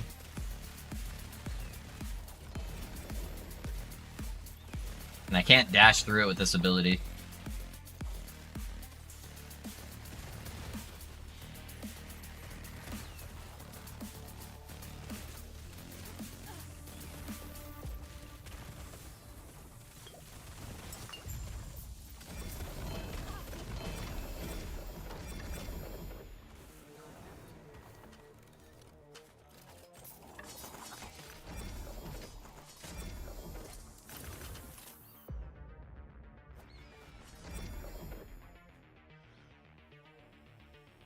I mean, if I didn't have necrotic res on it, if I could just have the cold res there, it'd actually be kind of goated. The base helmet's kind of bad though. I'd lose a bunch of armor and I wouldn't have the leech.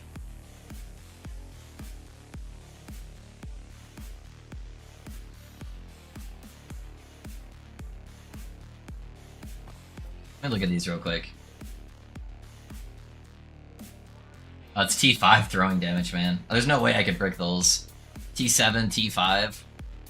I don't want to try to pull something off there and not hit.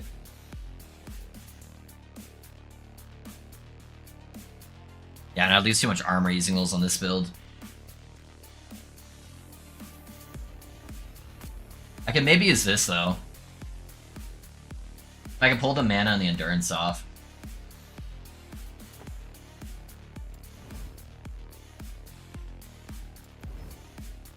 Never lucky. Alright, to these bosses. I love. Hey, what's up, Shadow? How's it going, man? What up, what up?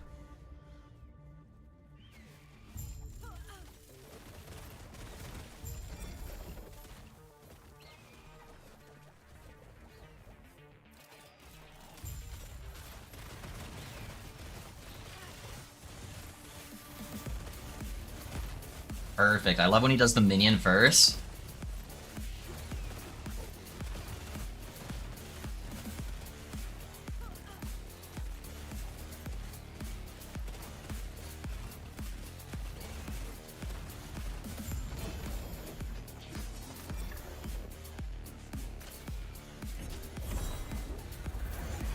Seems a fun build. It's a very fun build, man. Yeah, this is definitely top, one of the top builds for me as far as the fun skill goes.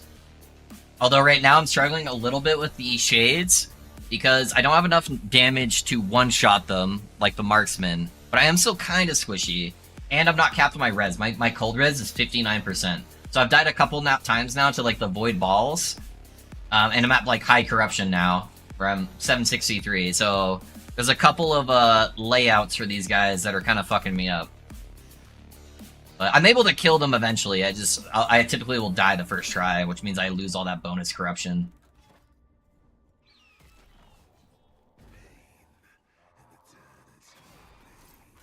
Okay, so we got a poison guy here. He's doing slams.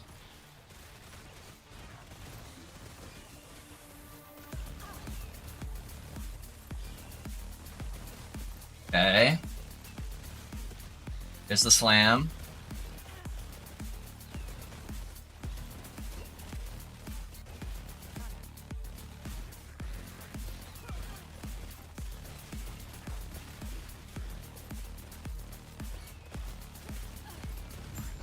Woo! There we go.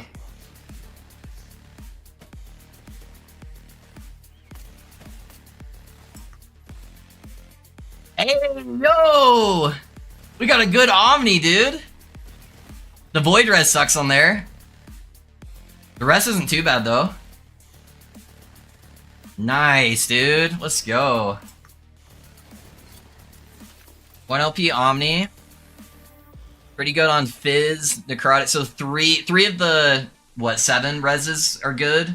The rest are kind of whatever. It rolled really good on the crit chance. And it's got the 1 LP. That's potentially a good amulet. Dude, it's too bad Omni's wasn't a bone amulet. Oh man, if it was a bone amulet, that would be goated.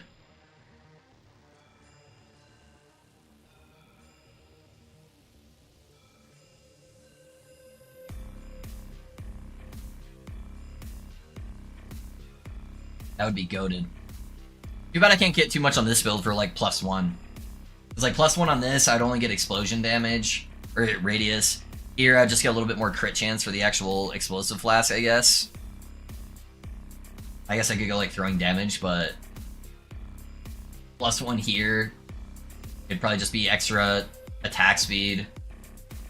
+1 here would just be falcon damage. I don't even know where I'd get a +1 here, so it probably wouldn't be good for this build, but still. 1 LP Omni, let's go. Not bad. 788, boys. We're getting there. We are getting there.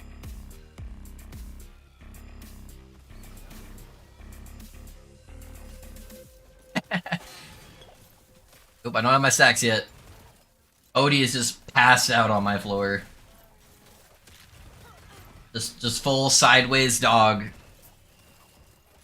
Just not moving a muscle. I'm sure he had an exciting day today. There's normally a bunch of dogs at the groomers just running around the yard and having fun. And since it took so long today, I'm sure he was just playing with other dogs a good majority of the time.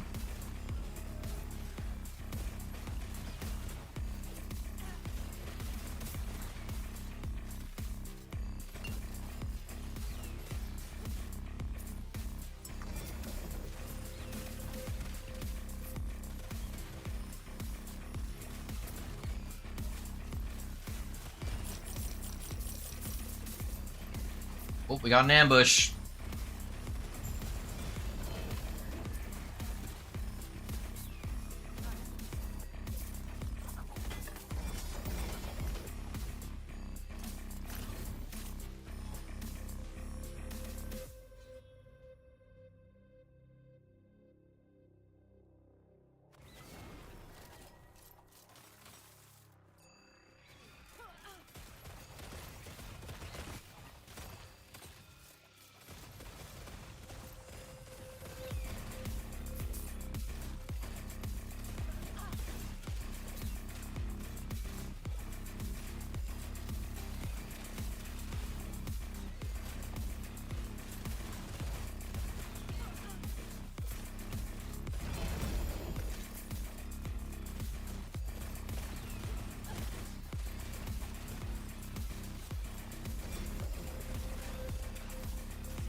Yeah, the amount of corruption I was able to get today was sadly majorly halted due to me fucking up those shades. So I was hoping to get to like 900 corruption today.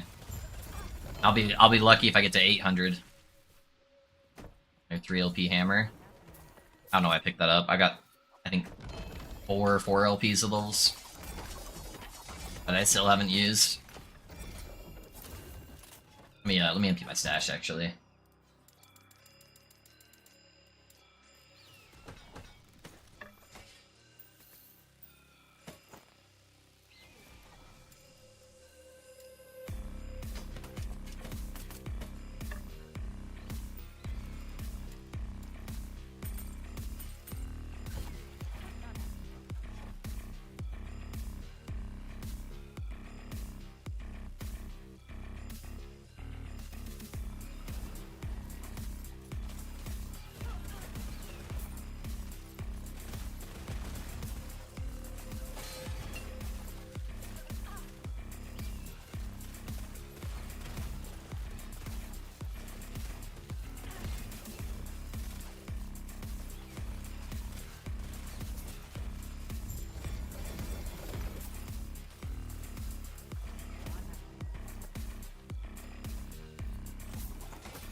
I think this is the worst luck on prophecies I've had on any character though.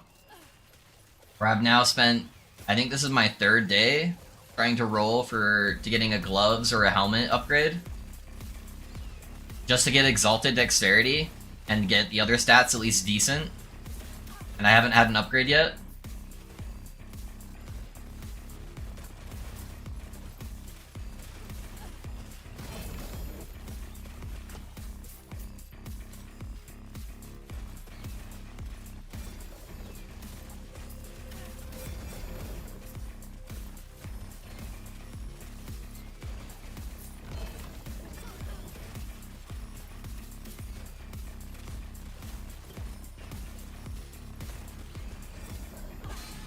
Ooh, something hit me hard there.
Sorry guys. Look at that sun.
Maybe.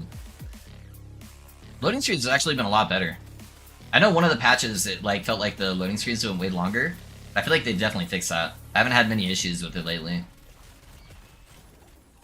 That was like the first like almost like just ever so slight delay on a loading screen in a while. Not too bad.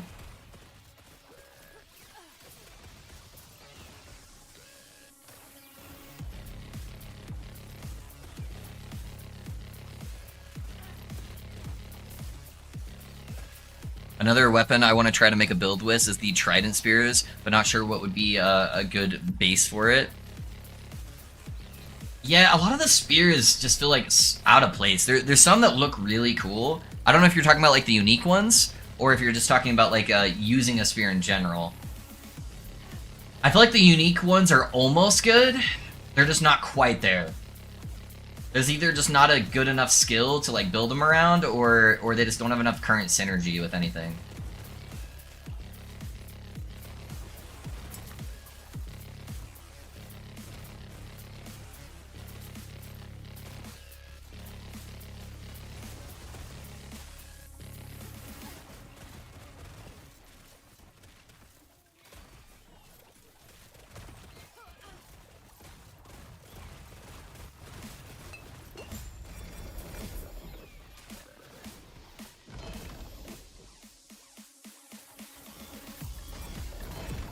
Yeah, because actually it was looking at one of those recently. Wanting to do the same exact thing and kind of build around it. I just didn't feel like I quite had the synergy to really do it.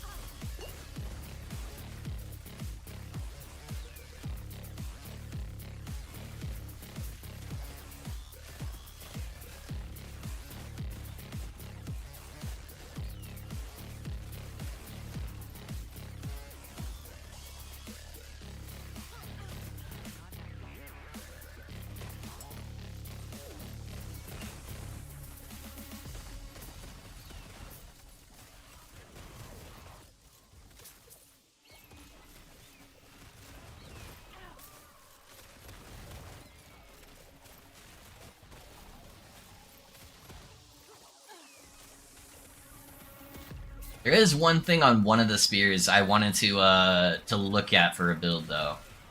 That did have me at least thinking of like some super meme level shit. That could be fun. So here, I'll put the thought out there, and maybe you guys can have some good ideas too. There is a spear that gives you increased area of effect per dex, and so naturally you would think of dex and you would think of rogue. But do you know who also has a lot of area skills that can scale off dex? Is Spellblade. I wonder if you could use that spear and if it would synergize enough where you could do something fun with Spellblade. Just have like screen wide shatter strikes or something like that. I don't think it doesn't scale the damage at all, so it probably wouldn't be like super crazy, but you could go full meme level and just have like an absurd amount of area of effect, and I think that could be kind of fun.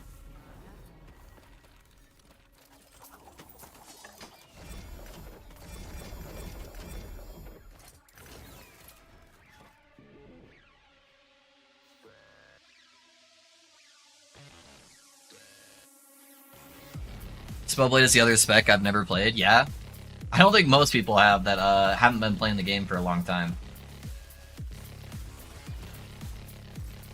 It's been a while since I've done a Spellblade too. It's been years, so maybe if they get a little bit of love, some different synergy approaches on the next cycle, I'll probably do one. Unless I just come out with like some weird theory craft for them this cycle. But less likely. I probably only have like maybe 2 or 3 more builds before the new cycle. Since my builds are normally about like a week long. I don't know, maybe more than that. We'll see. But we're gonna be doing some Diablo stuff, so Yeah, we'll see. Durpin's physical and pen. Are you talking about for the spear? Yeah, none of the spellblade stuff I don't think is physical damage, but you could get the area of effect for it, so unless one of them has a conversion I can't think of that would go fizz.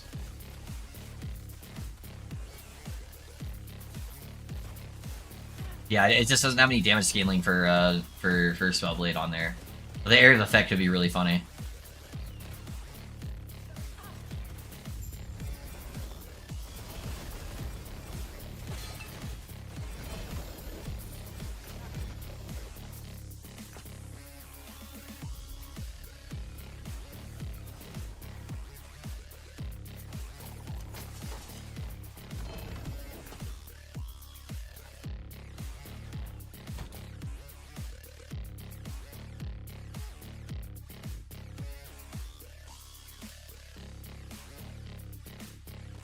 Yeah, because you have Fizz Pen, you have the Javelin, which doesn't really matter, and then you have the 1% increase area skills per 3 decks. I guess it really isn't that crazy, though. That's pretty low for, like, the increased area of effect scaling. 1% per 3 decks. So even if you're able to get, like, 100 decks, you know, you're only getting, like, 1 area of effect roll. Yeah, I guess it's not as crazy as I thought it would be. Yeah, I don't know. Yeah, I got you. Yeah. For some reason, I thought it was 1-to-1. But 1-to-3 is pretty rough.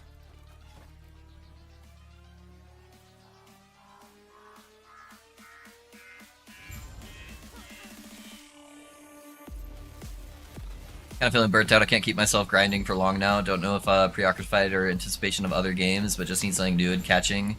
The NATO build doesn't have a definitive guide for me to follow, so I feel lost and overwhelmed trying to optimize each thing, swapping. I'm not into theory crafting and drawing. Oh, there'll be build guides out for it, Cal. Yeah, don't worry about it, man. Yeah, as it gets closer, I 100% guarantee you there will be in-depth build guides ready to go for that build. Do not try to burn yourself out thinking about it.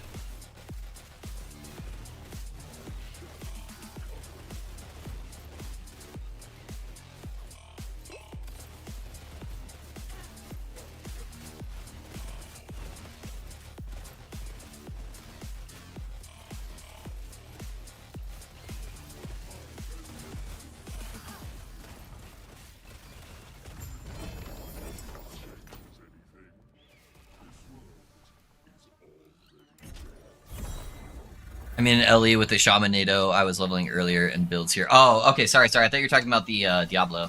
Yeah, no, man. It's that time of the cycle, right?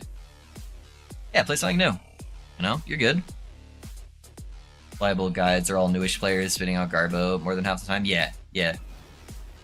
Most of the OG guys are taking breaks right now. So, I got you, yeah. Get what you're saying. Yeah, man, take a little bit of break, you know?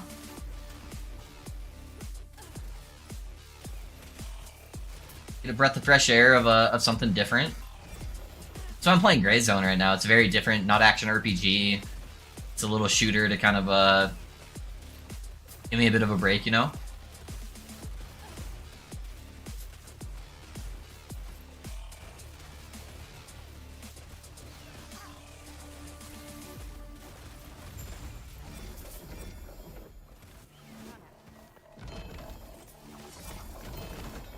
But yeah, you've been playing a while past the point when most people get to that spot, so, you know, it's not surprising.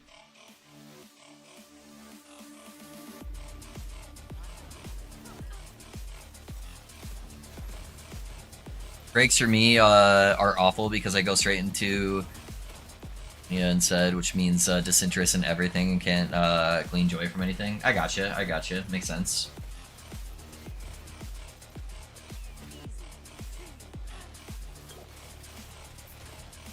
For my shits and giggles, I want to make a Hammer OD Laurent build with the Bear set. Yeah?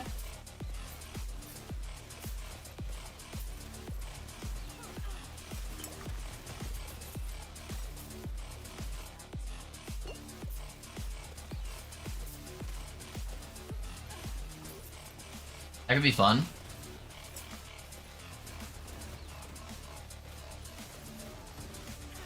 Only reason I'm not taking a break is all these rumblings in my head. Yeah. I that's my issue too. I keep thinking of new theorycraft things. I'm like, oh, I gotta try this. And then I can't ever step away.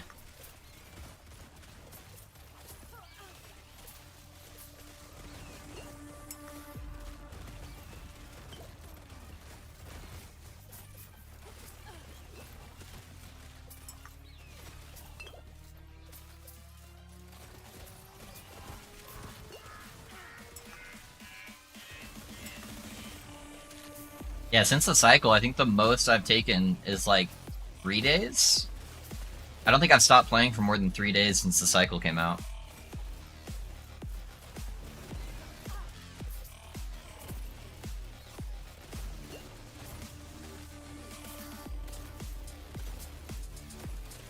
Gotta build and try them all, yeah.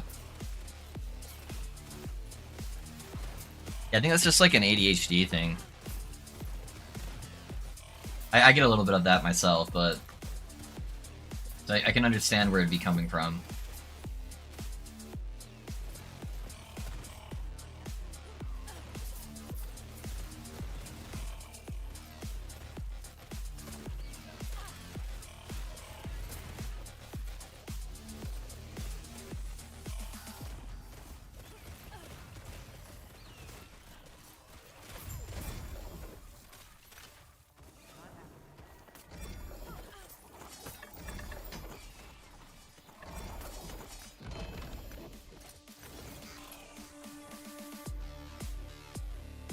It feels a bit too squishy for me. Pally damage is so low, but maybe that's a me problem. I don't have Devotion on because I don't have a decent one besides 1 LP ones. I can't find Healing Hands.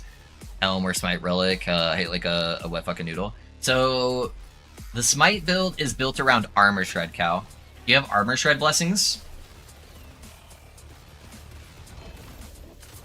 So it hits so fast and with so many spells that it shreds armor really fast. So honestly, the damage feels the same at like 500 corruption as it does at 1000 corruption. My kill time is like literally the exact same.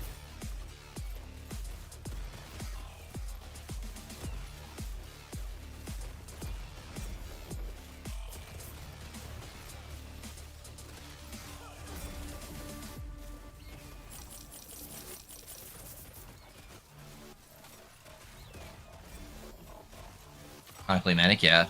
I have 45% Shred Blessing from Lagan or whatever it is. No, Armor Shred. Armor Shred. You have Armor Shred Bless or Idols. So you should have Healing Effectiveness and Fire Skill Shred Armor Blessing. Or Idol, sorry. I don't know if I said Blessing. Because Elemental Shred only goes up to 10, whereas Armor Shred is infinite. And so that's where a good majority of your damage is going to come from. So you'll have a little bit on the wand. And honestly, you don't need an LP amulet. So you should definitely be running an amulet that you should definitely be running the Smite amulet, regardless if it has LP on it or not. That'll give you so much single target damage. Oh my god, I still got hit by that thing. I hate that fucking mage, dude. He's totally fine if you have an actual teleport ability. I have 3 of those, and the throne. Okay. Yeah, I don't know. Maybe it's just perspective based on playing overpowered damage builds that are also really squishy. Because you gotta keep those in mind. You know, like Rogue, yeah, Rogue does giga damage, but it is squishy, so there's always that trade-off. Like, this build has more damage than my Paladin by far. But what am I giving up for that, you know? But the Paladin has respectable damage. That is more than your normal build damage.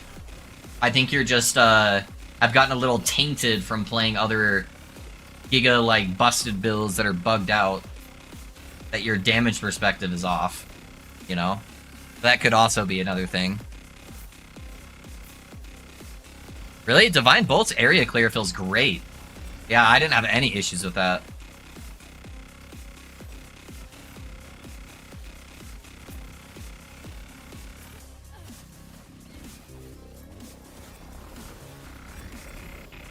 Yeah, I don't know. I thought Divine Bolt clear was fantastic, so...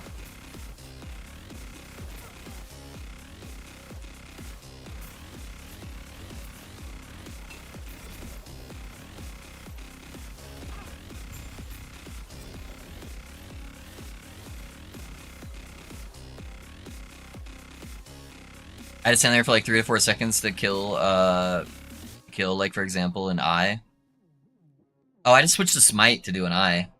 So I clear out all the small guys with Divine Bolt, and then I just walk up to them, or I don't walk up, I lunge to them, and then I just kill them in like 2 smites.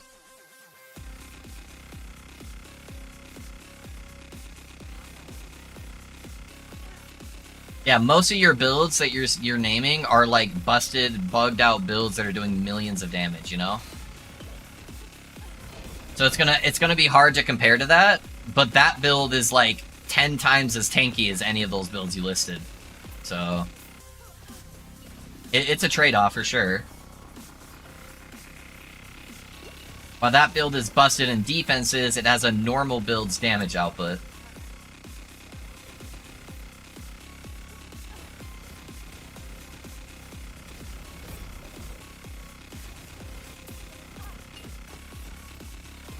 Yeah, I use Smite for big targets and Divine Bolt for AoE clear. That's why I have both of them in the build. So I'm Divine Bolting most of the time through Echoes, and then occasionally on those rare monsters like the Eyes or like these Scarab Lizards, I would be casting Smite on them. And the closer you are to them, the more damage you're going to do, because if you're hitting them with Healing Hands, it like doubles your damage. So for the big targets, you want to lunge directly on top of them, and then hit them with Smite, because then your Smite will also be hitting with Healing Hands.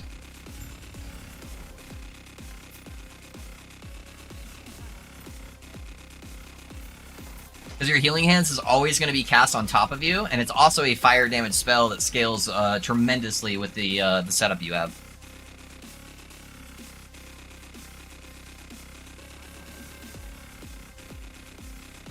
Yeah, no, I'll use both inside the monos.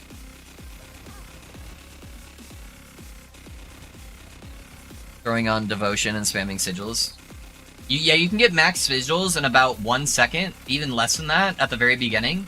And then you'll start getting Sigils on kill. And so as long as you're going through the Echo fast enough, you should just have, like, max Sigils most of the time.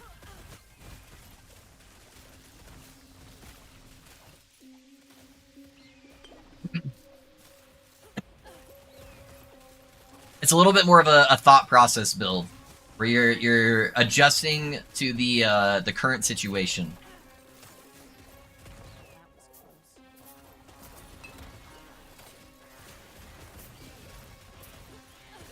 Rather than just a spam and blast.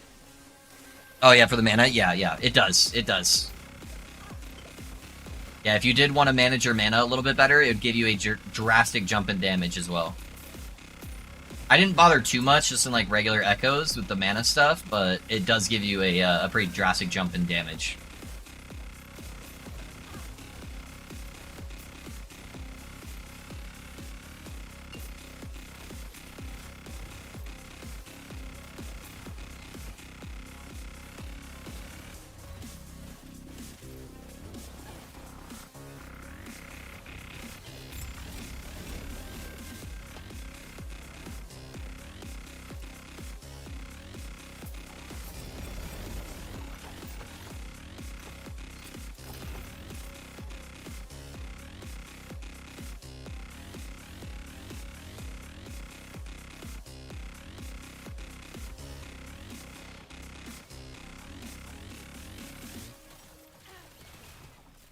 I'll go revisit it here and see how it goes. I do have a perfectly Sam 4 LP Mad Alchemist ladle on it. Yeah, that's pretty good. I just used my 2 LP one that I had from my mage. That just had like cast speed crit multi, I think. That's what I was using on mine. So you got a much better wand than me.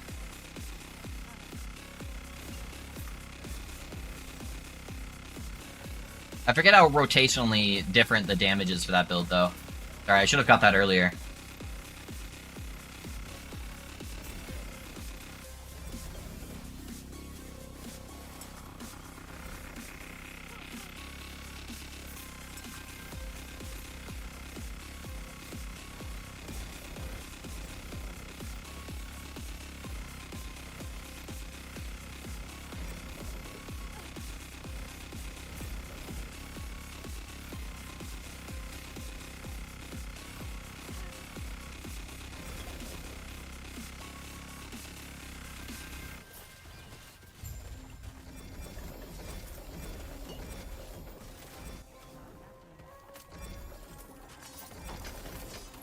Nomad belt. Chance to find potion and poison res. Alright.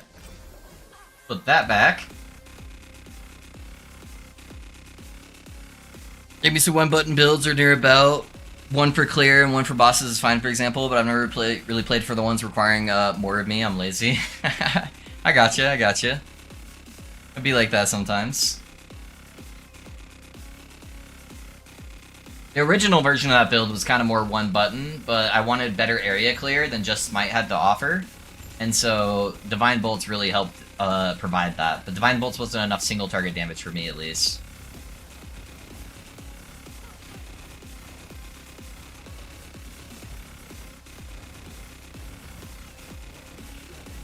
Oh, I walked into it. I'm so stupid. I went a tad bit too far. Yeah, that one was definitely my fault.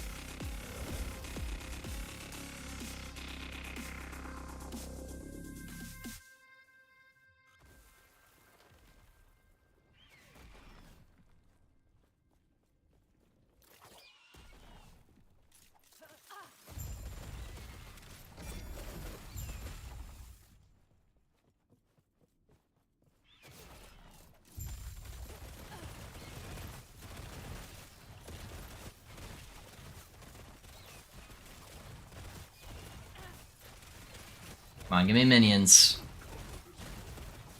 Alright, those are fine too.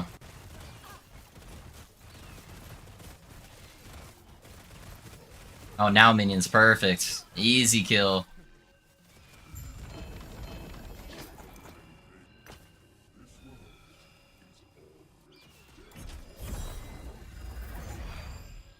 At least T7 healing effectiveness putting on devotion still worth? I think so. Defense is not a problem. You also gain healing effectiveness from the base devotion. So it's really like losing a couple tiers off your devotion. Really? That one's less? Interesting.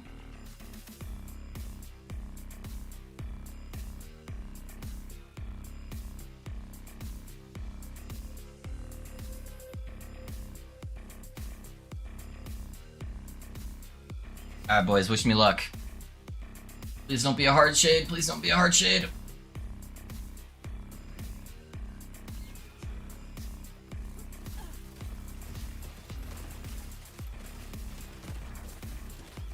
Alright, so we got meteors. I should be safe right here. Probably got some kind of jump ability. He's gonna shoot a fire blast there. Jump out of the fireball. Ooh, that hurt.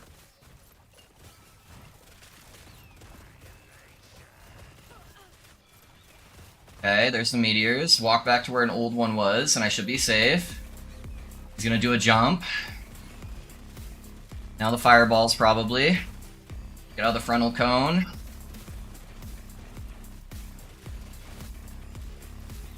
And he's dead. Easy, let's get it, boys. Another Omnis, dude. We're dropping Omnis like candy today. Woo! Alright, we're getting better at the shades. We're getting better luck. We just had a really bad luck streak of shades, man.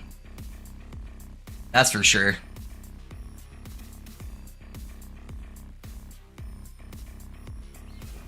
Yeah, the devotion still gives you like 50% healing effectiveness or something like that. So it's not too bad.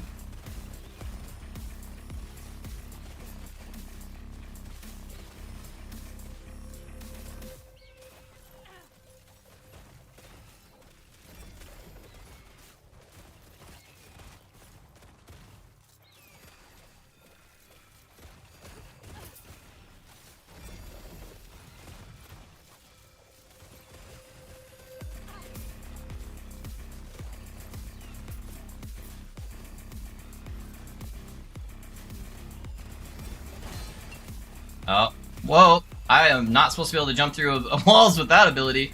Ha ha ha! Surprise! That mage didn't see that one coming.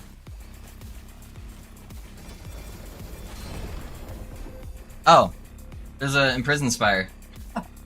R.I.P. Alright. I didn't even notice. I can't see purple well. Purple's not good for me. Granted, none of the colors are really good for me. It's like purple, blue, green, red. That's a good majority of them.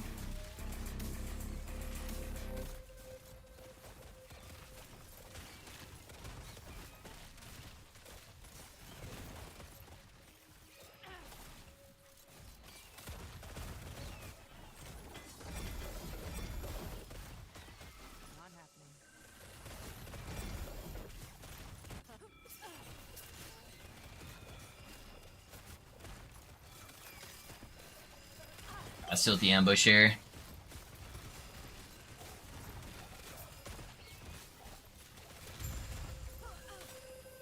I'll grab this guy.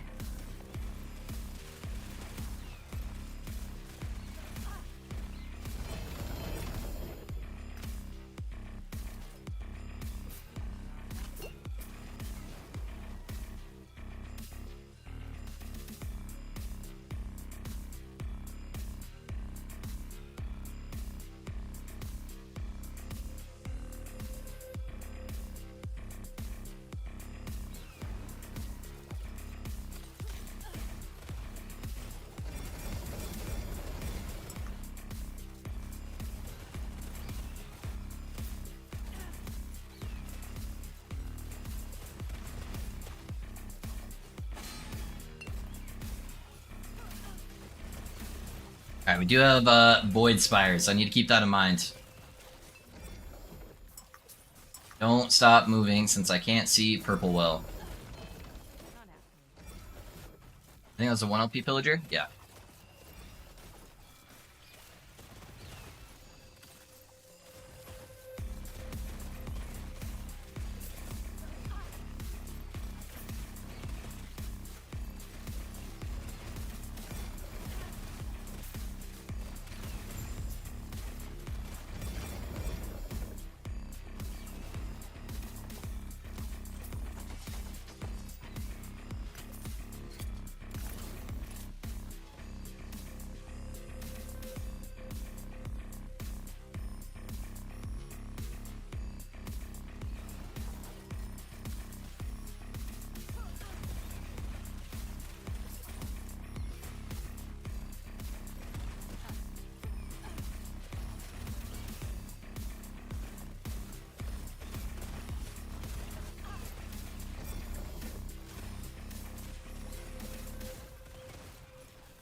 Yeah, let me know how it goes for you though, Cal.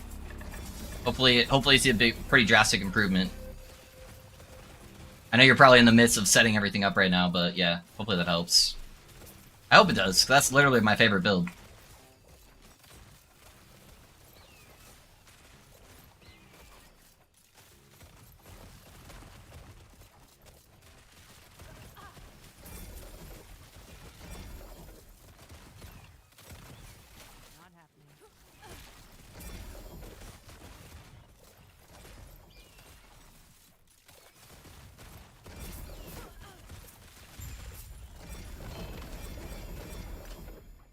Another pillager was gold. Another 1 LP though.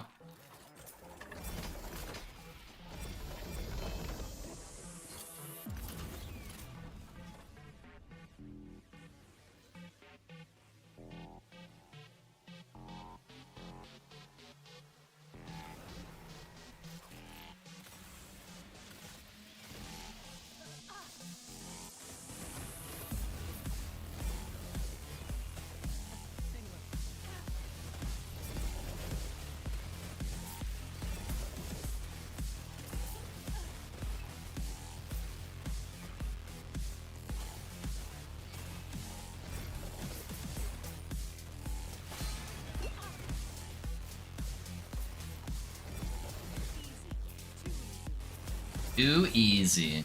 Indeed, Miss Rogue.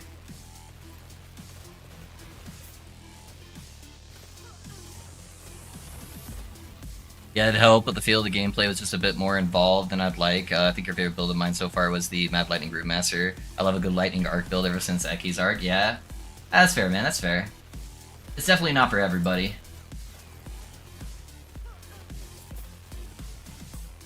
You lazy son of a... No, I'm just kidding.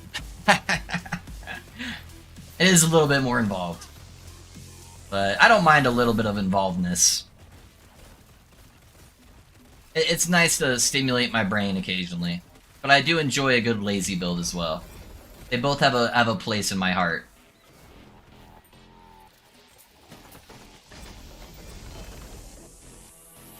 A lot of 1 LP Blood of the Exiles lately.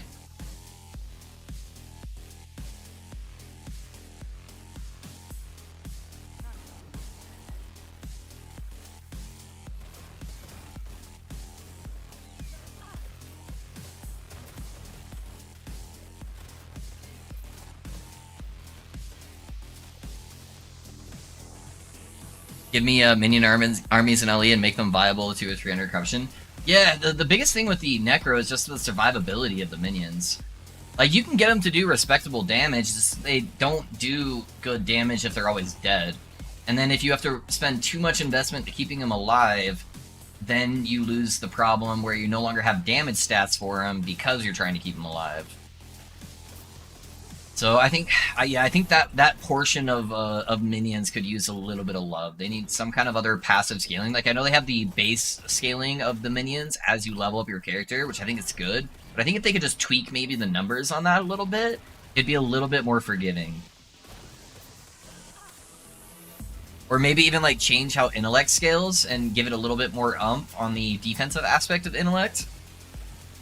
I don't know exactly what the right answer would be, but I think something along those lines would be really healthy for Necromancer.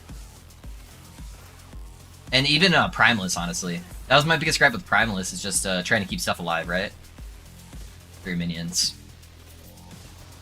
Especially with the Primalist, too, because the Resurrection system is a lot less quality of life.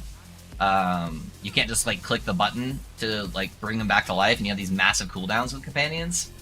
So yeah, I think some kind of a slight tweaking to the numbers on that system would do it well.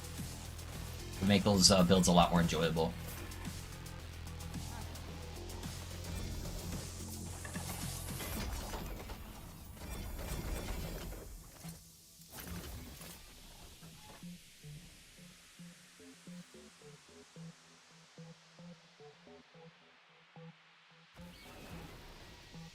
I haven't tried Raid Single Cold Skelly yet, but it seems like a worse Wraith Lord. That's essentially what I was doing with my Necro. I miss scrolls so much. I love the hell out of the scrolls in beta, bringing them back. Are they not very good right now? What's the main issue? Is it the survivability of the squirrels? I know they're still really good at like killing T4 jewelry, right? Because they can get them to do a shit ton of damage.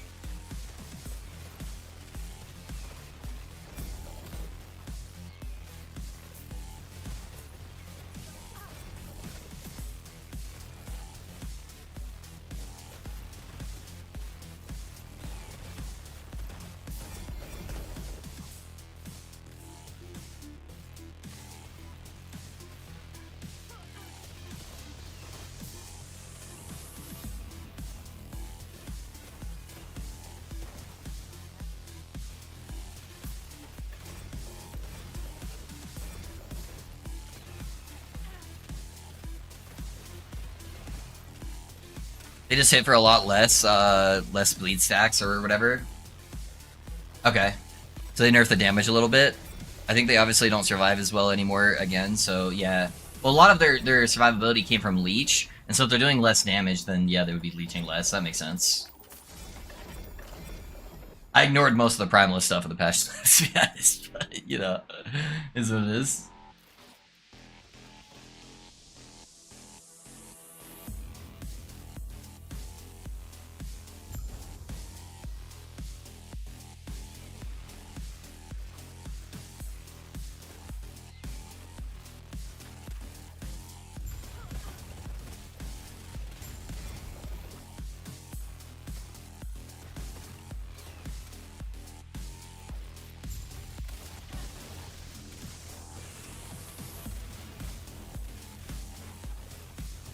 not get shotgunned by Void here.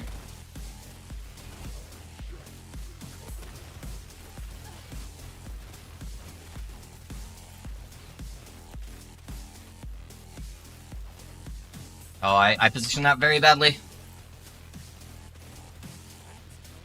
Yeah, I fucked that up big time.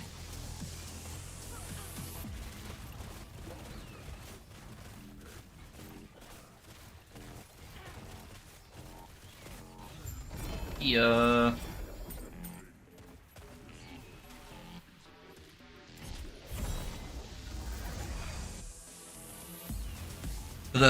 All the build diversity in LE, I think the OP builds have really tainted the game perspective of players with regards to enjoying builds if they like to min-max or push higher tiers of content. Yeah, 100%. If you're happy staying at 100 or 300 corruption forever, anything goes. More than that, you're pigeonholed into a certain group of builds. I think most builds can get 300 plus corruption. Most builds can go over 300.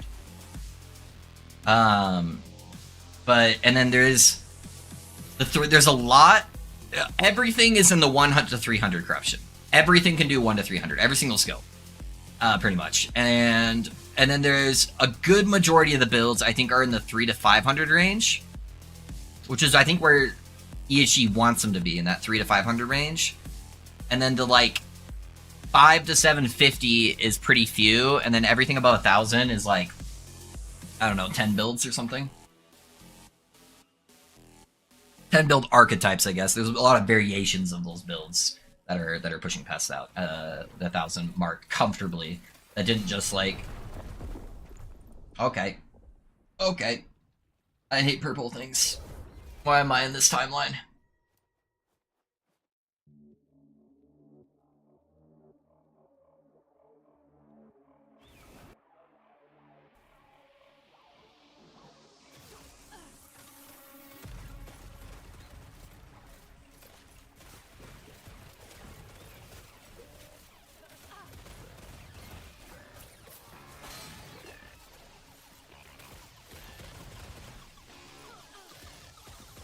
Yeah, a lot of the like 5 to 750 builds you could technically push to 1,000, but I don't think it really counts because you're basically just throwing your body at Shade over and over and over until you finally kill him, and you get like 7 corruption at a time or something like that, you know?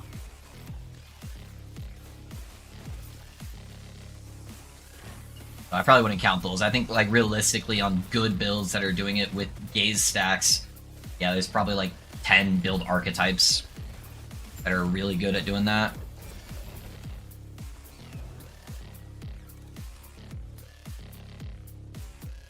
So if someone who takes the push and grind seriously enough cares about reaching higher numbers of the gameplay, you're stuck with a much less build diversity. Yeah, for sure. That's going to be the case with every action RPG, sadly, but I think LE has some of the best build diversity overall, though, of what I would consider viable builds. I think 300 is too low, just with how many builds go past 300 right now. It's okay if that's like your overall general goal, but I think it's important to consider what the current meta is. But I think anything that's, you know, 500 plus is a good build, and that's typically where you want to farm at anyways, is like 5 to 750 if you're actually looking for like giga farming.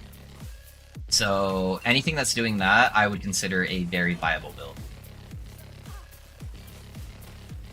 and a couple of 2LP of those.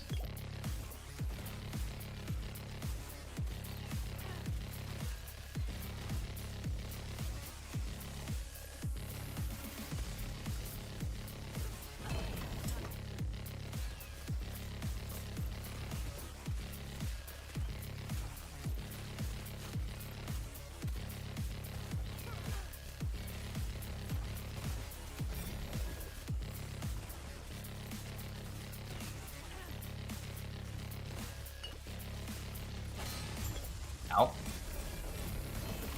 That hurt. That 1 LP? Okay.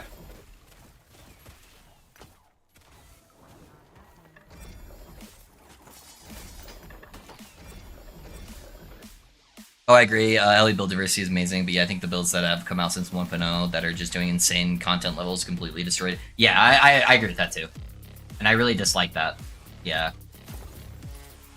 So I very much am not a fan of the giga billion damage build stuff that's coming through. I'm legitimately concerned about Cycle 2 because if they actually manage to fix things, such builds are pushing thousands of corruptions, those players who don't remember or even playing the time are new, and the people now might find themselves not enjoying the game suddenly. Yeah, that's gonna happen. You know, that's definitely a thing that occurs. In a lot of action RPGs, Path of Exile has gone through a couple of those where they every like 5 to 6 seasons, you know, they just go through and gut a couple of builds that everybody's using to kind of cheese the game, and then everybody hates that one season, and then it's totally fine the next season, right? Everyone forget they take one season of yeah fuck this, and then they're good. But you know it might happen. We'll see. Hopefully they do it in a way where like those other builds are still strong builds. They're just not like overly broken, you know. We'll see. See what happens. I have faith in EHG. I think they'll do the right thing. Anytime you have something that's got 2 crazy power spikes, though, that's bound to happen a little bit. All the meta lords.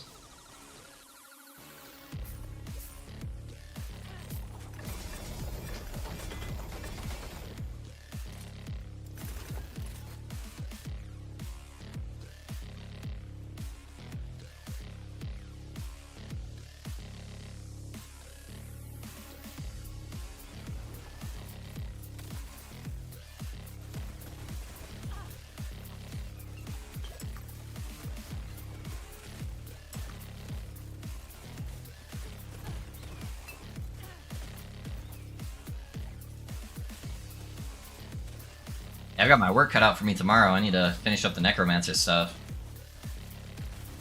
Get that done with. Probably start working on it a little bit tonight. Area skills and health, that's kind of cool. What base was that? That's the cooldown recovery base, I think.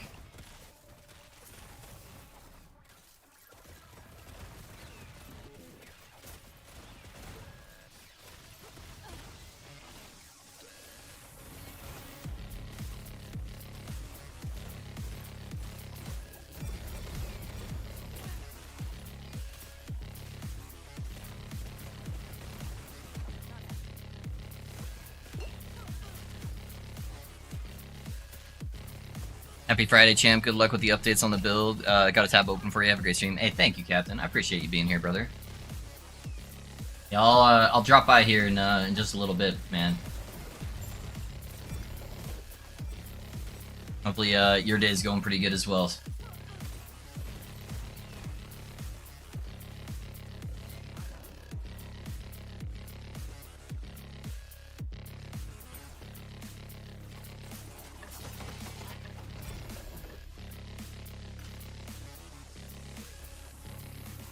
Don't get me wrong, I'm a meta slave myself, but when meta is like 10 times or 100 times stronger than anything else, I can't admit there's a problem. Yeah. There definitely is an issue when there's that much of a discrepancy. I feel you. I think that's why they put out a lot of those feelers and those surveys too. They wanted to get the general populace's opinion on that to see if they felt like they needed to step in when that was the case and like nerf things. And the general consensus was no, let people have their fun. Unless it's like a severe bug and it's severely outperforming, so. Which I generally agree with, yeah. It feels really shitty in an action RPG to spend a lot of time like farming gear or something, have everything set up, and then just have like a random patch just like completely brick your ability to play, and then you have to like kind of start over from scratch. Because that'll kill the season for a lot of people. They just won't even attempt to try. So. This patch was definitely less about having a balance of builds and more about the stability of the game and like its core functionality, you know? So, but we'll see what happens. People are going to complain no matter what, you know? That's just kind of the nature, I feel like, of gaming and action RPGs right now. People are going to be upset regardless, but yeah, hopefully going forward in future seasons we don't have as much of a disparity in build performance to this extent, at least. We'll always have that 1 or 2, you know, super outperforming builds. But hopefully, you know, it's not yet. Where most builds are hitting thousands and these builds are hitting millions or billions, you know? Ooh, we got a Dex Helm. Got a decent base, too. Got a T5 mod on it, though. And a T4 dodge. I'd have to get a pull on the multi-shot. never lucky. Son of a bitch.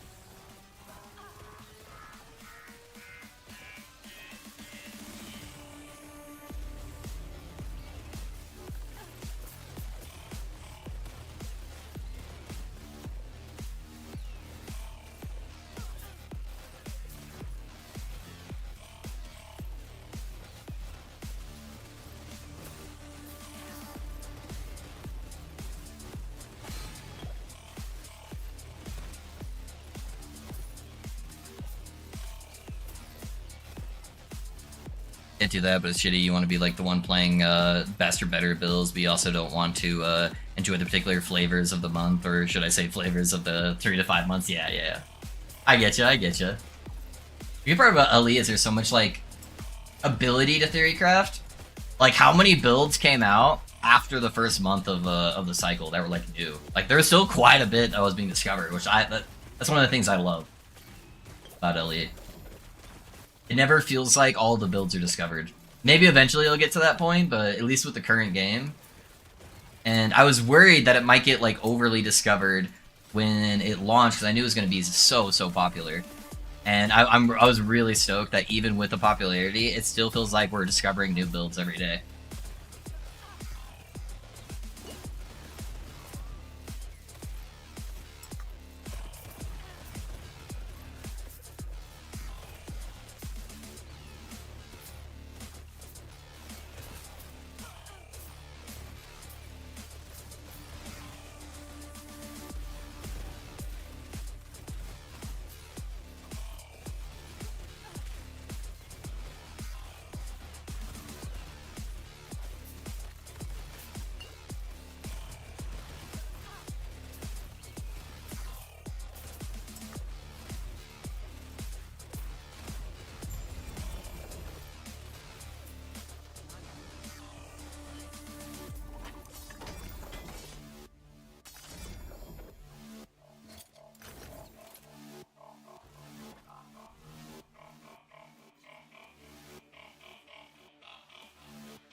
Yeah, I'm excited to see what they do, man. I wake up in the middle of the night in cold sweats thinking about patch notes. My god, they're here! So, that is going to be a long day on stream. That is going to be a lot of cups of coffee. It's patch notes today. We get to dissect everything and start planting the seeds of new builds, man. I cannot wait.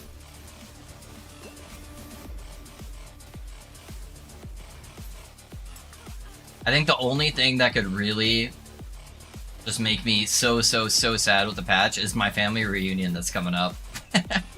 It's like, please do not overlap. Give me at least like 2 weeks.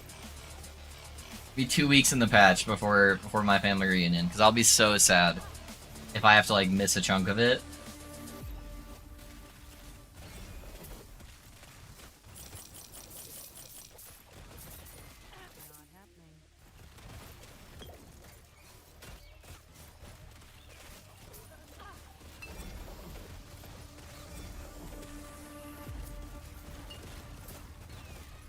Yeah, family reunion overlapping there would suck. Yeah, my family reunion is the first week of July. Like the July 4th weekend. So, yeah. It's gonna be close. It's gonna be close. If they're on the later side of the release, then it'll probably overlap. But we'll see, we'll see.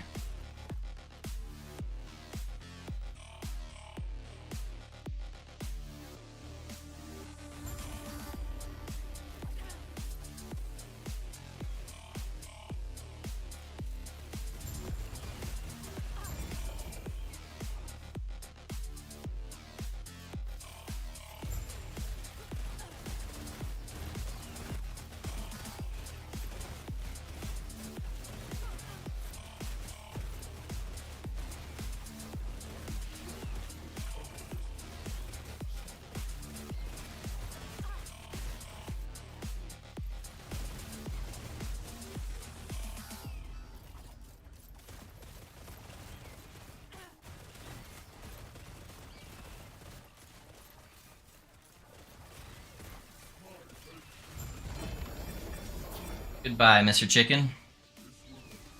Surprised I haven't gotten any of these uniques yet with more than 1 LP on it, with how much I've farmed this guy.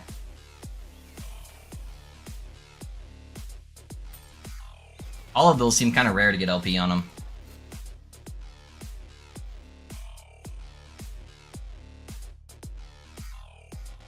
Yeah, we'll see though. Alright, I think that's it for me, boys. I appreciate everybody hanging around. I don't think I have any much left in me, so let's find somebody to raid though. See who we got.